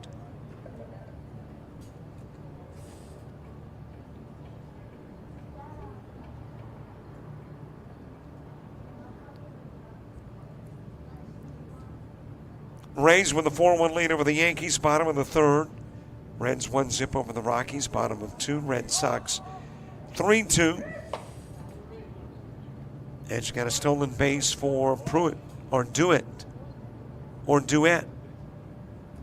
D-U-E-T-T. And the Nationals and Mets are scoreless in the bottom of the 2nd.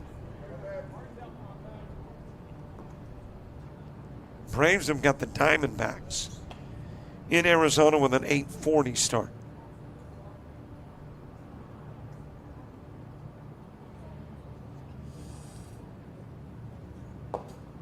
WNBA should not start before we finish. Got a 9 p.m. tip.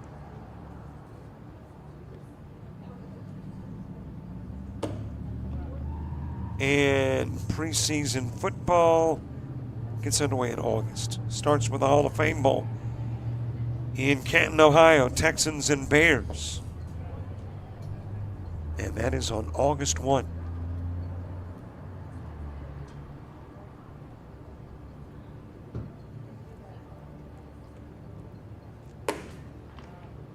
Charlie Fountain given a walk. Couple of base runners aboard. Grover Wells to the plate.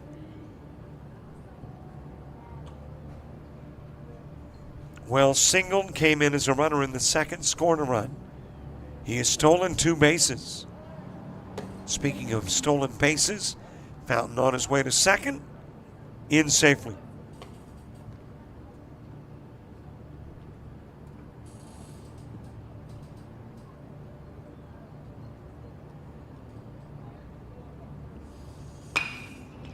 Grover Wells lifting that one towards right field, and that will drop in.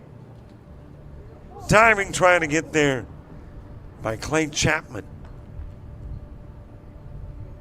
But Wells on, it'll turn into an RBI single. Duet will score from 3rd. Fountain will take 3rd. And the lead goes to 5-0. Drew Parker Danner to the plate. Stolen base for Wells. In scoring position at 2nd.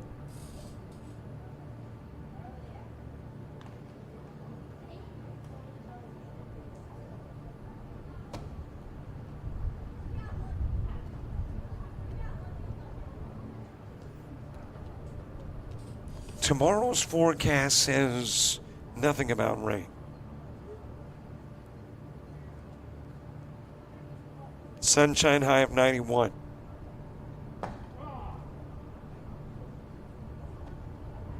And according to the current forecast for the Troy area,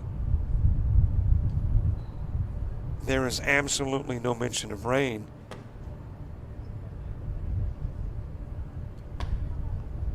until like Wednesday, after we get through today. Now here's the odd thing about the iPhone weather app. Got this section that says when the next rain is expected. And it says 0.5 of an inch in the next 24 hours. However, the forecast says no mention of rain. In safely with, well, that's not going to be, I don't think, a registered point, a registered run. Trying to go with a steal of home on the last at-bat, but technically with the at-bat finished, the run will not count. 2 will, though, and Team Cardinal leads it by 5 going to the bottom of the 4th.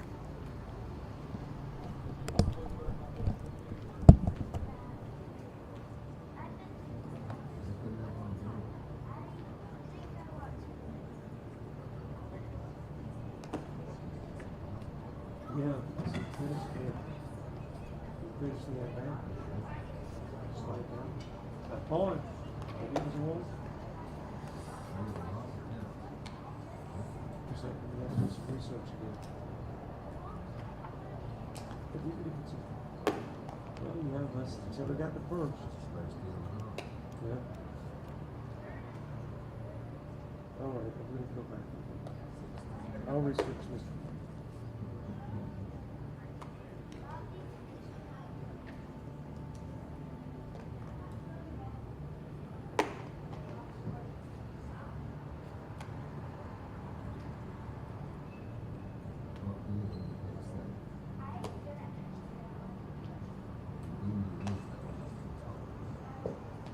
Sure.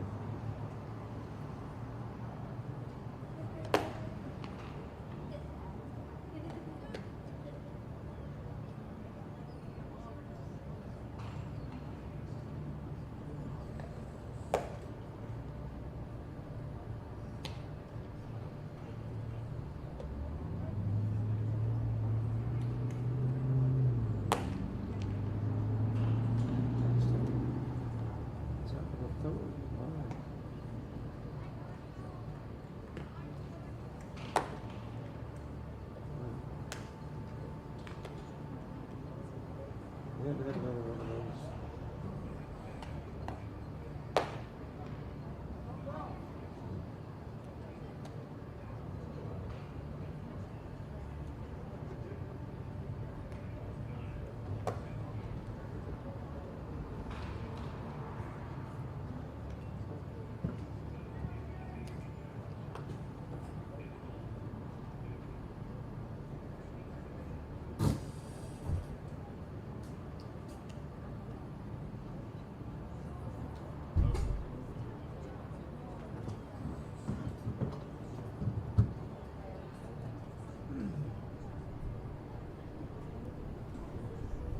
Luke Greenhill starting it off, and what this tells us is that something did indeed happen to Justin Henderson. Zombie runner Bennett out on the 6-3 putout that Greenhill wraps into.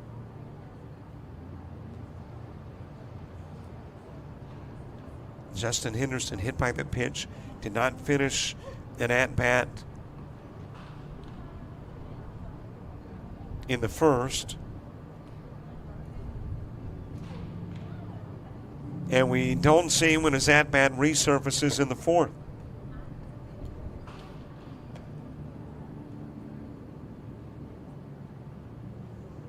Greenhill on, wrapping into the 6-3. Casey Knowles coming to the plate.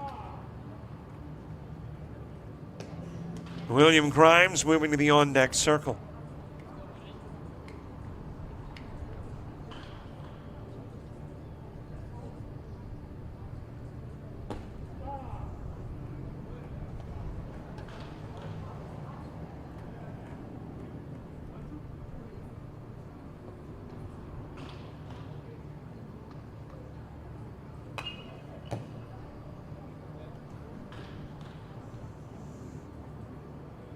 Knowles, I am assuming catcher's interference. Again, there's been about 4 at-bats in which hitters were given first after a fouled off pitch.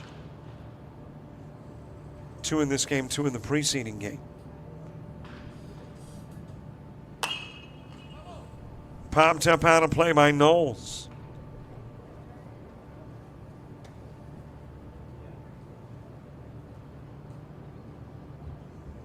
William Grimes on deck.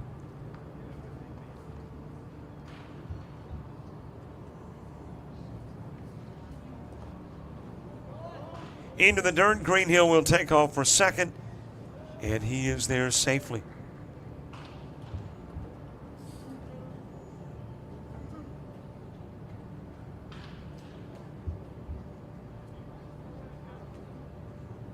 William Grimes moving to the on-deck circle. Bottom of inning number 4. And there is the strikeout of Knowles. Hitter number 3 to the plate, William Grimes.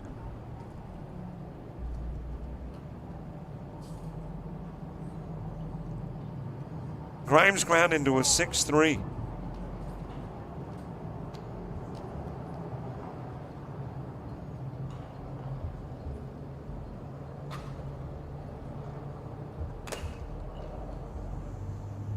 Well, did we figure out if it was a strikeout or a walk? You brought me to that point. It was a walk. So the run came in at the end of the fourth. So count it. The walk of Danner. And Fountain stealing third. So technically, that fifth at-bat had not come to an end because Danner had not made his way to first. So that turns it into a 1, 2, 3, 4, 5, 6 nothing game. Braylon Baugh after the strikeout of Grimes. Eli Richardson moving to the on-deck circle.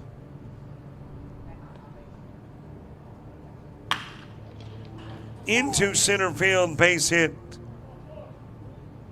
Greenhill decides to come on home, throw at the plate, and he'll be tagged out. Ball goes to second, but Greenhill out at the plate.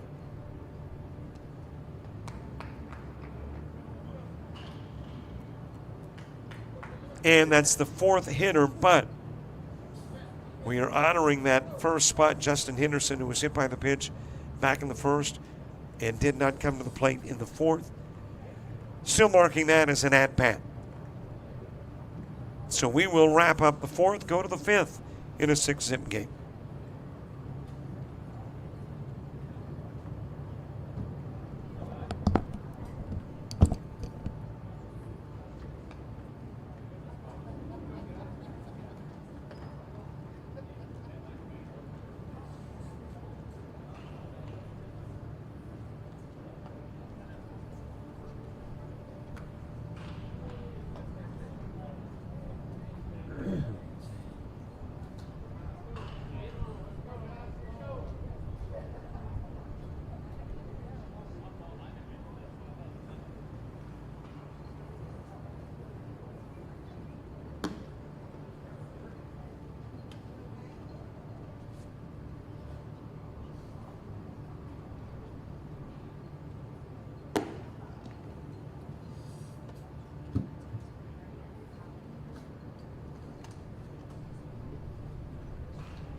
Top of the fifth gets underway. Hank Johnson will start it, hit into a 4-3, then brought in a run.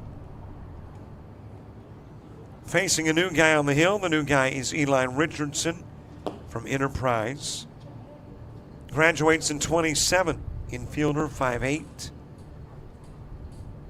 And again, I think one of those misprints says 260. The gentleman on the hill does not weigh 260. Let's go with 160. Right-handed hitter, right-handed thrower. Cade West finishing 2 innings of work, facing 10. 1 strikeout, 4 walks, 3 hits, 5 runs. Fouled away by Hank Johnson. Jackson Rayer moving to the on-deck circle.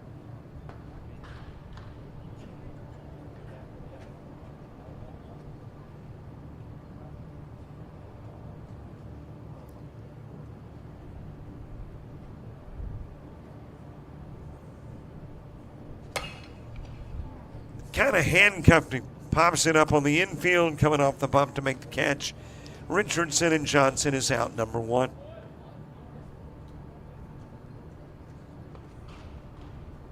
Jackson Rayer to the plate. Addison Sin moving to the on-deck circle.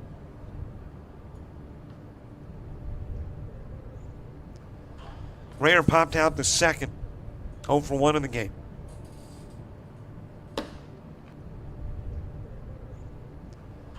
Rayer popped out the second. 0 for 1 in the game.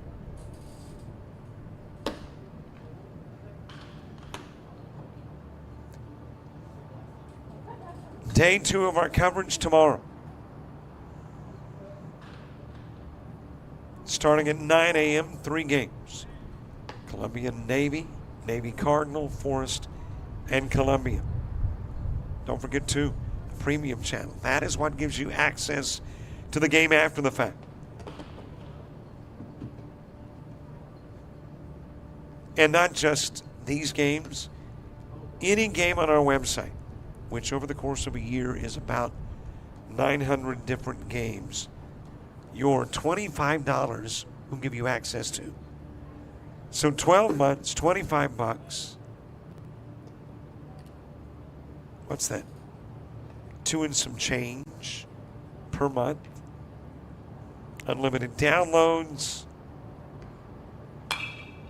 And if in July you want to watch football, you can. In December you want to watch baseball, you can. And if you want to download the game coverage, divvy it up into little highlight packages, great idea.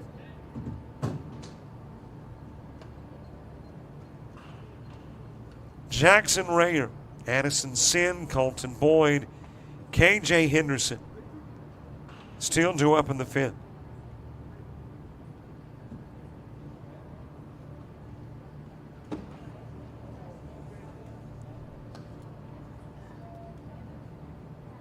And the guy on the hill we think will be the guy at the plate. When we get to the bottom part of the inning, sometimes not true. Pitchers will be pulled from the hitting order. Rayer given a walk. Addison Sin coming up.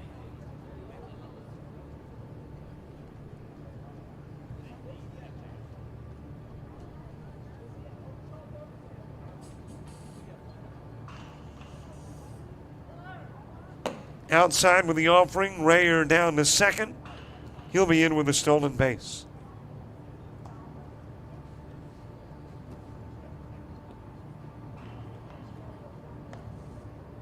And as we see the end of our day 1 coverage coming, thanks to the folks that make it happen behind the scenes, like the people here at Troy University. Right here to my right is a data port. And if they didn't allow access to that, we'd be in a heap of trouble. Got to have some internet, and they provided it. We appreciate that, Troy University. Gave us a spot to sit, watch the game. Sin with a flyout. Access to a platform in center field. So we appreciate Troy University and the opportunity to stream. Of course, the ALABCA. Barry Dean, Johnny Johnson, all the coaches, all the members.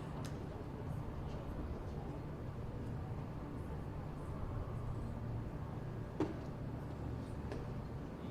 little bit outside with the pitch to Colton Boyd.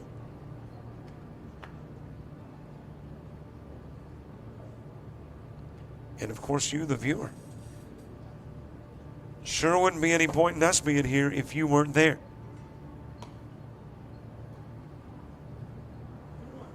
Boyd 0 for 1 in the game. KJ Henderson on deck.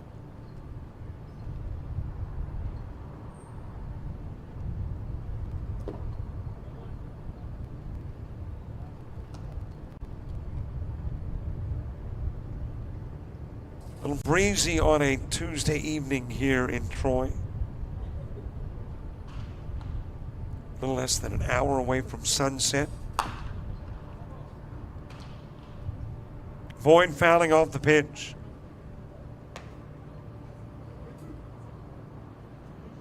Three balls, couple of strikes.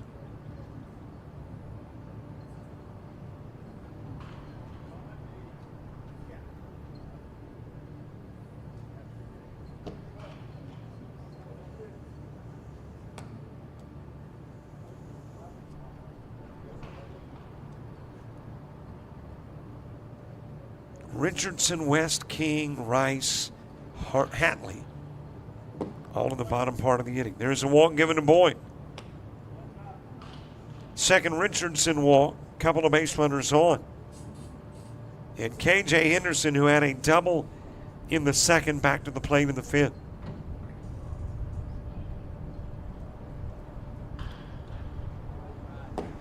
Only 15 more hitters to go. 5 Cardinals, 10 from Forest.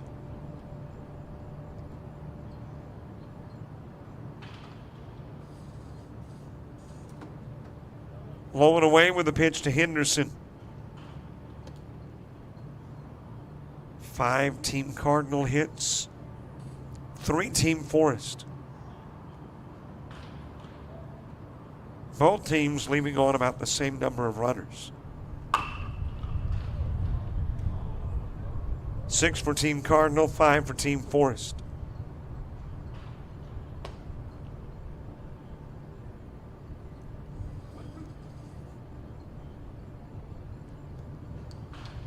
Pretty nice snag there by J.D. Pruitt. Looks like he's been around the game a little bit. Runners moving up. To third, Rayer. To second, Boyd. Well, we've got a little music playing. I think that was a little premature. They thought we were headed to the bottom of the fifth. Henderson hit by the pitch.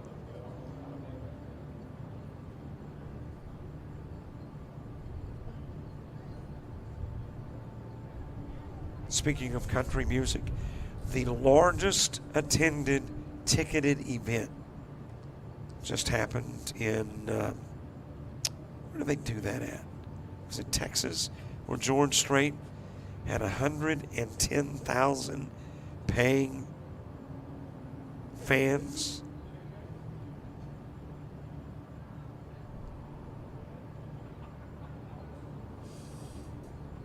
No, it was Texas A&M, College Station. 110,000 people to see George Strait, who hasn't had a hit in, 10 or 15 years. KJ Henderson strikes out, 2 stranded. We're headed to the bottom of the fifth.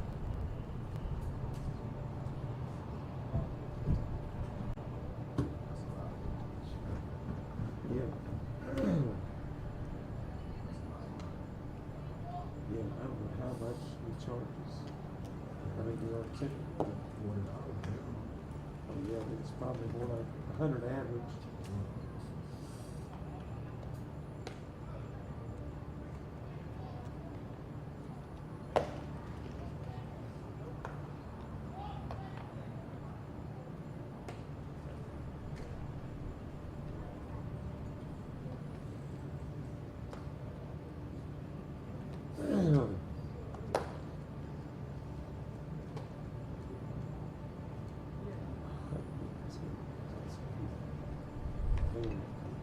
And then, who knows what was sold in souvenirs.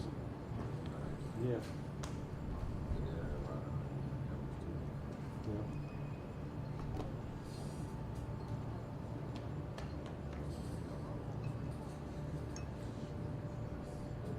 I could retire on That's the ring of retirement one concert.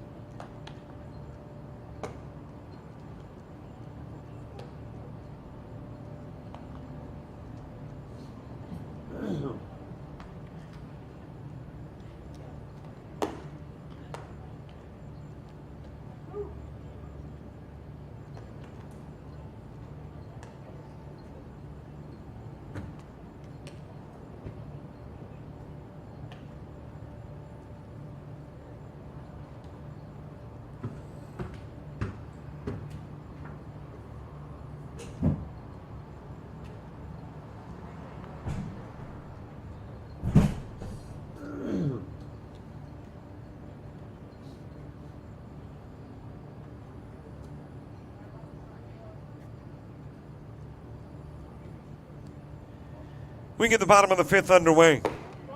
Eli Richardson will start it. Cade West, Declan King, Tanner Rice, and Bryce Hatley.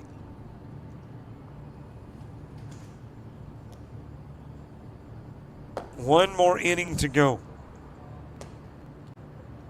And we will call it a day. Come back tomorrow and catch the coverage at 9. Then over the weekend, Showcase Series Baseball at Mims Park and the University of South Alabama. Next week at the University of Louisiana Lafayette.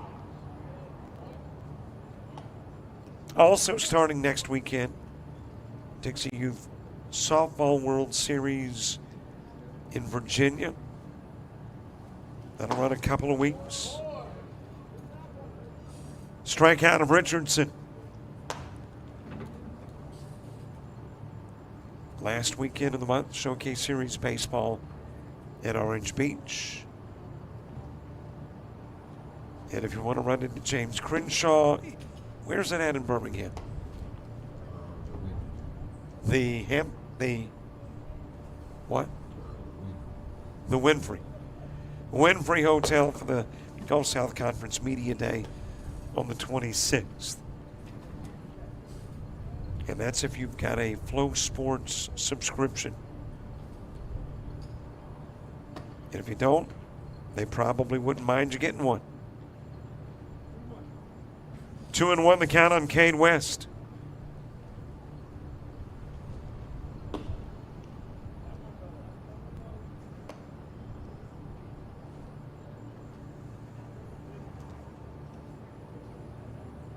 Declan King on deck.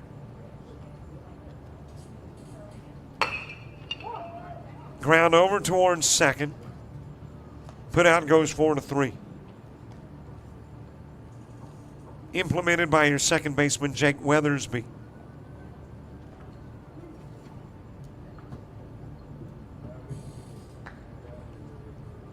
Declan King, who struck out in the second, back to the plate in the third.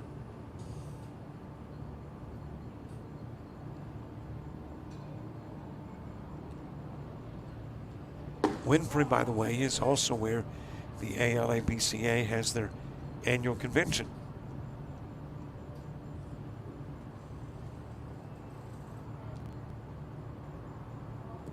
And I'm assuming we will be there in December. I think that's when the convention is.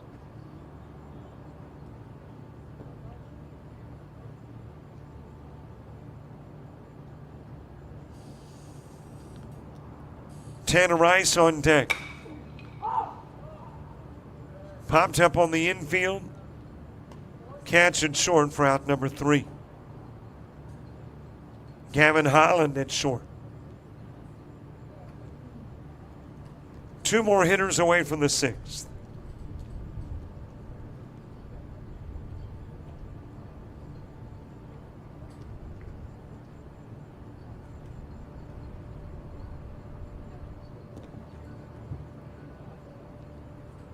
Well, I am looking and do not see when exactly the convention is. I think it is now in December. Had been in previous years in January. Floated to left field, Rice with a fly out. Bryce Hatley coming to the plate.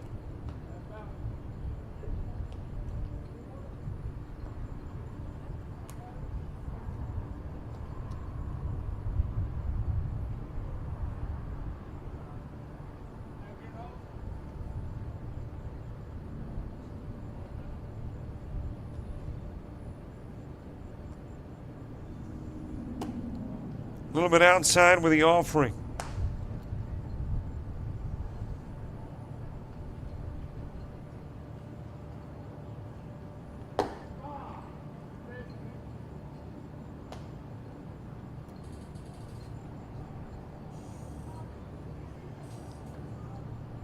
Hatley wrapped into a 5-3. He was the last out in the second inning.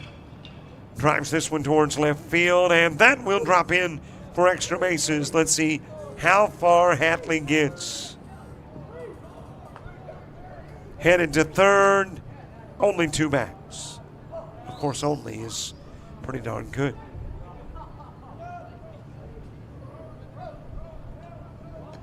One base hit, nobody scores. We're headed to the 6th in a 6-zip game.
Base runner aboard as we get the top of the 6th underway. Gavin Holland will deliver with a base hit. KJ Henderson is your runner.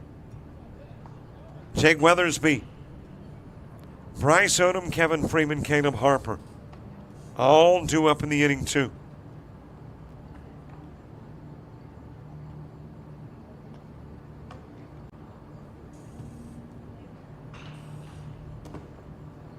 Jake Weathersby reached on an E3, stole a base and scored a run.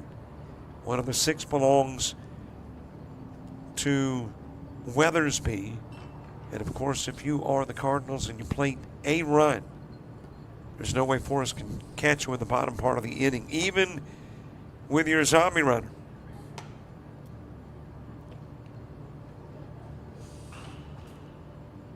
Bryce Odom on deck. So the Cardinals trying to put this one out of reach. On the outside part of the plate, Eli Richardson working on finishing his 2nd inning of work. Every pitcher thus far today working 2. Not uncommon to get near the end of the showcase and see some 1-inning stints. But thus far, it's been 2 for everybody.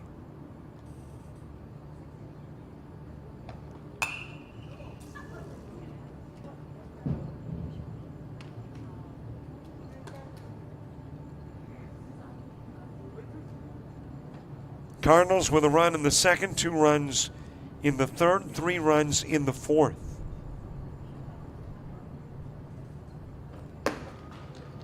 Outside with a pitch to Weathersby. Team Forest scoreless through 5.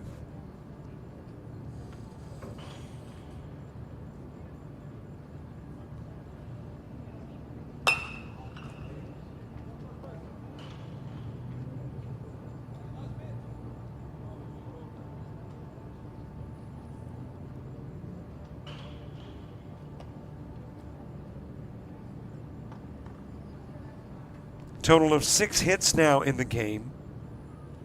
As Weathersby is given a walk, he'll go down to first. Bryce Odom coming to the plate. For Team Cardinal, Team Forest with 4. Bryce Odom struck out in the third. And don't forget, subscribe to our YouTube channel.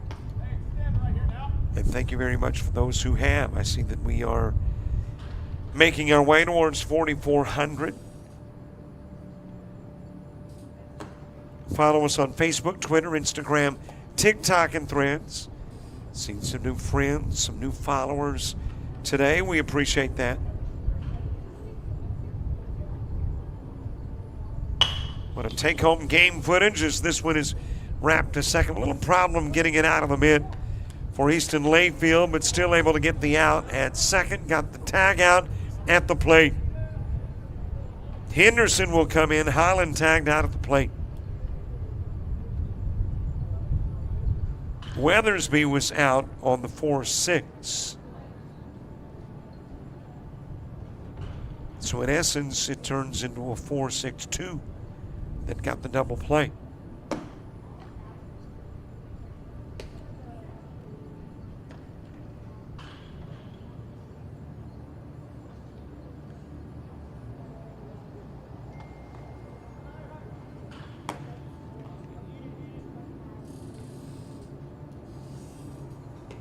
Odom on in first, Kevin Freeman to the plate. Caleb Harper moves to the on-deck circle.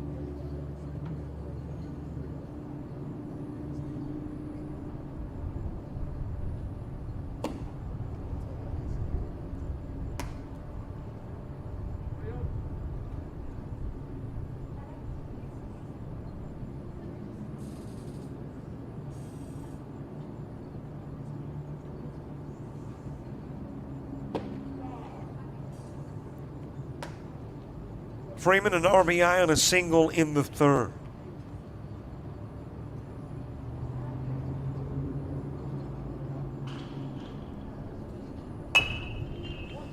Hit right back to Richardson. He'll go to first.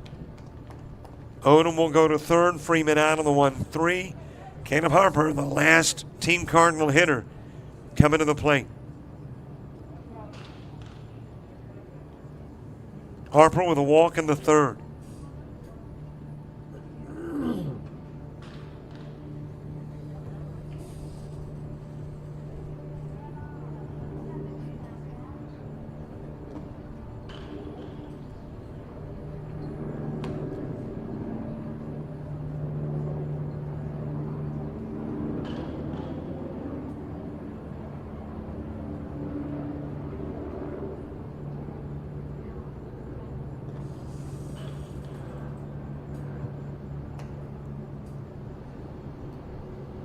Got a base runner aboard. One more run is the Team Cardinal aim.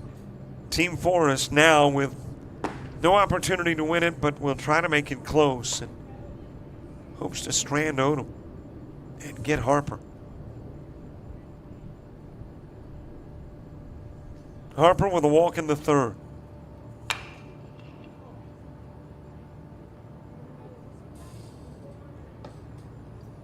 Team Forest back-to-back ball games, meaning just one tomorrow. Cardinal has played 2 today. Took on Team Columbia earlier today. Now Forest, so 1 tomorrow. And then Navy and Columbia will have a couple of games tomorrow. Team Cardinal trying to go 1-1. Lost earlier to Columbia 13-9. Forest will go 0-2.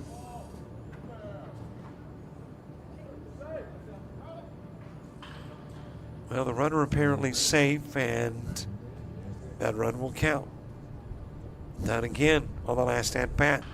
Walk of Harper, run of Odom, 8-zip Cardinal lead. We're headed to the last of the game in the bottom of the 6th.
We head to the bottom of the 6th. Clay Chapman starts at Sage Bennett.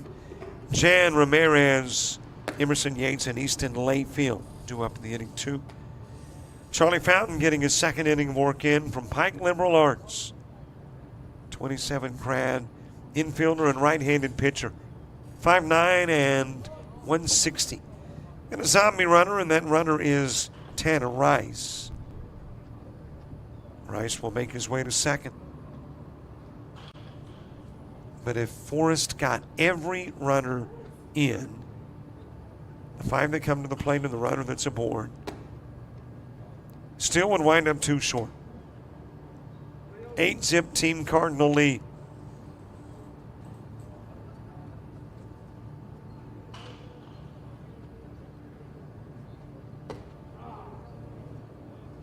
Strike delivered to Bryce Hatley. Check that, Clay Chapman. Clay Chapman singled in the 3rd. Floats this one towards center field, and that will be caught. Nicely done with a knee-high grab. Bryce Odom on the catch.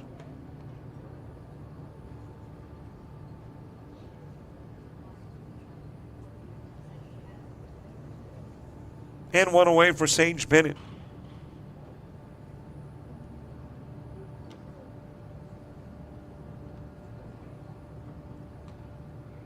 Bennett with a single in the 3rd. Jan Ramirez moving to the on-deck circle.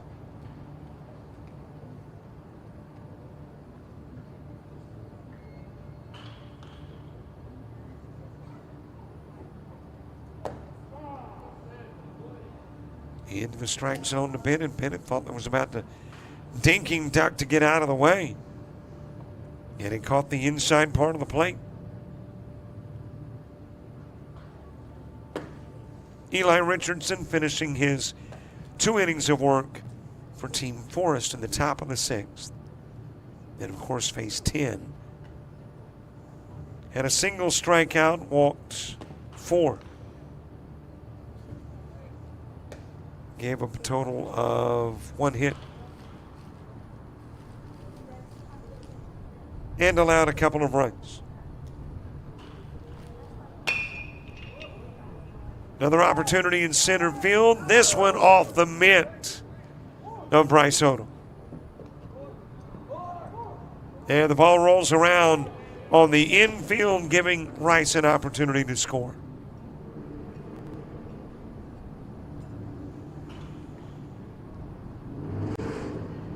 So an E8's got Bennett on, got Rice in. Jan Ramirez coming to the plate. And that will become the first team Cardinal error of the game.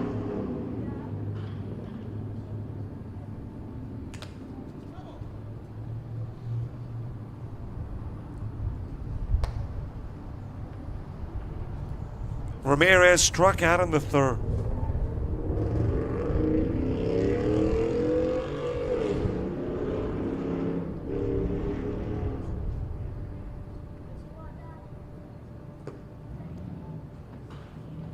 Emerson Yates moving to the on-deck circle.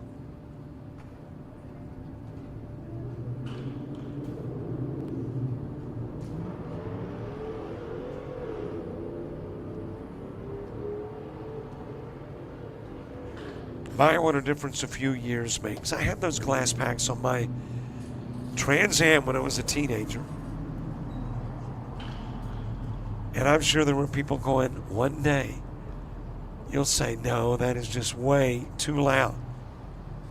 Okay, I'm there now. My, how your outlook changes over the course of time.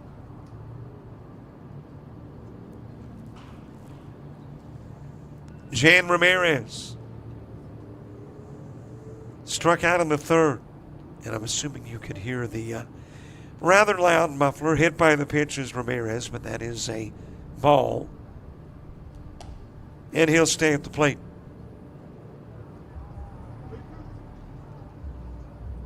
Count full, 3-2.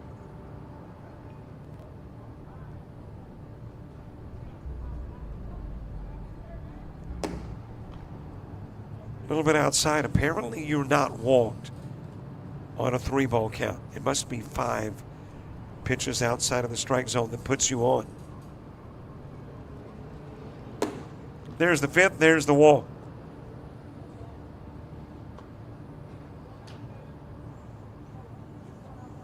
Two more to go.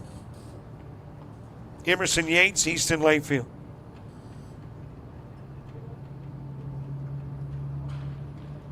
But yeah, as a kid, I did all the stuff that today I'm going, my word. Loud music, loud mufflers.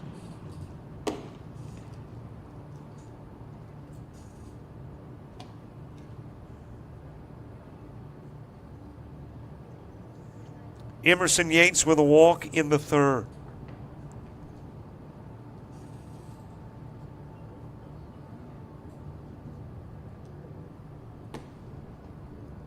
High inside pitch from Fountain.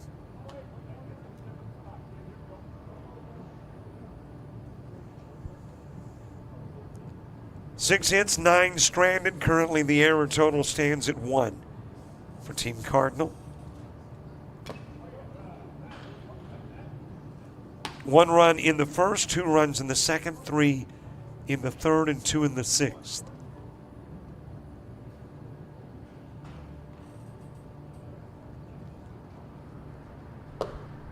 Outside with a pitch to Yates.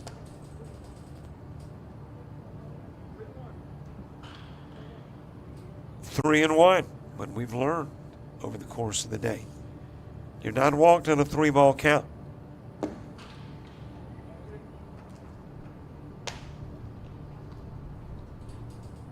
You are walked on a 4-ball count, and it's 4 and 1.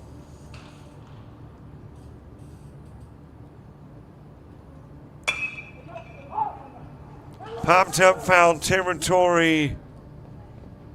It'll drop out of play.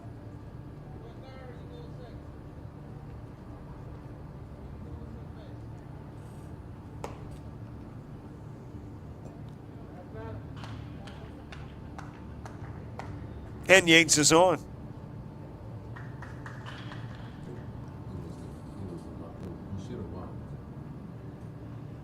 So should have walked, gets on, does walk, bases loaded. Still hadn't figured out all the rules in the showcase. Despite 4 years, I don't know how many games. I guess the simple thing, and I've never been one for the simple, would be to just go ask. Easton Layfield to the plate. Well, you got the team cardinal numbers. Where Team Forest is concerned, 1 run. It is coming the 6th. Got the bases loaded. Trying to get more. 4 hits, 6 stranded. We'll see how many are left on here, if any. 2 errors committed. Thanks to Troy, thanks to Barry, thanks to our great crew. James Crenshaw producing. Brian McCullough on camera. Rolled to short. There's your ball game. 3 stranded, 9 total for Team Forest. And your day of baseball done. Thanks so much for watching. We'll see you tomorrow morning at 9. For all the folks with JockJive and the ALABCA, I'm Robert Williamson. So long, everybody.